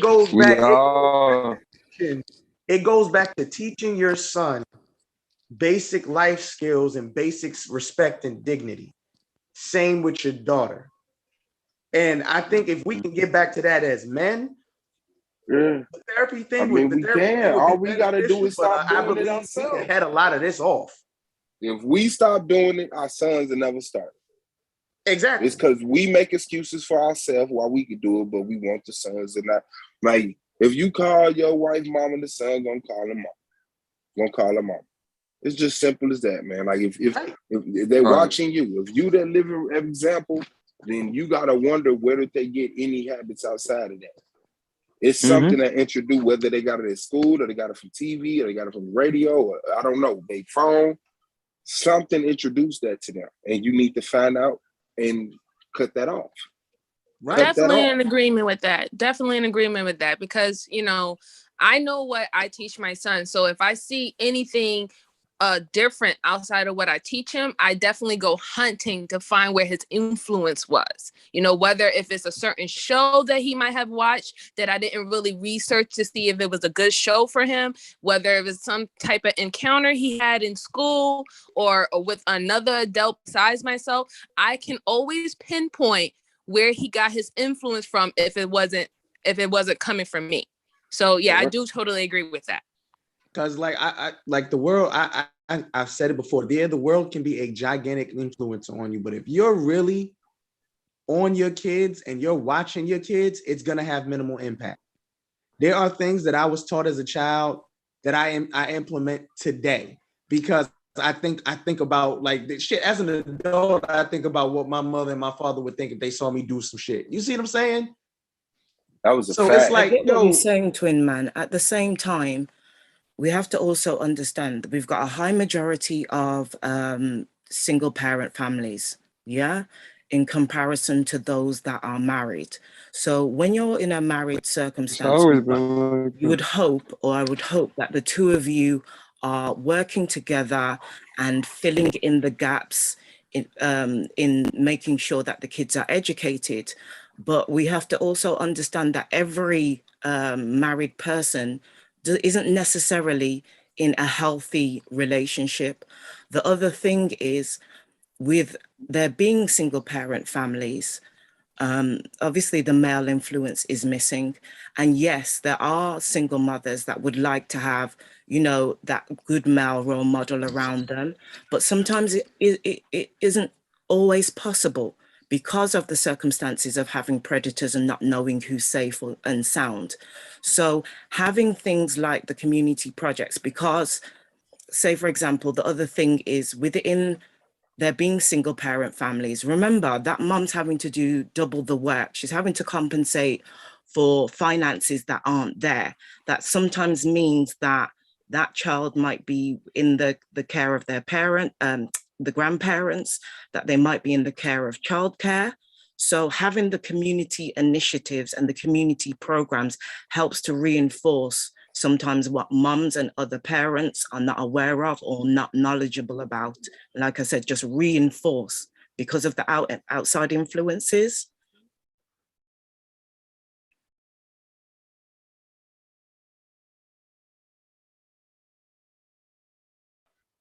What's up? Oh, I was just making sure she was done. But nah, she's speaking about the influences on the kids. I don't know if she got snatched up or if she was done. Yeah, I think she got raptured. Man, shout out to the chat, man. Hit that like button, man. For sure, it's the lead. Look at that. Man, that's a lot of value in that background, man. Sorry, I lost my connection there for a moment. Carry on. No, you good. Okay, no. Go ahead. You lost your point? I lost my connection there, but I've lost my train of thought. We're trying to get the connection back. It's okay. Okay, you were just talking about how the community programs is initiated would be good because the outside influences, how they hurt. Yeah, to keep that uniformity and that mindset to make people aware of the things that they might not be aware of when they're single parents. Or, you know. But yeah, I appreciate like I said, it's that. not just about the single parent element because like I said, you've got parents.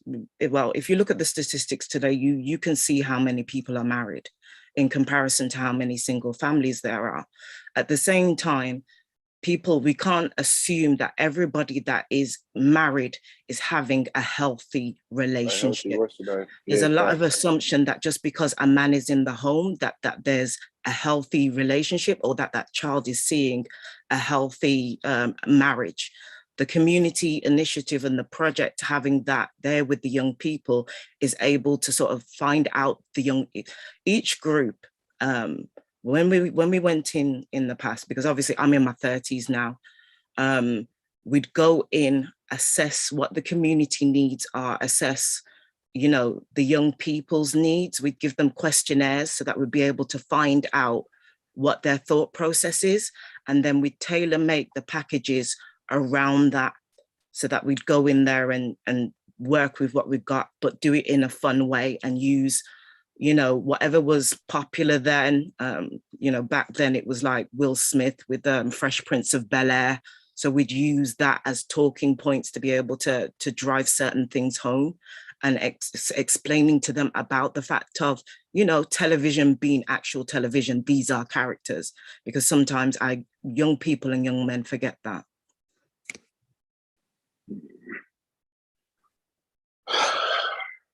Man, it's a complex conversation, man.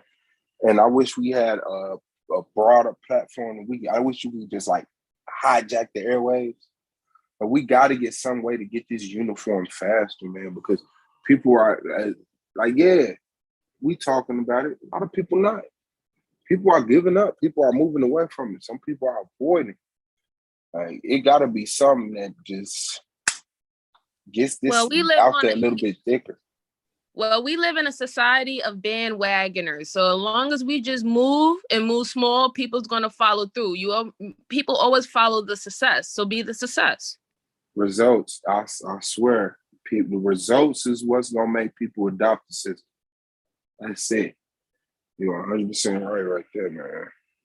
Yeah, we can't worry about, trying to reach as much people as we want. The way how we can reach people is by proving that it's successful, because the more that we make more successful families, a better, healthy, successful community.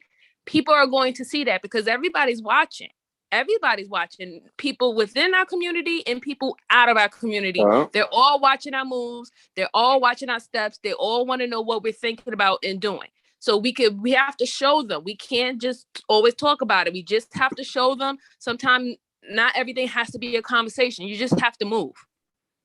Mr. iPhone's right, because say, for example, with that project that happened, what we were able to do is take the information from the young people, collate all the evidence, and then we were able to go to our council, our local council, our local government, and show them statistically, this is what's going on with the young people. This is what we need to be able to change in terms of sexual health and sexual services. Then we were able to broaden the project to be able to spread it into, because we started with social services, because we were finding 2 years after young people were leaving care that they were getting pregnant or ending up in prison. Do you get what I'm saying? And then from that, we were able to get into community centers. We were able to get into schools. And then we were able to understand that there wasn't a uniform sexual health curriculum that, could broadly help everybody. So we were able to then get those other communities involved and push towards making it a policy with the government and challenge them to, do something with it.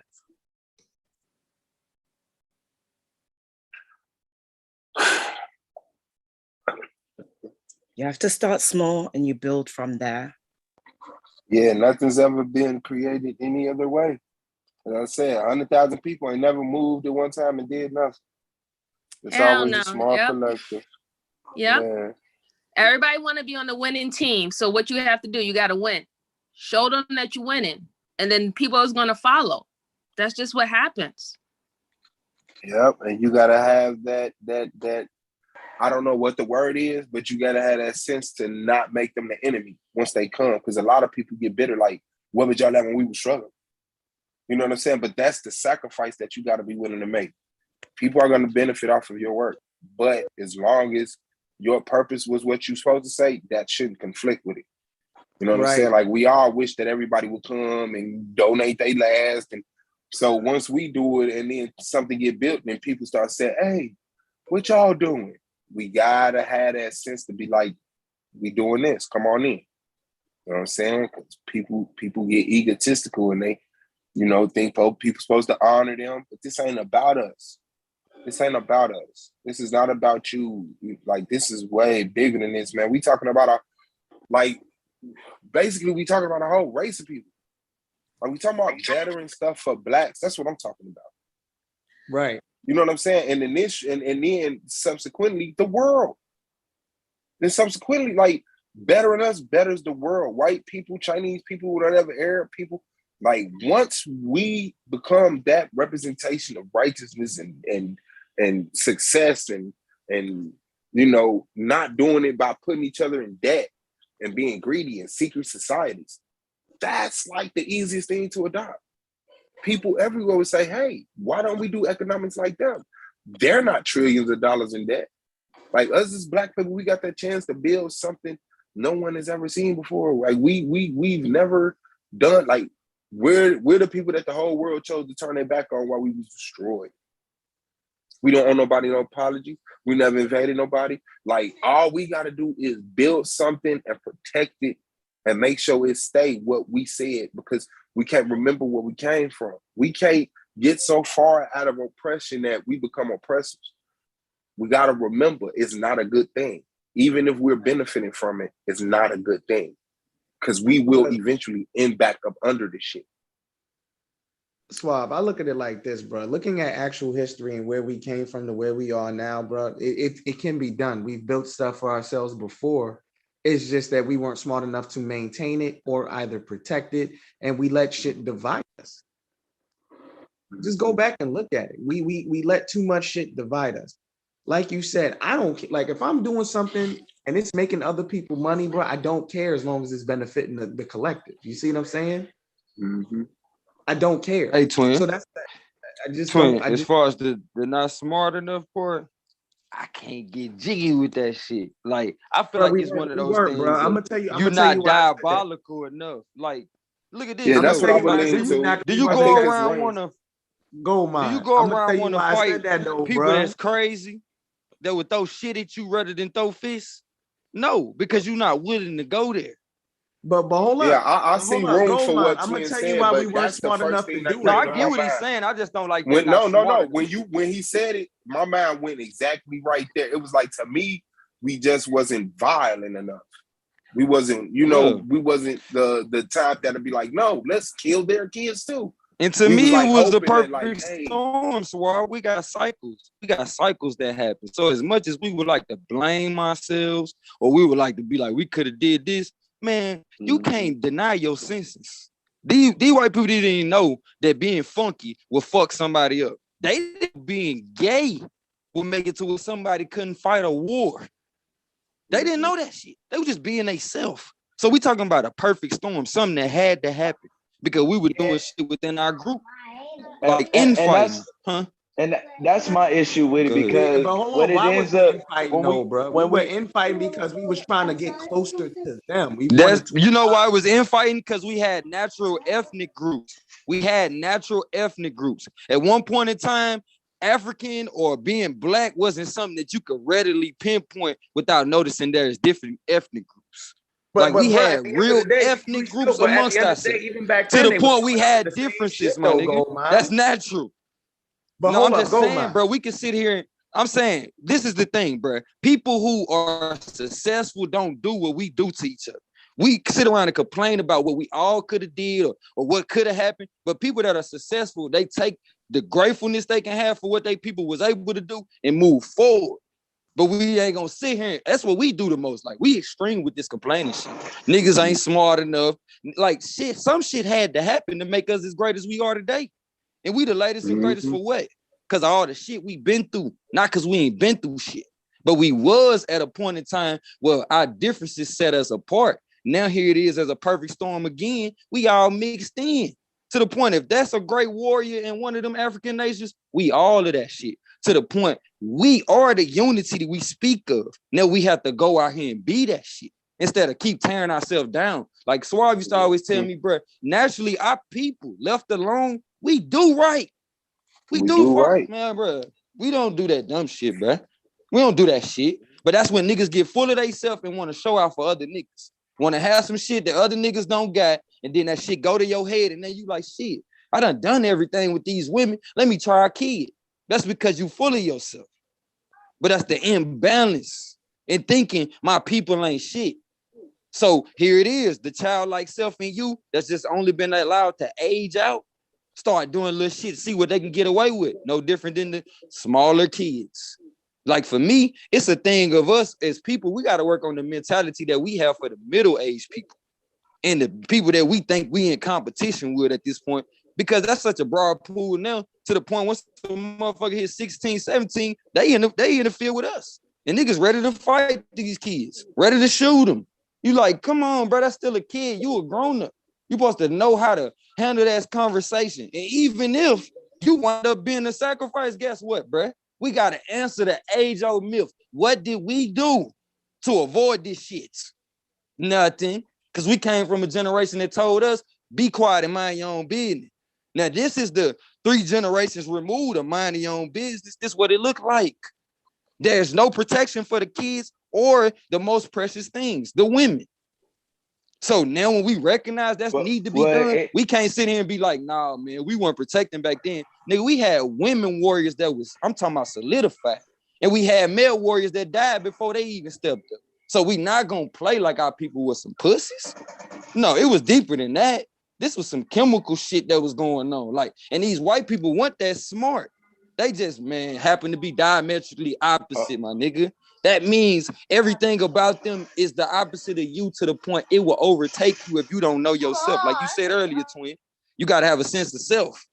And having your identity and knowing the history of what happened with your people will help you understand in the proper perspective what to do going forward, but not neglecting the fact we was always on our shit. It's just certain shit had to happen to make us great. You got to go through some shit. You got to go through some shit. Let me get Blue on that. But when we stop going through shit and actually get back to being great, though, bro, that's what I'm no, we ain't never stopped being great. Like we ain't never stopped being great. It's the shit you do when you going through some shit, twin. What was we doing when we was going through shit? What was we doing? We was still being resilient. We was still taking care of motherfuckers who wasn't shit. We was still taking care of our own people. We was still creating, we was still remembering our culture, as well as finding ways to keep our culture alive. We wouldn't be having these conversations if we wasn't as resilient of a people as we are. But I'm here to tell the good news. I ain't here to celebrate the losses. And I ain't here to romanticize. This is real talk. That's really what the fuck happened. But we can't sit here and act like because Twin went through some shit and like the Twin ain't shit. No, Twin overcame that shit. So it's the fact that Twin went through some shit that make Twin the shit. That's what I'm saying. We that. And everybody trying to be that. So when we gonna stop and say, damn, when the fuck? We gonna be like, hold on, we that and walk in that shit. And stop being like, oh, let's look back at where we fucked up at then. But we not on that shit today. And like I said, the same people that was doing that shit back then that we want to complain and point to when I say we not on that shit today, because I'm talking about the niggas that's talking this shit right now. We not on that, obviously. But the people that's still doing that today, they was doing that shit back then. So why waste time worrying about motherfuckers that's doing the shit that they been doing, gonna be doing, plan to keep your people in line? Like y'all was talking about with the marriages, all the stuff that y'all trying to plan for to keep your people where they are and protect it. That's all that fucking matter. You can't worry about somebody who's gonna be themselves regardless. It's them. And we need them to make sure you stay you. We all but characters in the play. Play your position. Be glad they them and not you not them. But these motherfuckers gotta be the antithesis to keep us on our shit. You see what I'm saying? Because it'd be easy for us to be fighting with each other and forget what the fuck time it is. Soon as niggas be wanting to infight, they knock one of us off and remind the nigga, like, y'all forgot who the fuck your enemy is? Right. So And you don't ain't gotta you be think doing we- shit. Go ahead, my bad. I'm sorry. So don't you think we need discernment and watch who we have these conversations around? Yes, earlier, most I definitely. mean, But I no, you weren't finished. Go ahead, my bad. because I was going to say earlier, during the stream, if I'm not mistaken, it was I think a white person on this string, and there's nothing wrong with white people listening to these conversations, but I think that could be a bit detrimental to what we have going on as a people. Because I don't I remember see who what you're said saying. it, but I really believe I don't remember who said it, but they're watching what They're watching. Yeah. They're watching, they're listening. And we really need to keep this between us. I mean, honestly, Black people, we are some of the most loving, kind, generous people. And we're willing to share and just give everything. But there comes a time where we have to learn to be a bit selfish and not so kind. And there also comes a time where we do need to be a bit more violent, because that's what got us in this subjugation that we're in now. I feel as though we were a bit too kind. I think we was Yeah, violent at one point in time, and it led to them motherfuckers getting us I back. don't think you can punish those people for being, and that's the issue. I think we start looking at it, and then now it becomes a punishment for actually being kind and being good and not wanting to think in that thought. Because to me, once you have to go down that direction of thought, I don't think you can really come back from that. You losing. You Because this how I look at it. I don't see any problem with other people watching us, listening. I don't move in secrecy. I have nothing to be ashamed of. But that is why I say we need to concentrate our numbers and get off of line. We get and the off cautionary though. Get off of line and get off of our phones and talk face to face about what we're gonna do. We're not serious if we don't do that. That's why I always stress that. But the things that we're saying here, it shouldn't be a secret. That's right. If they get offended by it, fuck them. I don't think that we're being wicked or evil. I don't think that we're being any less kind. It's just the fact is we never loved ourselves internally. We're so quick to love other people. And so, especially in the environment where Black people don't want to come off anti-white. We don't want to come off the terrorist. We don't want to come off the aggressor. But I say, if me loving my people hurts you, then what is your relationship to my people? All I'm doing is trying to better my people. When you hear Black people say, hey, we need to get our shit together, why does that alarm you? That's the same thing when women say, hey, we need to get our shit together. Why do men get alarmed? You're finna get a better quality of women. So if white people really are standing and looking forward to, oh, I love Black people, we'll step back and let us be Black. See, we don't want you to love the Black people that you prefer. You got to accept all of us. The ones that want to go to your schools and the ones that don't. The ones that want to play your sports and the ones that don't. The ones that want to blend in with your nationality and the ones that don't. If you sincerely love Black people. So I don't feel like we've been threatening or anything. Everything we saying is what everybody else said about their people, and that's why they have progress today. Because they value their people individually. Now I could fuck with, nigga, I wish I would let your ass up there. Now I could fuck with Bob, I'll holler at you later, bro. My son's about to have his first soccer game. Wish him luck, y'all. I holler. Man, hey, it's already good, man. Congrats, good luck man. to him, man. Appreciate it. He lucky as hell. Yeah, so I'm not I don't get reactionary when white people are around. And it kind of gets to me when the whole room be like, oh shit, a white person. Because it feel like some type of movement finna happen. No. Like, we're supposed to already be doing what we're supposed to be doing. It don't switch up because a white person walking this room. I'm telling you exactly what we talking about. And if you listen and you cool, you can comment, all that shit is okay. But once we make a move, we definitely have to let people know, hey, if you want to see a better us, you got to stay in your place. Bettering us is not coming amongst us and changing us. It's staying over there, witnessing us and accepting it. And people say, oh, Black mean death. Then you got to get them to change the definition of death. Not you change the definition of you. But sorry, Swab. I don't give a fuck if they accept it or not.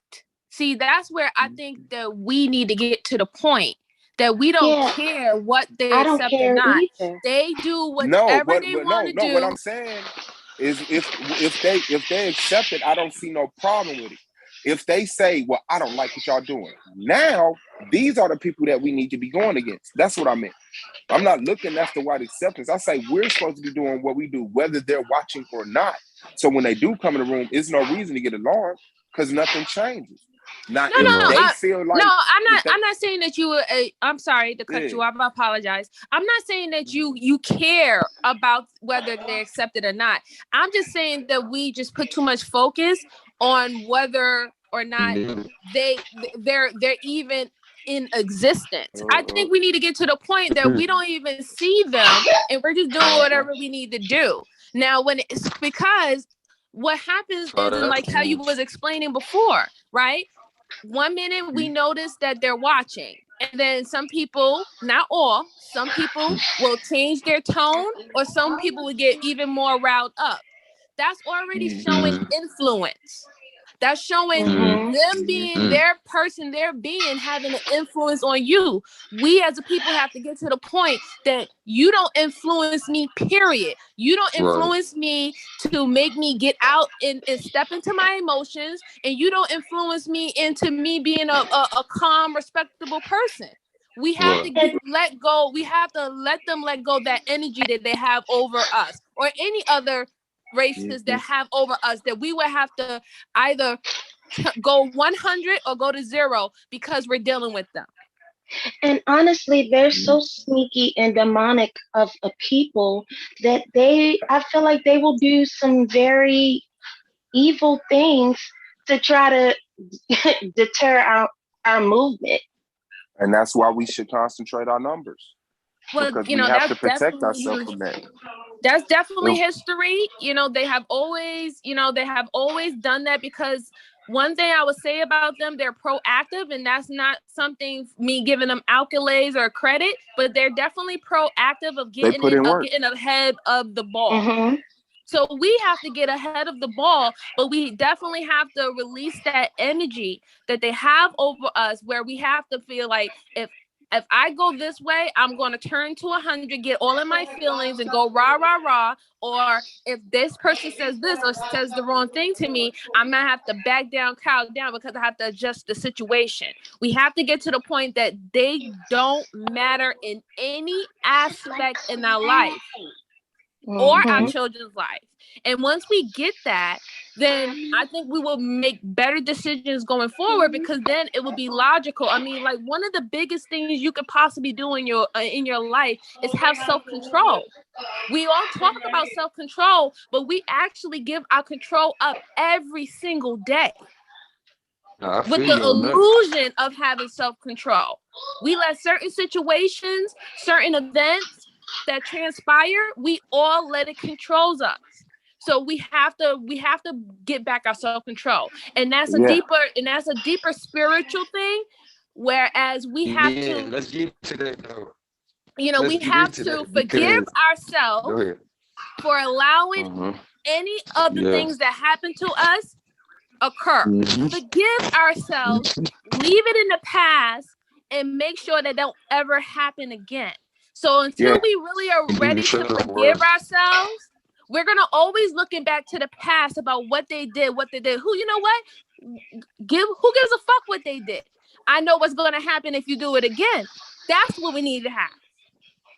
Yeah. That energy. Yeah. I'm with you on that. I'm with you on that. You got something to say, bro? I was gonna say the reason why they stick to this. Who is it? Oh, go ahead. No, go ahead. Go on. Go ahead. I was gonna say the reason why it seems like it's a lot easier for other people to stick to their script or to be proactive, as the sister said. I would encourage people to think of it like, you know how they say animals don't have a choice but to, react to their code, or how they, how they naturally supposed to act, right? Here it is, Suave always talks about how, a lot of times us as Black people, we so smart, we find a way to rationalize or intellectually figure out a way to not do what we know we're supposed to be doing, whether that's loving each other, building each other up, whatever the case. So as far as the proactiveness, I feel like we have our own level of proactiveness, but we compare ourselves to other people so much to the point we can't even appreciate our own greatness. Like the sister said, at some point, well, let's try forgetting these people even exist and just focus on what we got to do. Just be so focused on what laser focused to the point we already changing and influence the world as it is. We just don't pay enough attention to ourselves to recognize ourselves when we see it in the world. But go ahead, sis. I don't want to be long-winded. You might forget your thought or anything. That's all I want to say. No, it was just a case of based off what MJ was saying in regards to the forgiving ourselves and healing from trauma. Again, it's counseling. I might be boring people with saying this, but counseling therapy, because a lot it's of us, everything.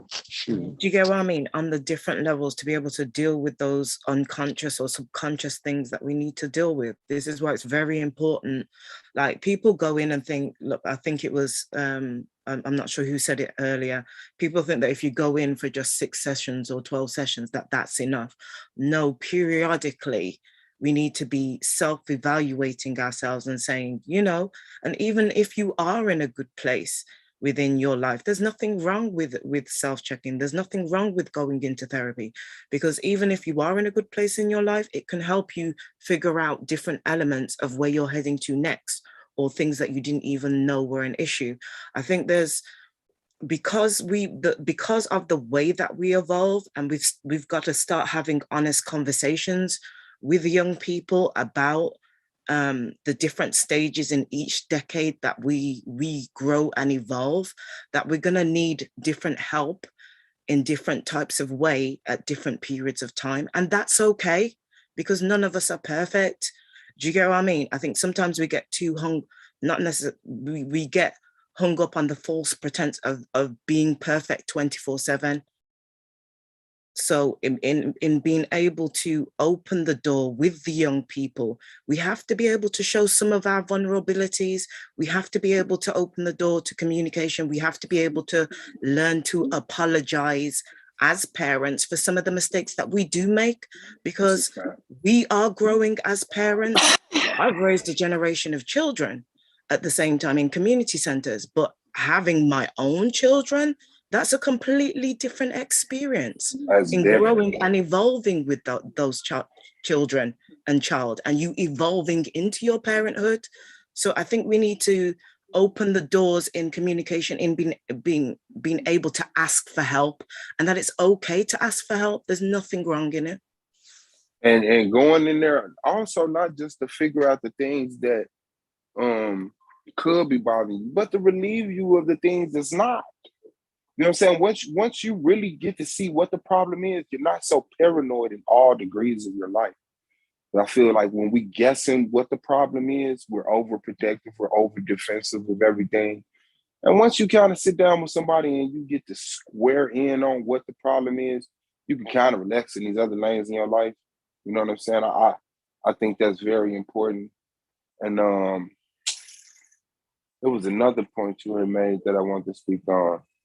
I believe with the kids and somewhat raising. Oh, yes, we have to be more transparent with our faults. Like you said, apologizing, saying, because I tell my kids, like, look, for a long time, like we was trying to figure out what being a parent was, while being a parent. You know what I'm saying? Like I jumped out of there and I had a stepchild, and I got with a girl who had 2 kids. You know what I'm saying? So it was like how experienced do you think I am? You feel me? And a thing that I saw with the women that were my age is that their parents, preferably the mother, would not let them in on their dark side. By the time they got of age, the mother was in church. She went to church every Sunday. She went to work, came home. That's it. And they, my mother never smoked weed. My mother, so when they go through something, they feel like they have let the lineage of women down. Like, listen, calm down. You're not the first to make this mistake. You won't be the last. And it's not the biggest thing on earth. You always have to teach them they're bigger than the situation. We can handle it. But once you feel like the situation is bigger than you and you cut yourself off, or you feel like you got to embrace the evil role, I think that's where failure starts to step in. So us as parents, we got to be more transparent with our failures. We can't always try to, slap our kids into believing we were Superman. You know what I'm saying? And we were perfect. Like, no, just make better decisions than me. And that's what the thing is supposed to be. You want your kids to be better than you. So you put the good stuff in them, you keep the bad, and you let them go out there and think on their own. If they need that counseling, they need that redirecting, do that. But don't get them the false perception that, you just started off this way and you were always this sane person who knew responsibility and took the trash out every trash day. No, that's not life. That's not realistic. And once you cheat them out of that, man, it's like, damn, I failed. Like, I'm behind on a lot of shit. All of the shit that everybody was behind on. You know what I'm saying? Like you said, people don't really mature till they get in their 30s. And then, so they get in their 30s, like kids, a certain age. And I just feel like we cheat the kids out of that when we try to tell them, like, oh, yeah, I ain't never did nothing wrong, or y'all protecting. I don't even know what's the motivation behind it because I've never done it. I always talk to my kids very transparent. You know what I'm saying? When there was a problem, I don't know it was a problem. That's based off of when I was a kid, because I was like, if my father would have let me know what he was going through, I could have been a better child. But I didn't understand why you don't got $10. You know what I'm saying? I don't understand why, because I didn't know how bills work. I didn't know how drug addictions work. I didn't know how abusive relationships work. So he coping with all of this because my stepmother was a drug addict. Top of my mother was a drug addict. So he paying the bills, helping her family out. She got 3 step kids. He raising them. And I was like mad at him for a second. You know what I'm saying? But once I grew up, I was like, oh, this is life. Okay. And I think I was mature enough to understand that earlier than what I had to learn on my own if he'd have just spoke to me like that. That's what I think is important also, man. Not babying your kids to the point, I totally agree 21. with that. I agree with that because that's how I talk with my son. I'm very transparent with my son. So I totally agree with that. And I noticed by me being transparent with him and him understanding when I might have made a mistake and I apologize for it, he'd be like, oh, that's okay, mommy. Everybody makes mistakes. So he starts to get it. He starts to understand that he can get in control of the situation. So I totally agree with that. And celebrating Christmas is lying to your kids who want that smoke. And I don't celebrate Christmas. I agree as well.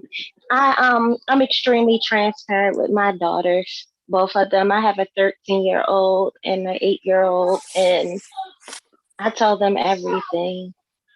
They know literally everything. Almost everything that I've gone through with my past. I've explained to them what happened between their father and I. We just talk. We talk a lot. Whenever my daughter, even about sexuality with my 13-year-old, so and things that maybe she may be experiencing or just want to know, we have those conversations. So I just think it's very important for parents to talk with their kids, to be transparent, not just a dictator. Just talk to them and be real, because it makes the difference. And they're gonna respect you, because I think that's one of the things that people feel like, if I really let them know, they're not gonna respect that shit. But it's when your kids find out you're lying to them when they lose respect for you. You know what I'm saying? Like, once they get to a certain age, they're like, oh damn, for real? Like, that's where it comes to the point, like, a lot of them will give you the benefit of the doubt, I can imagine.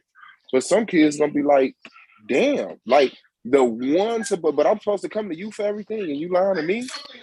Right. They will lose respect for you when you lie to them.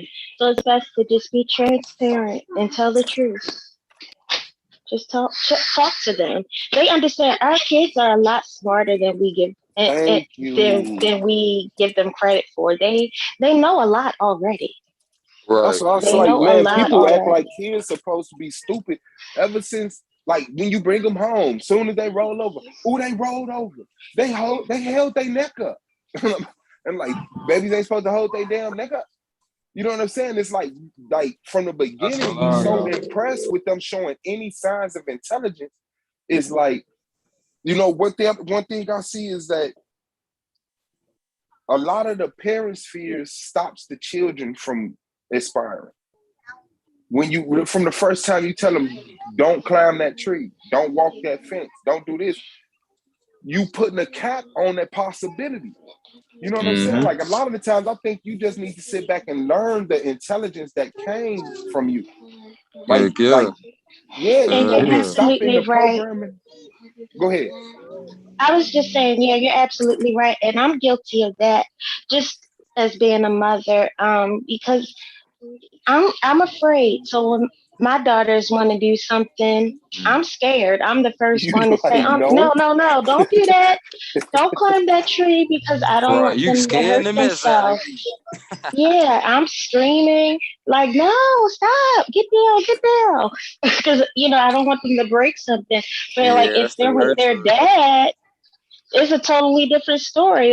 They're doing whatever they want to do. But with me, I put a cap on it. It's totally different. So I think it's different with different parents.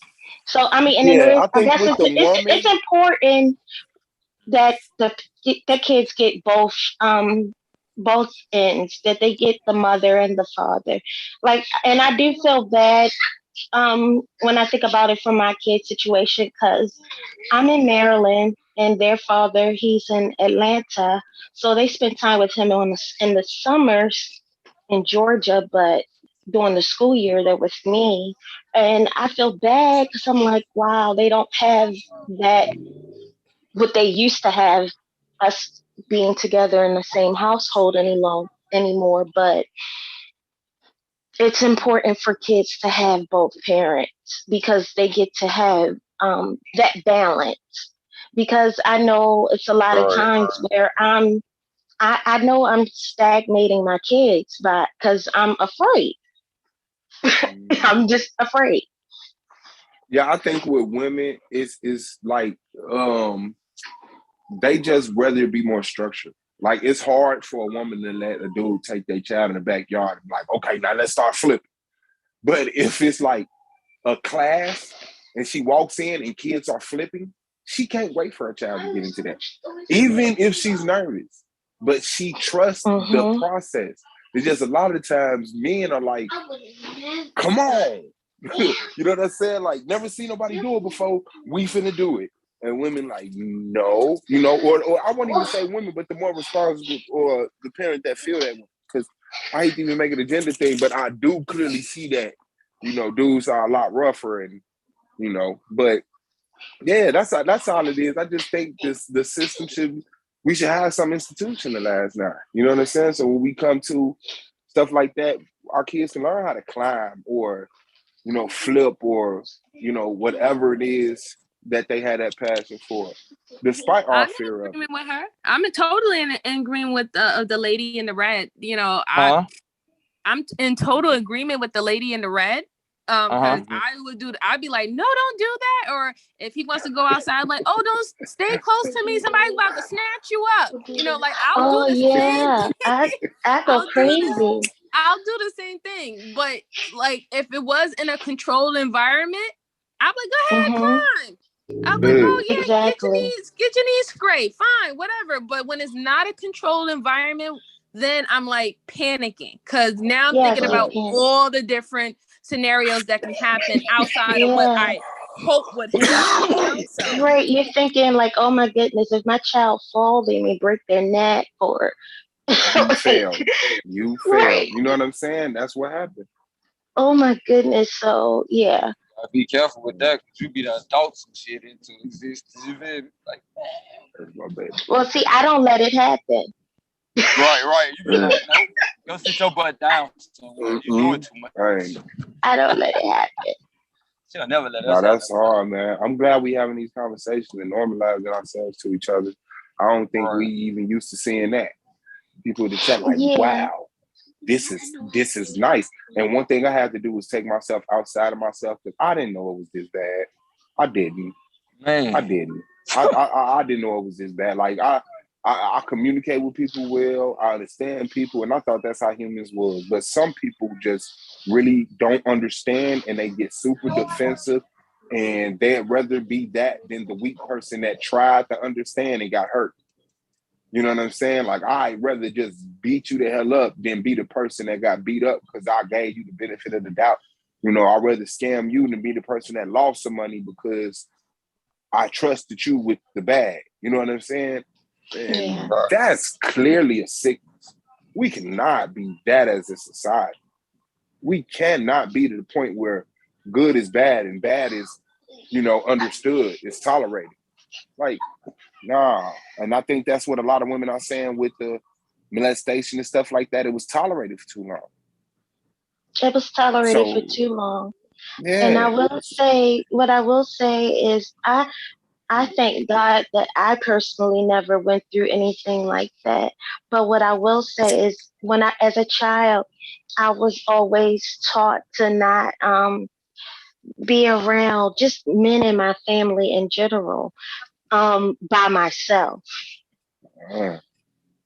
And that was just a rule that was taught to me about all the women in my family. And it was just like, if it's a group of men, they're in that room, and maybe if they're watching a game or something, you leave out of that room and come in the other room with the women. Don't you be around there with them, or you know, like don't be laying up on them, don't be sitting up on them, you know.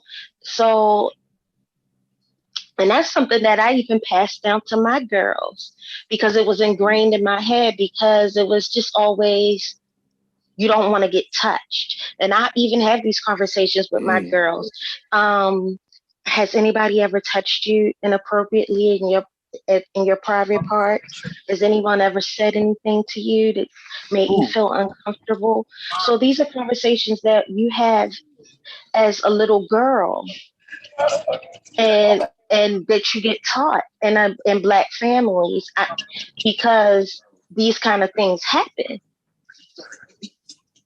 You know, it's funny that you mention that because I didn't necessarily have those type of talks. Like I was able to be around like my uncles or my great uncles and my grandfather. They were able to take me places and it was no problem. It was no big deal. However, with my father, like I wouldn't be able to go spend a night at any family member's house in wearing like a nightgown. I couldn't wear nightgowns when I was younger. I could only wear pajama pants sets, right? And I never knew why he would, that was like a requirement. But now I know why, like earlier on. And I just think that it's sad that we have to get to the point where men subconsciously don't trust other men, that they automatically could assume that they're a predator, that you have to instill that in your children. So this is why we have to start changing the mindset, because that's a bad type of stigma that I would feel that men should be ashamed of, where women will have to think about them as possibly being predators and having to find out later on down the road that they're not, right? And the reason why that's happening because so many times that situation had went unchecked and then we found out later on. Right. Now, I will say that I was able to I'll respond after you respond. I will say that I was able. Yeah. Hello? He just wanted to speak after you. Go ahead. I will say that I was able to go places like with my grandfathers. With my grandfathers and maybe two of my uncles. They were the only ones that were trusted. My dad, growing up, I didn't have a relationship with him until I was in my late teens, till I was about 17. But yeah, other than that, any other man, no, I was not allowed. Even other uncles and all of that, no. And then, like I said, if we were having family functions, like I could be in the room and stuff with them, but just being around a bunch of men, that was just not allowed. Right. That was just not allowed. And so to respond to the sis, MJ, I don't think we as men, you know, a matter of fact, I know for a fact that I don't do it to say that these men are pedophiles or that all of these men that's in the family are, you know, out here trying to molest women. It's not done for that. It's done for strictly protecting and doing the things that you guys say that we don't do. You know what I'm saying? I have two beautiful daughters, two beautiful granddaughters. I've never had to even tell my wife or my children or my daughters to not, you can't wear a skirt, because you know why? Because for one, I didn't even allow my daughter to be sleeping over to nobody's house. Uncles, cousins, none of that. Aunties. Why? Because they are mine. I'm the one that's to protect them. So for me to allow anything outside of, you know, to hurt my babies because of my negligence, because I chose to, you know, give in to, oh, I just want to go spend a night. Oh, it's girls' night. Like, no, I trust me, you know, and if my daughters are inviting friends over and what so have you, okay, fine. But I don't trust men. And it ain't got nothing to do with me knowing that these men out here are all pedophiles, because I don't look at all of my brothers as such. I would never do nothing like that. But the characteristics of that sickness is within our community. So with me understanding that, I'm gonna be careful for nothing. I don't care whether you family or not. I'm very strict when it comes down to me protecting my babies. My daughter, she just turned 25 today. Today, she's still up under my roof. I never push her away because mentally, I don't feel like she's there to be able to control and handle how this world moves by herself with my grandbaby. And then on top of that, I'm not going to push my daughter out here alone. When my daughter leaves my house, I expect my daughter to be getting married. Period. Both of them understand this. That's out of me being protective, not being a dictator. I'm not dictating their life, but I will protect them as long as I'm living. Because I don't never want them to ever think like, man, dad could have did this, dad could have did that. Because one time I slipped up and allowed my baby to walk up out of my house without me questioning her, because I trusted her. One time. And because of that trust and me not questioning my baby, I have a grandbaby now. You see what I'm saying? So me making a mistake again, not gonna happen. So when we do protect you as our women, as our wives, as our mothers, please don't look at it as we trying to dictate anything, because it's not that. We love y'all too much to try and be a dictator to y'all, regardless whether we stand on the scriptures or not. Yes, there's a certain way of doing things, whether, you know what I'm saying, we have a hierarchy, so to say. But in the same breath, scripture tell me to love you as I love myself. So that means that me ruling over myself in a dictatorship way, I don't do such a thing. I don't do that to myself. I love myself. So if I love myself and I have a wife, I'm gonna love my wife too, because I'm told to do so. And then I love my wife. That's why she's my wife. So like, please don't look at it as we dictate anything. It's all about protecting. I definitely appreciate your response, sir, and your opinion. Only thing I was trying to state is that by you doing that, you are subconsciously saying, like you said, you don't trust anyone. You're subconsciously saying that you know that there is the potential of someone being a predator or manipulative, and also the potential of your child being gullible. And that's why you are taking initiative to be proactive and make sure that nothing happened by not allowing her to go and spend nights at someone's house and things of that sort. And that's nothing wrong with that. I was just only just highlighting that as a subconscious understanding that that type of risk is there. Understood, MJ. I appreciate the gentleman's response because I think also in this time format that we're in, we have to look at what actually providing, protecting, all these different things actually mean in our homes. And in the gentleman doing that, or parents doing that, it's like we were talking about, it's being transparent, it's having that conversation and saying, this is what protection looks like in our family. In regards to my daughter, she's a teenager. You know what I mean? I've had to have the conversations, whether it's in regards to, I think Suave was talking about Christmas. So I've said to her a number of years ago, you know, it's not what I'm about, but other people in my family celebrate it. So I set her project to go and research it, to go and find out about it, for her to understand why I think the way that I think. Same thing in regards to protection, you know, explaining to my daughter that, you know, I don't allow her to go and stay at anybody's house. This is the reason why I don't do it. This is the kind of abuse that takes place outdoors. This is, you know what I mean? So that there isn't that built up, because by us not having the conversations with the young people, that's why we're seeing part of the rebelling. That's why my parent doesn't want me to do this, my parent doesn't want me to do that. But kids don't always necessarily understand why, as parents, that we don't want to do that, because we're not always being transparent with what's really going on in the world. Yeah, man, I think that's a privilege we lost, man. You know what I'm saying? That's like, I just sit back and say, we don't got that privilege to play into our 20s, man. Like other coaches, like literally send their kids to college to get drunk and have sex. You know what I'm saying? Like that's where you're supposed to get it out of your system at. Like, and we don't have that privilege.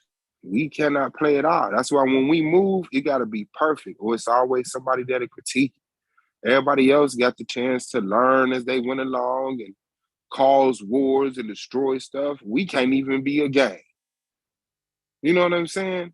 Like motherfuckers sitting up here looking at the white man, like, you know what I'm saying? Like, look at the government. Like we can Look compare what it ourselves. started off at. Yeah, look what it started off as. No, Look who you know run what the I'm saying? government. Like they Yeah, the it's the face, same but gangsters. Yeah, I'm saying like they be the face. Like you would say Joe Biden is the, you know, the president or whatever. But you go to any one of these government buildings in any one of these cities, you gonna see a whole bunch of black folk in there running business. You feel me? So at the end of the day, we know we the ones that run this shit. So it ain't no point of us keep on delegating when it's convenient. Oh no, it's them. We gotta be on our shit the whole time. We can't take a break and be like, no, it's because of the school. Okay, even when my mom used to pop up in class, bro. Pop up in class. My man, teachers what? used to be like, they ain't know what to do with. You know what I'm saying? They know they Man, get that's out of back line when with you me. used to be able to ask to use a room to whoop your kids. I came up in that Man, age. bro, Like, what about the first teacher that whooped me, bro? He wound up getting in trouble for some See, that's pedophile the shit when I became grown. but see, that's the thing though. That type of discipline ain't taking. Sit down, baby. That type of discipline ain't taking place no more. It's becoming more You know that so they shit? just no, it ain't, because we been calling the disconnected. police and Because locking them up. you used to be part of the communities that That your was teachers another came classroom. from. Like your teachers used to stay up the street from you. Your teachers used to go to church with your parents, come to the same liquor store and shit. Now they got some people coming in from out of town, teach your kids. Hell nah, y'all ain't got that privilege like that. You know what See, I'm saying? that Like, was like the side I was talking about with WEB. Du Bois was arguing. It turned our oh, you community still into trying to win that debate? competition. That's what's up. You know what I mean? That turning our community into a competition is the issue. The problem is that the system that we operate in turns everybody. It forces everybody into a competition. So it's like now we got to try to operate around that and We got get to out stop of the lying. mentality of competing. Which I think that's the problem that sports plays. I know when you talk about sports a lot of times, but I think the angle that you would have an argument with is that it perpetuates a continuation of competition and constantly competing with somebody and that type of shit instead of working together. But they won't do it by race though. I don't mind the competition, but I just want to see whites against blacks against Chinese against Arabs against. Hey, you see it in boxing. Competition is very good. I think competition is very healthy and it's very stimulating and is very good for definitely for men as well as women, but majority with men. I just think we just need to change the narrative of what the competition is about. I think that the narrative is being controlled by others, and we're not controlling the narrative of what we should be inspiring our people to be competing for. Yeah, facts. That's a fact. That's a fact. We need to be competing on who could build the best nation. Who could build the best civilization. Yeah. Not even just like the best, but how we all can build the best. Like, bro, I know, but once whoever built the best nation, the rest of the world gonna adopt it. You see what I'm saying? That's why the United States, they fake putting on this script of everybody adopting it when they forcing democracy. They forcing that banking system. Went enough they dropped the weapon, bro, the raw weapon. That's why everybody is just in line like that. But best believe if that nigga ever go to sleep, bro, without that pistol in his hand, he getting his ass fucked up. What? For now, niggas is just looking, you know what I mean? Just looking, come walk by the door. Man, we had the best food, the best clothes, the best music, the best school, the best healthcare system. Just think about it, bro. Like, our shit would be the best, bro. Like, it wouldn't be driven on, like, they shit can't be the best. They got access to the best, but it's dependent on taxes and funding. Who's charging you for the resources? How does a human dig up resources, a human manufacture resources, and then a human gets charged for the resources? How does that happen? Like, these things, it's supposed to be a better system than this system that we got right here, bro, where shit is only allowed access if you can afford. That shit is stupid. And we're making the stuff. We made the 2015, the 2016, the 2017. Did no aliens come in, make the 2018. That was us too. Every year, bro. That's gotta stop. We don't move like that. It ain't no way in here. Like, oh, I'll pay the $1 for this. Give me 100. And if I could drive it up to 120, I'm gonna drive it up to 120. Oh, you willing to pay 100? But like, no, bro. We just don't. We not that deceptive. We not that deceptive. We never had that bite from nature, like, because that's where I feel it came from. Like, the trees provided food for us, you know. Streams provided water. We structured homes from nature, and that's a relaxed state of mind. When you don't have to work for your food, work for your, you know what I'm saying? All you got to do is just go over to the tree and pick it off. Go to the water, take a drink. Chop down some of these trees, build it. You know, you had at best protect your family from other people, but who was there to be like, hey, I want your house instead of building my fucking own like you did? You know what I'm saying? Like, it wasn't that type of system. And then you come to a people who say, well, the food don't treat me like they treat you. I cannot put the same nourishments. The sulfur-based digestive system and the carbon-based, it's two different natures. And for some reason, we decided to play that dumbass game. You know, that's how I could conceive it. So that's the competition, where it's like, you know, there's a healthy competition. And then there's this, you already know what it is. This ain't just about basketball. You know what I'm saying? Like, the basketball players, they playing to win this game. But look at them people up there. This ain't about basketball. But that's what I mean, though, by competition. Instead of building sports and games to where you're competing against each other. It's more healthy for us to be competing against the clock or competing against the, you know what I mean, something like that. Hey, To game where over. You can go be it's nothing building now. each Game other. over. Game over. Y'all won. Don't you feel like you won? You won. Now you go sit down. Well, we win.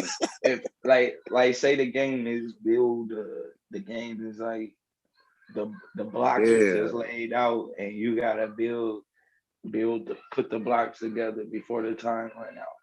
And it's only like 4 or 5 different ways that you can build certain shapes and shit.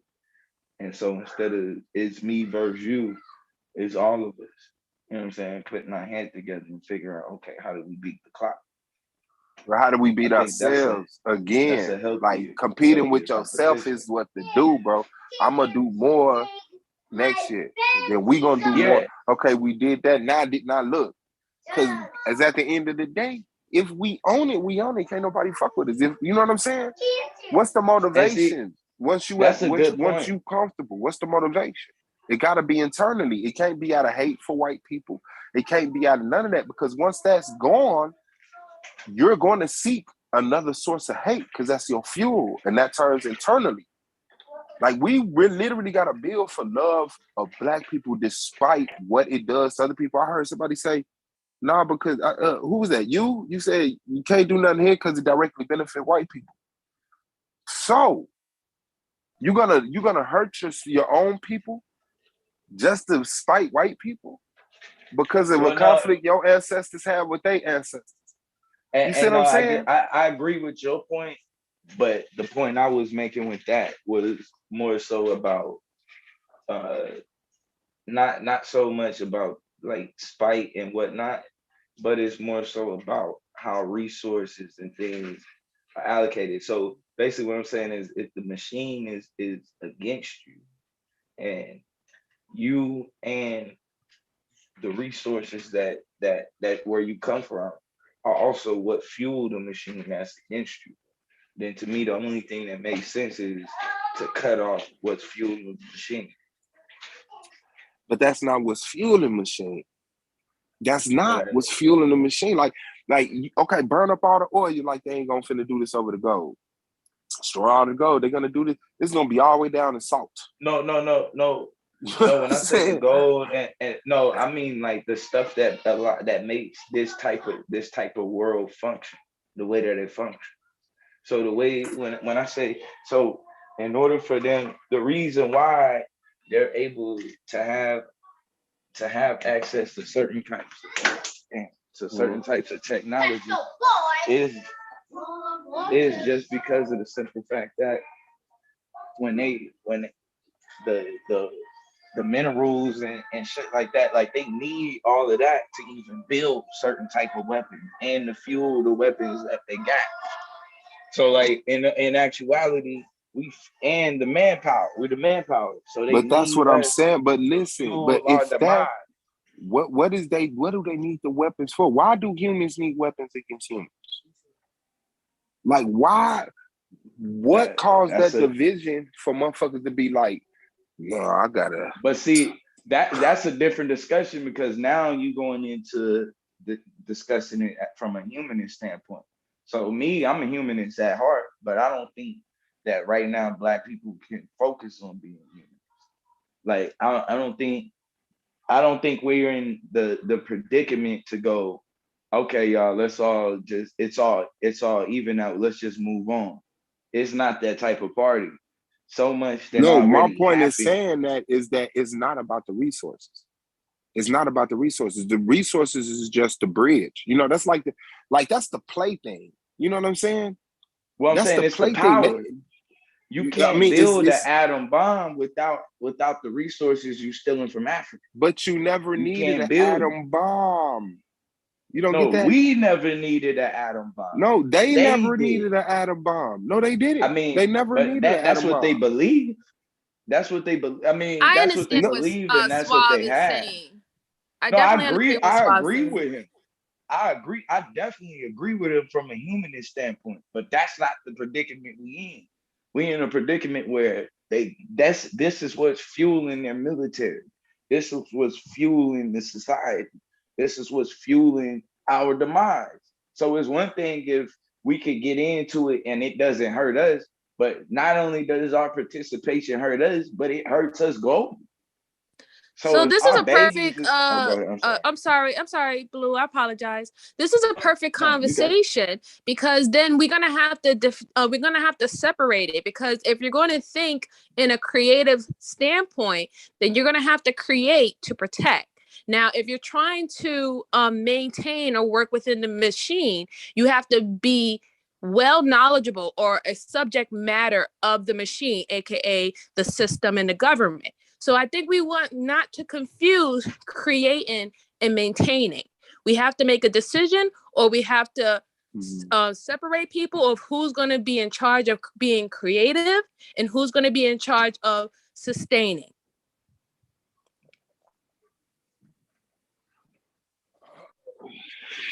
Well, I can't wait to get to that point.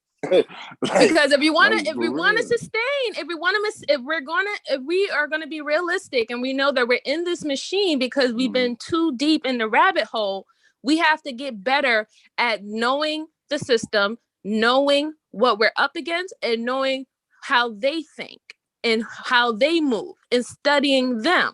Like, just think about it with for instance, with the Asian community, and the reason why they have become a global power and probably is going to take over in a couple of years.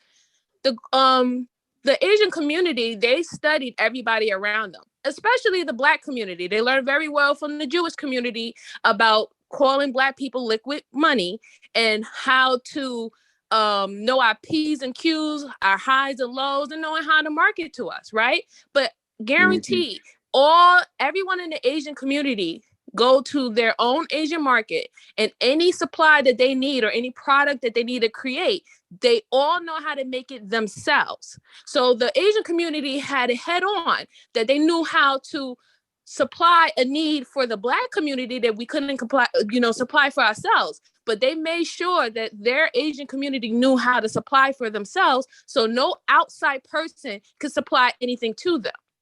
So if we're going to sustain and maintain in a system that's already here, we have to get on that board. Now, when it comes down to creative, providing a new supply, providing a new need, then we're going to have a think tank and a group tank of people who are good at having creative ideas that we can implement correctly and have that foundation. And I think that we could do that simultaneously. It's not that hard. We just have to just put people in their right areas. And that's why I said metacognition is so important, because once you know the strength of certain people and the weaknesses of certain people, you can guide them in the right direction, that we can make a strong unit. And see, and that's the thing too, because when I look at the way, when I'm looking at the way the system is running, so like we talk about the single home and marriages is plummeting. When we look at it from the system standpoint, marriages is plummeting all around, and and it's only getting worse. It's only getting worse. I think one of the sisters brought out how now we have a time that women are exploring more of their sexuality. They don't necessarily want to be tied down. And then now we going into where dudes got all kind of different shit going on. I don't even want to even mention but you it. see how the system is being proactive of that, though. Marriages is going down, mortality rate is going down. A lot of people are not having children like how they had children before, right? And what they're doing, they see a market in that. So now they're bigging up sexuality. Now they're bigging up being promiscuous. Free. Now they're bigging up all these shows, these reality shows of Married at First Sight and Love is Blind and things of that sort. They're finding a way that they know that since this is failing, the traditional aspect is failing, that there's going to be more single family homes in the near future, that now they're going to promote to still remain that same type of economy. So this Yep. is why we have to do the same thing. We have to think proactive. We have to move forward. We can't stay in stand-ho, but we do have to also create at the same time. But that starts with ideology, and that's what I was gonna say when you talk about like the China, and this ain't for all Asian people. It's really you got Koreans and then some Chinese people, maybe in like New York and Frisco. But they're outside of Asians. that, There's all but Asians. yeah, but nah, because most Asians live in the same hoods as we do, and they don't own shit either. But what I will say though, that depends on what side of the map you on. I will say that too. But what I will say Can I though, interrupt you for a second? besides like when you were saying about sexuality, let's define something here, because MJ used the right word, promiscuity. There's a difference. You have to remember, just like being human, within sexuality, there are different elements. So when I was talking about sexuality earlier, it wasn't in regards to promiscuity.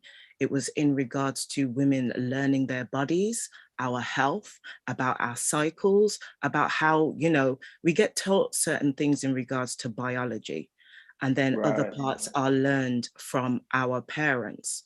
But I can't say if it's the same with America, but we learned that we had a generation of women that didn't know about fibroids, that didn't know about cervical cancer, that didn't know about explaining certain things. So when I'm talking about sexuality, I'm talking about the elements within femininity or within the female body, when we're learning those elements of our sexuality because of the way that it's being taught by men. Oh, okay. Been taught from a certain basis within science, within medicine, from the perspectives of men. So in the last 25 years, the amount of information that's come forwards, like when you were talking about women dying in childbirth and things like that, do you get what I'm saying? Mm-hmm. We're starting to understand why Black women are dying when it comes to hospitals. We're starting to understand why that we need certain types of doctors because of things that are within our genetic lines. That's a part of us as women, the different generations now learning about our bodies, sexuality, and about, men as well. Right. Okay. And so, I definitely apologize about connecting you to that. Exactly. But what I will ask though, do you agree though that as we move forward though with time, that women are becoming more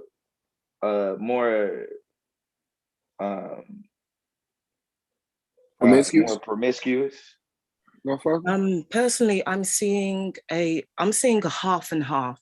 I'm seeing women that are going out and exploring maybe promiscuity. And this is the thing, even in saying promiscuity, it depends on your definition of promiscuity. But I'm also seeing like there's communities of young people that are celibate, that are abstaining, that are learning about semen retention. So there are other things that are now becoming more popular. So I think it's a half and half, though. I think the music industry and stuff is giving this perception of hot girl summer, meaning, you're going to go out and just be promiscuous and having sex with everybody, where hot girl summer doesn't necessarily mean that. It's about getting in your bag. It's about being body positive. It's about your self-esteem and confidence. That doesn't necessarily always include men. Do you get what I mean? Right. So I think sometimes coming from the places that we're coming from, we perceive things in different ways. Yeah, to me, and that's what I meant by that too. Is like, I don't mean just with men or just with necessarily women, but some of it is with toys, some of it is online, some of it is just like in general, like the life that a lot of people's lives that they live in, they don't necessarily have. It's not really convenient to make time for other people. And so I think but I think it's there is kind of that tough. element with toys and stuff, people do it singularity, people do it in couples. You know what I mean? Like I said, we're in a generation where these things are evolving and growing.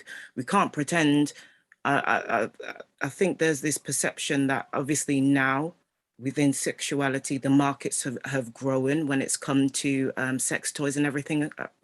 But sex toys have been around for hundreds of years. It just wasn't something that was always spoken of in the public arena. Yeah, I totally agree. I don't think that women have become more promiscuous. I think we have been the same.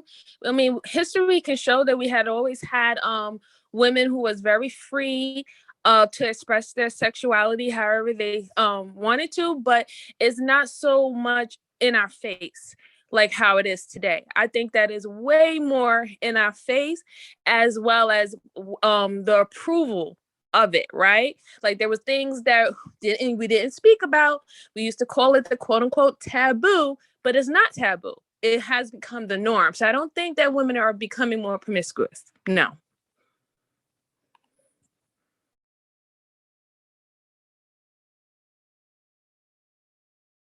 Yeah, I do though, and okay, I can definitely see that. I will say though, I do kind of feel like though, in general though, I think the society in general is kind of pulling us apart from each other. You know what I mean? In general, and I don't think it's a black issue. I think it's people in general, and then especially when we talk about with the labor class. I think, yes, there is the element, Blue, where it can pull us apart, but just like anything, you know, we can take, say, for example, here, the internet, us being online, we can either make a choice to use it for good, use it for bad. It comes down to our own decisions about how we're going to use it and how we're going to utilize it. Mm-hmm. So we're here talking, having the conversation and utilizing it for a positive purpose, because we want to have, you know, open dialogue, because we want to know what the other communities are doing, because we want to know how to make things better and how to create a new infrastructure, because, you know, what our grandparents and some of our ancestors didn't work. And what we're doing now will be the testament for history, because whereas it was books, now things are online. Right, that's a fact. Yeah, I just think that we need to create a well-working machine for ourselves. And when I say a well-working machine, that we just can't be at a point where we think we have it all together and we know everything, and then we stop. And then we get into the next decade or the next century or the next millennium, and then we have to start all over again because we wasn't functioning as a well-oiled machine. We have to set up a foundation where we can actually move it into the next generation. Yeah, and I definitely do agree with that. I think though that, and that's why I say, man, that's gonna come with being willing to sacrifice and how we. To me, it's how we view the world, what we value, and different things. That's gonna dictate that. Our value system and how we view the world is gonna dictate who we can trust and but like I said, that comes with building a strong ideology that's opposite of the ideology we have now, which is hard. So let's start that conversation. Let's have the conversation. What would be a good generalized ideology for Black people? Doesn't matter if they're in the US or they're out of the US or in the Caribbean or Africa. What would be something that we can all stand on? Something similar to a Black code. I think one of the things we need to go back to is I think I said it last night. I kind of was over the top with it, but we definitely, I think the foundation needs to be the mother. I think we need to go back to that aspect of the foundation being the mother. I think from there we can kind of build. But I think right now, the way that women are viewed, it kind of makes it tough to even start building around each other because of that. So I think the first ideology we're gonna have to deal with and address is getting the woman back into a sacred place.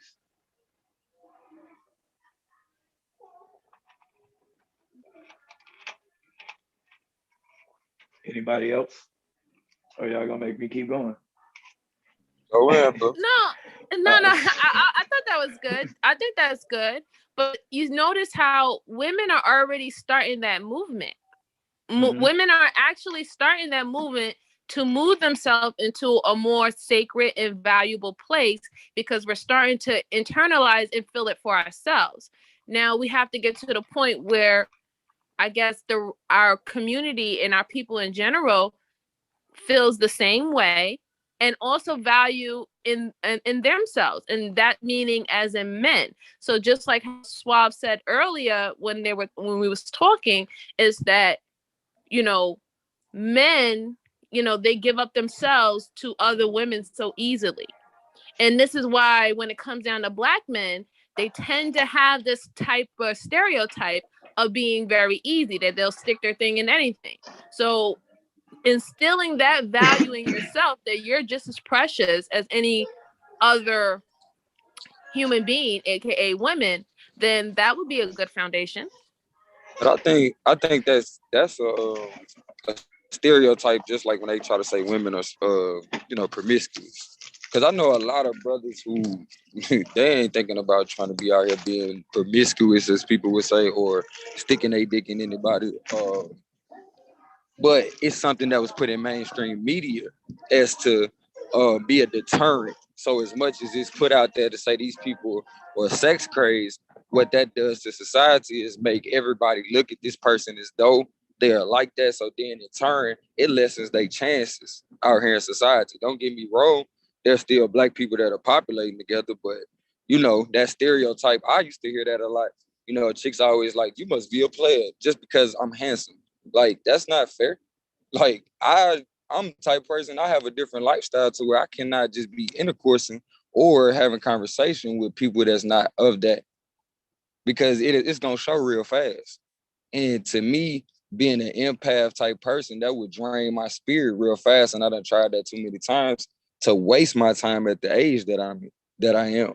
So I feel like, that's a stereotype as well. And I think the first thing we should do is probably like detox from, using stereotypes against each other, or even just ask ourselves questions before we start, waging certain key points or references towards each other. Because I'm a proponent of always telling my homeboys or my friends, my brothers, like, my mama didn't become a bitch or a hoe until a man decided she was. So until we stop the separation conversation and, recognize that we already on the same page, because with you saying the sisters with they movement, I can remember, being a part of conversations with these brothers that be on this panel a lot.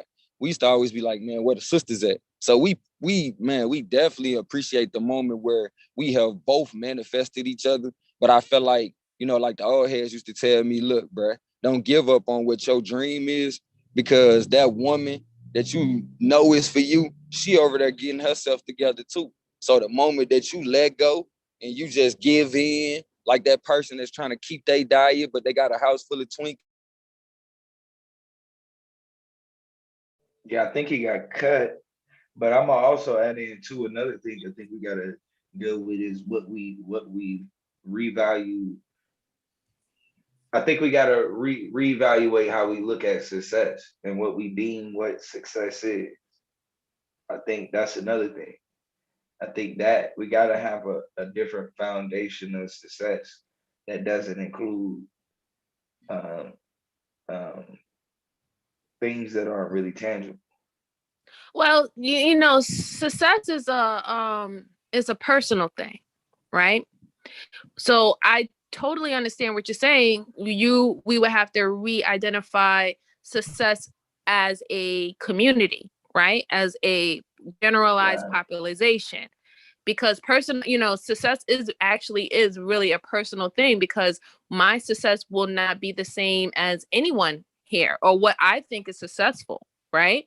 So yes, definitely a common ground of what is a successful community or foundation for the community that you want to see. Yeah, because I think when we just like, I think at one point in time, I don't really think that, like, to me, I think successful may be something that's new, but I think at one point in time it wasn't based on like the like I said, that's where the competition becomes, it gets murky with, because once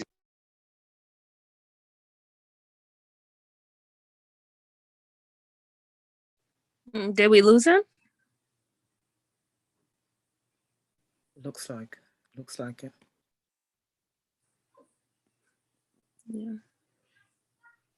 MJ, I think you're making some great points in terms of what we're talking about in Thank you, lost. success. Because the obviously the media narrative is to point to success looking at, you know, the creative industries, where we've got to redefine not just our individual success or our community success, but also taking a stand and saying this is success for some people when it comes to, you know, the rap game and all the other things that are going on, but saying that we don't subscribe to certain parts of that and why.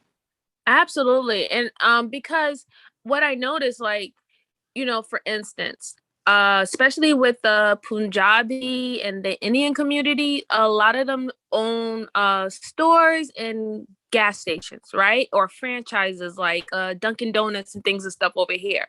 We might not look at it as being successful, but they're successful. They're able to sustain their little small community, and they all chip in, pitch in, and they have something that they can call their own. So not everyone is going to be the CEO.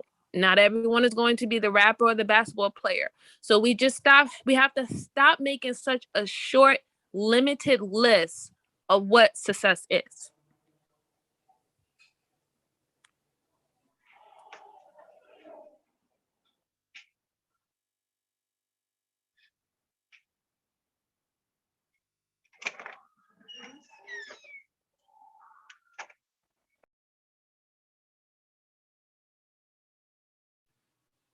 Blue, are you back? I think is hold on, give me 1 second. Somebody just called me and it kind of cut them off. Give me 1 second. I'll be right back.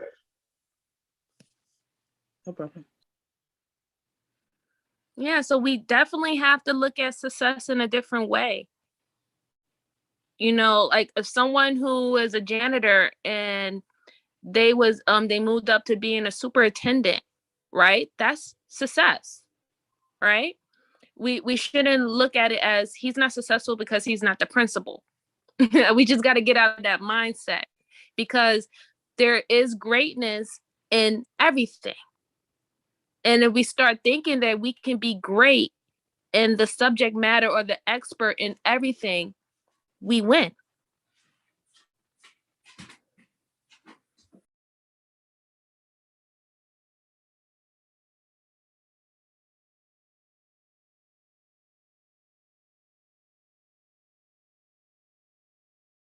I agree with you, MJ. I'm not sure if the rest of the gentlemen are here or if they're having issues with their mics and stuff. But No, I agree. I thought I was talking. Go ahead, I was saying, I agree. We got to change. I speak about that as well on my channel about, you know, changing what your level of success is. My mother spoke to me about that, like probably my junior year in high school, when I was caught up in, you know, what the world had us caught up in as far as sports or, you know, trying to be in the streets. And she basically was like, you know, you got to recognize there's different levels of success. And for me, now that I'm older, I have elevated that conversation to the point, you know, I have to measure my success based on my identity first, you know, and I can't sit here and try to measure my success secondly based on what everybody else got going on. I got to start where I'm at. So if I'm the janitor, you feel me? And shoot, I'm just working 2 or 3 days a week. Like sister was saying, shoot, if I get up to 5 or 6 days, you know, I got to move at my pace and work with what's been given to me, because that's my race to run. You know, true confidence comes through experience, you know, and you seeing what you capable of doing. So it don't hurt to get out here and express yourself in any form, you know, as far as us getting caught up in what form that we're expressing ourselves in. Majority of this whole existence is belief. How I sound to you, how the women sound to you, how life appears to you. It's all of how you believe it to be. So for you to be so caught up in what your job is, you really just worrying about what other people are thinking about you.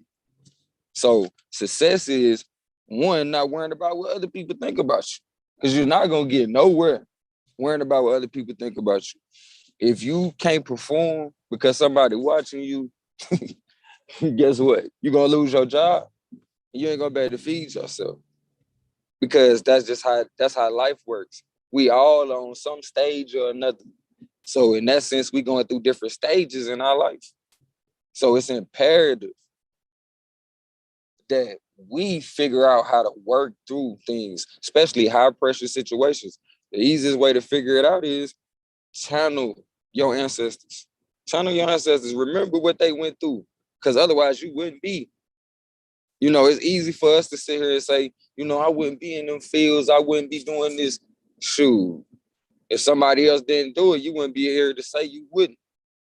So let's continue expounding on that resilience to surpass what we went through the last generation. You know, not romanticize, and the only way we do that is to not romanticize our situations. We always should be expanding, you know, the situation. In order to truly see the full picture, you gotta see the full spectrum. You gotta see the full spectrum. And once you see the full spectrum from the ground level, go area. And once you see all of that, review and analyze weekly. What can I do to improve my daily routines?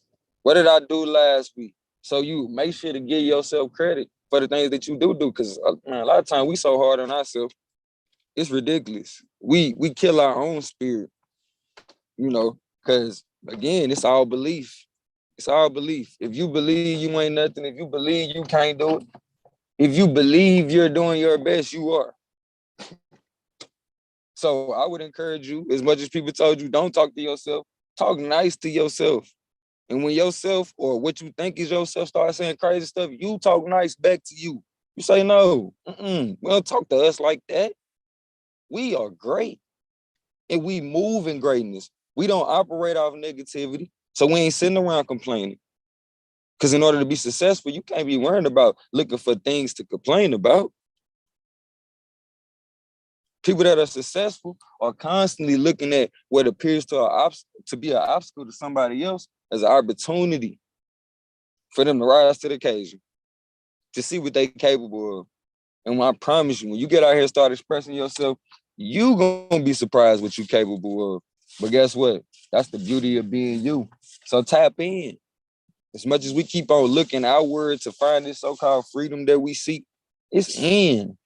Once you find peace within yourself, the first success that's gonna give you fulfillment and everything else, all this other stuff is pie. Easy money. Because you could be working as a janitor and the whole time thinking about doing something else, taking your mind somewhere else. This is nothing. Our ancestors did this for the longest. When they were so-called jonesing each other on the plantation, they was really talking about the master, but after so long, we forgot these little jewels because we didn't review, we didn't analyze what we've been doing in order to see what's best to do going forward, like our ancestors did. So as much as, you know, we would like to look back and always point out the faults, but that's that complaining. In order to be successful, you gotta stop complaining. You gotta stop. As much as it might seem like it fits your situation, as much as it might seem like, you know, you telling the truth. Like, don't get it twisted. I ain't saying people lying, but it's gotta be a balance. Be grateful for your life, and you will find more things to be grateful for. Show gratitude. Lead with that, regardless to what's going on. You gotta have peace in the midst of chaos. Because truth be told, you might come to find out you are the chaos. All the things that you think, all the feelings you had, all the words you let come out your mouth become a world or an experience that you might be going through now, but you forgot that you said that shit in the past. But this is what you make it. I don't care what nobody telling you. Your life for real is what you make it. I see myself so many times in situations that I told myself I was gonna be in. Even when I was ignorant, I could say that, you feel me? I was ignorant, but now that I know, I talked myself into this situation. Just like, you know, when you get upset about a situation, you start talking yourself into doing something about it. Like whether you about to fight somebody or whatever, and they said this to me. Guess what you're doing at that point? You building up anxiety. Now you got a choice. You could sit there and build up anxiety, or you can build up integrity. You feel me? The things that you do when nobody else is looking, can't nobody see what's going on inside of you. So how you handle a situation shows your integrity, one way or the other. But what kind of integrity do you want to put out? Because that's the same energy you're going to get back, regardless to how good it felt in the moment. You know, I ain't gonna lie, for some of us, like shoot, my brother Blue, he probably, you know, go through cycles with it, but as far as I've been knowing him and A9, they've been some very reserved and peaceful, you know, gentlemen. You feel me? But I noticed over time they have had to find a certain balance or remember a balance that they always had within themselves to be like, you know what? I got to know when to turn this on. So as much as, you know, we got some negative things going on, we got to create little centers like the sister was talking about being spiritual, understanding the shadow work that we got to do. We got to create centers or therapeutic places, as the other sister was talking about, where people can go and channel this energy, because we have an underlying warrior energy or a negative energy in all of us, that if you don't channel it in the right area, intentionally, intuitively, then it's going to come out in a negative way. When you trying not to, I'm trying not to be mean, but you can't control it because it's done built up so long.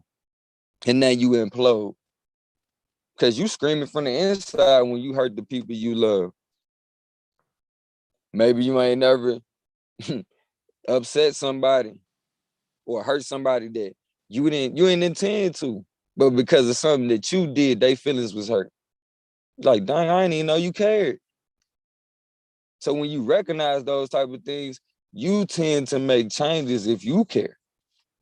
So becoming sensitive enough to yourself will help you make the healthy changes that would be beneficial to everybody else around you, for real, for real. So it ain't no thing of being selfish. It's really a thing we got to be careful to make sure that we ain't being selfless to the point we don't spend no time with ourselves, that we don't even really know ourselves. We just being like that little child, still acquiescing from one situation to the next situation as though the situations are our parents. We still trying to please the situations instead of seeing these situations as clay that we can mold or see as a road towards the direction we trying to go anyway. Because everything that you thinking and all the goals that you want, they on the way to you. You just got to see each day as the stepping stone or the steps to get there. Once you know where you going, shoot, that's the that's the easy part, and the rest of the easy part is next. It's gonna show up to you how to get there. No different than when you buy. This is my last point. When you buy a new car, you start seeing all the new cars on the road that look just like your car, and you never realize, dang, everybody got that. You feel me? So it's the same thing when you program your mind to see your win and not your losses.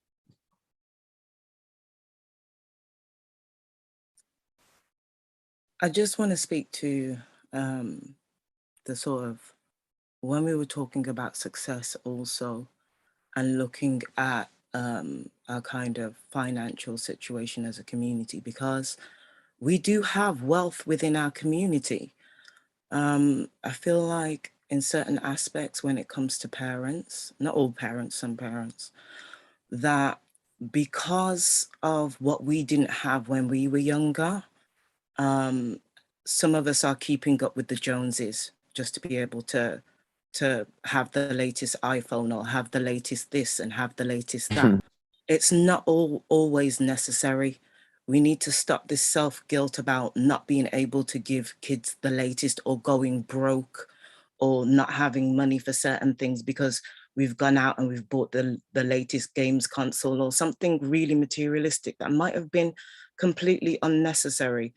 We've become some of the biggest consumers as a community, considering, you know, we're classed as the minority. So we really have to look at that.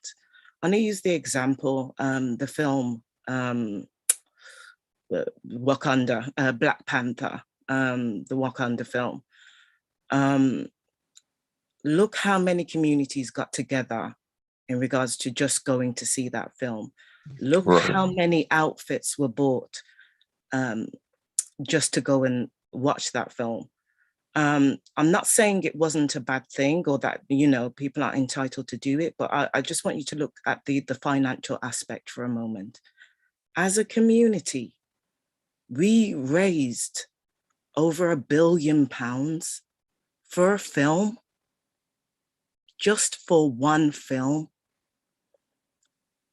Now, the power of that one film and the amount that we spent, the black pound, the black dollar, has led Disney, Marvel, you know, streaming services to look at us and what we're willing to buy into. We need to stop being so materialistic, so consumeristic in things that we don't really need. Some young people have this, you know, success is buying a pair of Jordans or a gold chain. We need to start re-educating, reprogramming our young people about financial success, about saving, about creating community pots of money so that we're not having to rely so much on the government.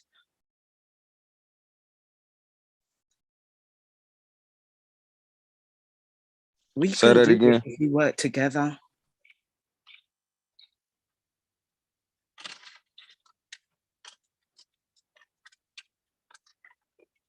I think Sorry, you got snatched up. Are you still there?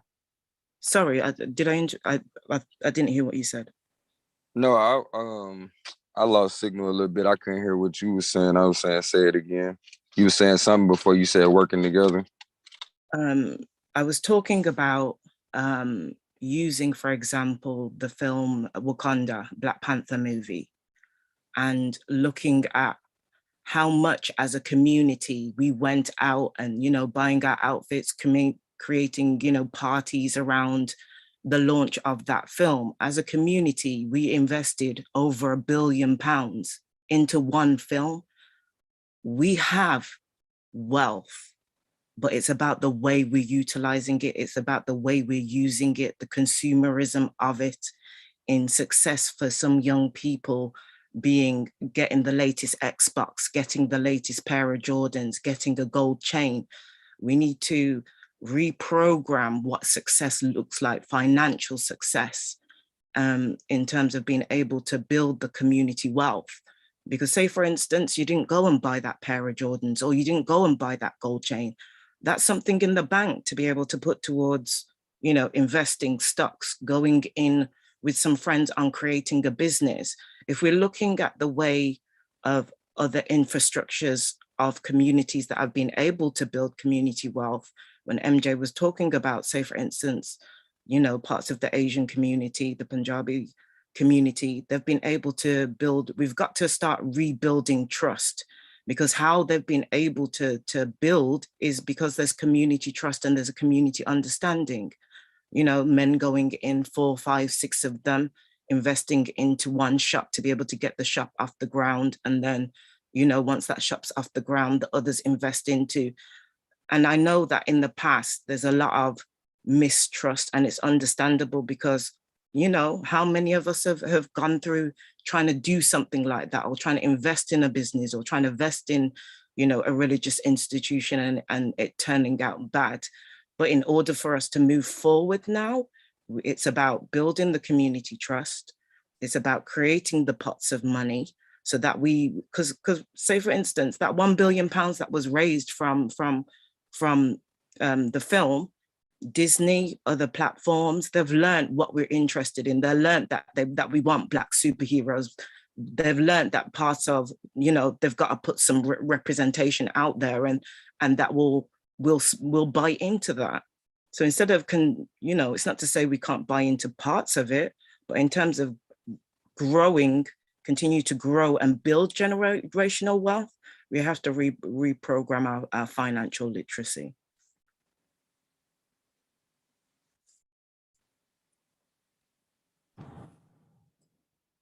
Yes, I totally agree with that.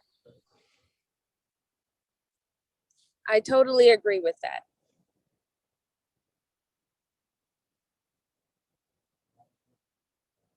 Like looking back, we all wanted to support it. And don't get me wrong, it's a great thing to support it.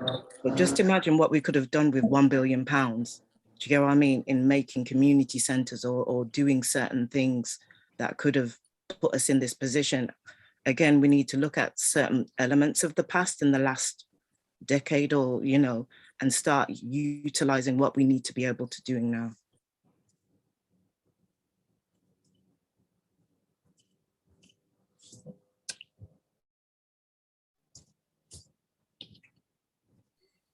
I would definitely say we gotta focus our interests on that, because given the fact that everybody is, into different things and have different skill sets, we could be working together to accomplish a lot of different things.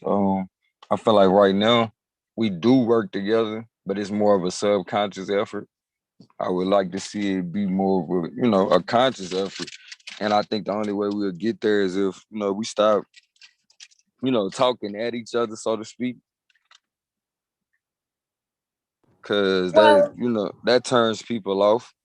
Don't get me wrong, we got some people that need to be checked. But you know what I'm trying to say as far as the generalizations, whether it's the brothers against the sisters or the sisters against the brothers.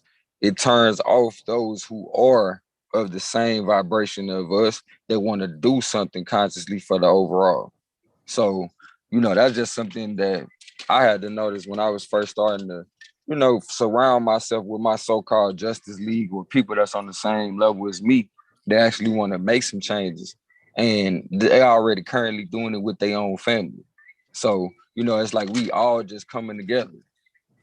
It's easy to come together with people that living a lifestyle versus just, somebody just telling you, oh, this is what I would like to do. You can tell the difference. Because at one point in time, we was just saying what we would like to do. But now that we doing it, we see what it looked like. You know what I'm saying? When you done been out there in the field. So can't nobody just walk up to you and tell you, oh, I've been in the field, and you don't see the signs of it. So I would definitely agree if we was to focus our interest or focus our energy, whether that's money, our efforts, period. We could do anything. And that's the main thing where I be saying, like, as much as we got away from religion, so to speak, I think it killed our ability to believe. And we thought that shit was not important no more. Like, I think a lot of us just don't even believe we can do anything. So therefore, even when we try, it's like a sabotage effort. Like, I'm gonna do this just to show you it don't work, type of thing. Because for me, I'm saying that clearly because I did it for the longest based on what was taught to me. I was taught that, you can't be successful in certain things. Now, don't get me wrong. It might have been like that when I was a child for those people that was telling me this. You feel me? But through their efforts to fight, as well as the people that came behind them, there were certain changes that was made. So now when I come along, I don't have as much of a plight as they did. I'm actually able to live off the fruits of their labor, so to speak. But if I'm still stuck on an old conversation that I haven't revised, then it hurts me because I'm not able to adapt with the times and see the reality for what it is. Because truth be told, at one point in time, we was complaining about not being able to have jobs. When we living in a time right now, complaining about a job to some people is almost laughable. And I'm talking about the same hood people that we would call, people that don't have that are in poverty. These same people are laugh at you like, dang, you still trying to go to work to make money? How much money you trying to make? And the mess around and put you on to something. But it's that's the time we living in, because everything that used to be a representative of guaranteed that you would be successful in this society has flipped, because now the society has evolved too into the technological age. So all the hands-on jobs, they still there, but they not as progressive as we would like for it to be for our families. Not just because we trying to keep up with the Joneses, but because we trying to survive as well as give our children a chance to thrive in the next generation. Because truth be told, for a lot of us, we only about 3 generations removed from slavery. So we seeing the side effect. We just not seeing the side effects of what was done to us. playing out while not enslaved. So from there, then you can determine, like I said, with the revising and reviewing what need to be cut off, what need to keep going. We at that point, that's why we having that conversation. So as much as we being hard on ourselves, we got to realize we part of a conversation that been going on, or a situation, an experience, a cycle that's been going on before us. But it just so happened it's the time to have these conversations, or this transition that this conversation is the spark of, or a part of. But they got our drive turned against us. You know, the same thing that make us be like, man, we got to catch up. That's called drive. But after so long of somebody telling you ain't nothing, you ain't shit, that same drive tell you, man, we behind. Like y'all said, your success is predicated on what your existence is. Fuck what everybody else got going on.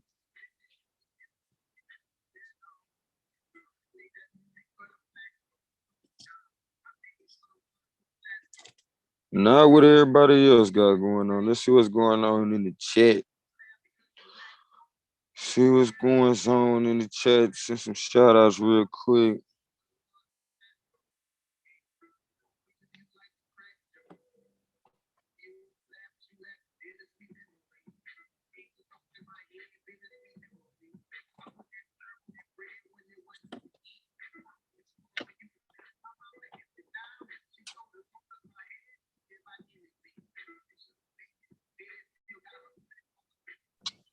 Well, I thank everyone for your time and letting me speak my mind. I'm going to go ahead to work, but I'll be in the chat. I'll see you soon. Bye-bye. All right. Peace. Appreciate you. Come back anytime when we got the open panel and shit. You welcome. Hi, MJ. Nice meeting you. I'm gonna have to do the same thing because it's where I am. It's like nearly 1:40 in the morning. So thank you for having me on the panel, everybody. It's been nice being able to sort of, talk and learn, and I'm learning from you guys and stuff like that. So I appreciate it. All right. I appreciate you too. Thank you for coming through. And we appreciate your mind. No problem. Like I said, whatever I can do in terms of experience or knowledge that might be able to help or, give people ideas, I'm for it. All right. You have a good one too.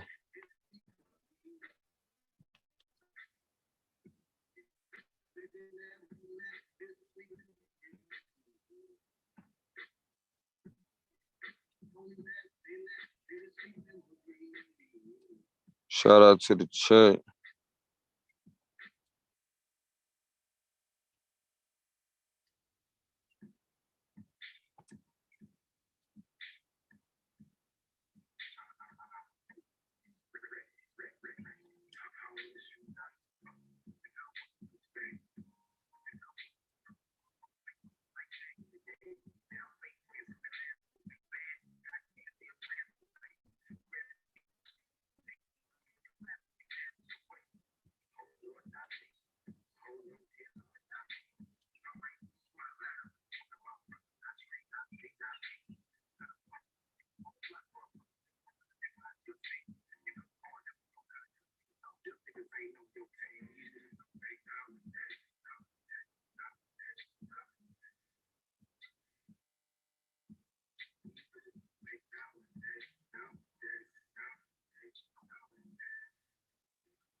Suarez.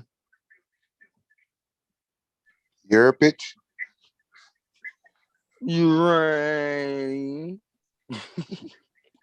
Shit, man, straightening up. Partying. Yeah. Had a party in this motherfucker now.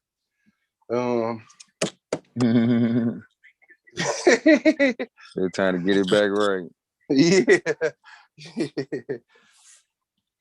Man, this motherfucker, man, had a ball, bro.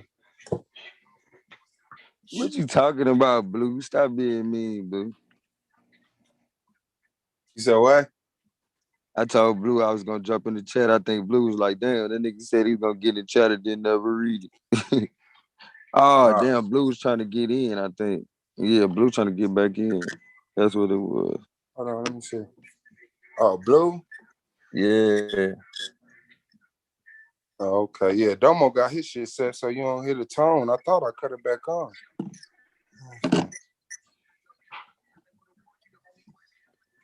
Oh, there I go. Buddy. The thing that's why I was thinking about the chat. I'm like, why the hell am I thinking about the chat? But I was doing my normal 1, 2, and I ain't got shit to say. Let me shout out the chat. But nah, bro. It's been one of them days, G. One of them days, but I'm grateful for it. Shit. Nonetheless, because I'm feeling lucky. Lucky. Nah, I said, man, is this nigga, did this nigga just say peace to the chat without reading that mug, bro? I seen that shit. That was saying your ass. I'm like, what Blue talking about? I will scrolled up after that. Like, oh damn. That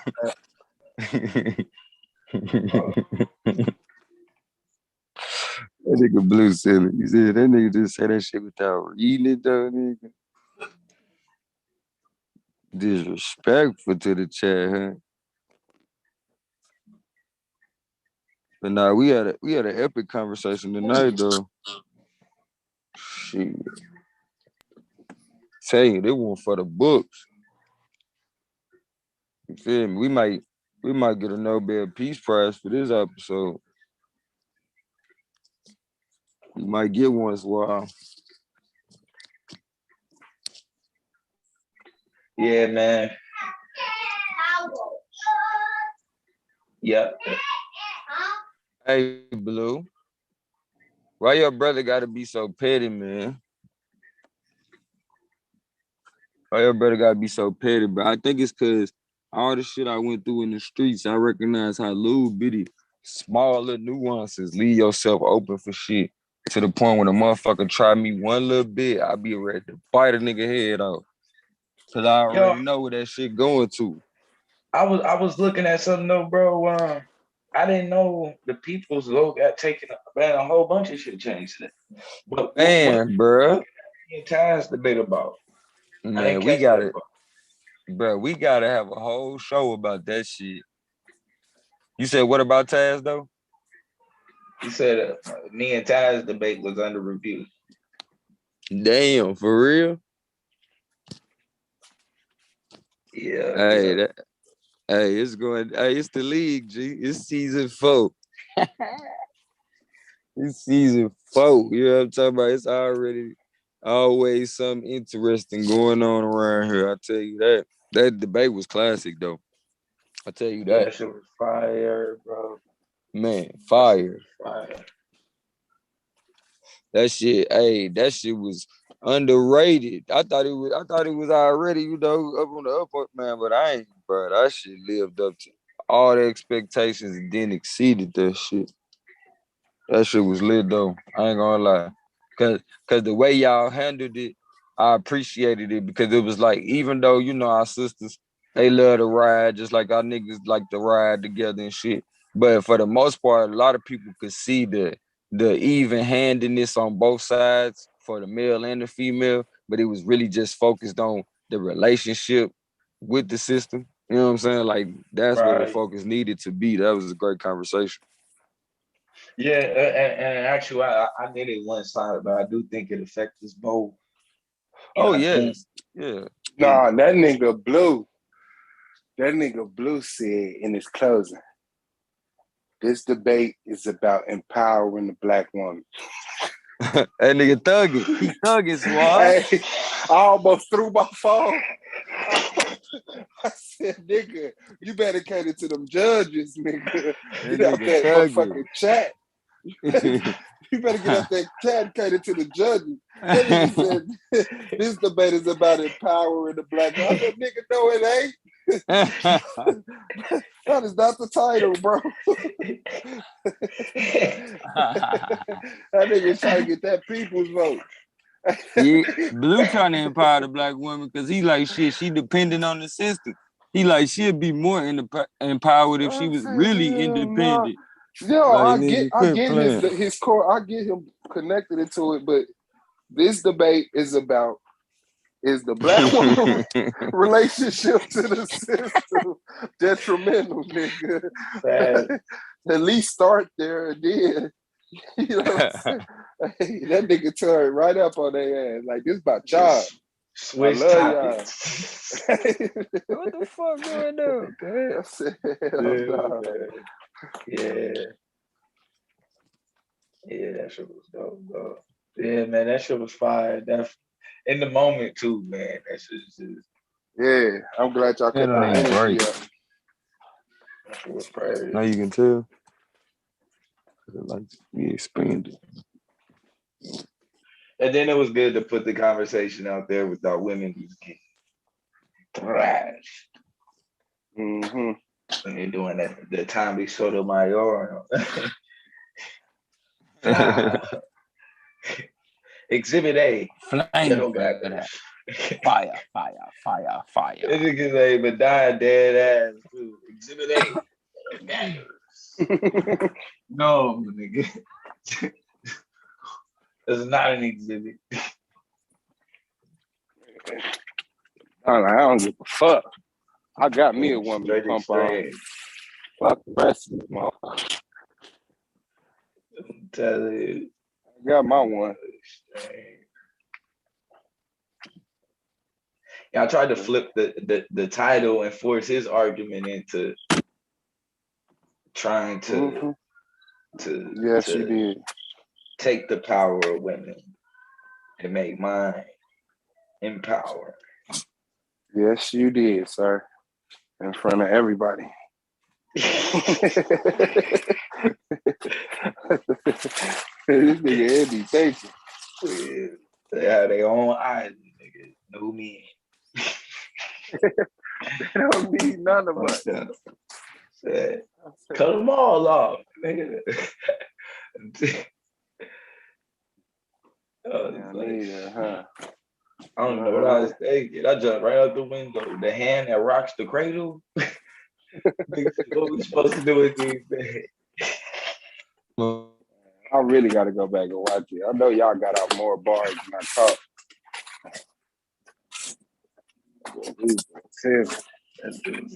This is the what, baby? It might be in my office. Oh shit! They got the Joseph interview or somebody. Cool, bro. Is this an Israelite? I don't know, bro. Who interview is it, bro? So I can know what I'm finna do. I think it's Brother Joshua, but I don't think it's the Joshua that we know from New Zealand. You say Brother Joshua or Joseph. What you talking about, bro?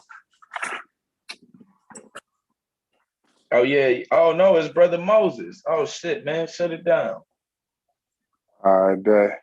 See y'all on the other side, man. Put that link in the chat right quick. Yeah, let me drop that real quick. Boop. I didn't even know that link in the chat. Brother Moses' interview is going down right now. We finna hound the shit out of this nigga. Shout out to everybody in the chat, man. Oh yeah. Boop. Everybody hit that link. Go over, join the party, y'all. It's finna go down. It's finna go down. Hit that link, y'all. Brother Moses is having his function right now. Let's do it.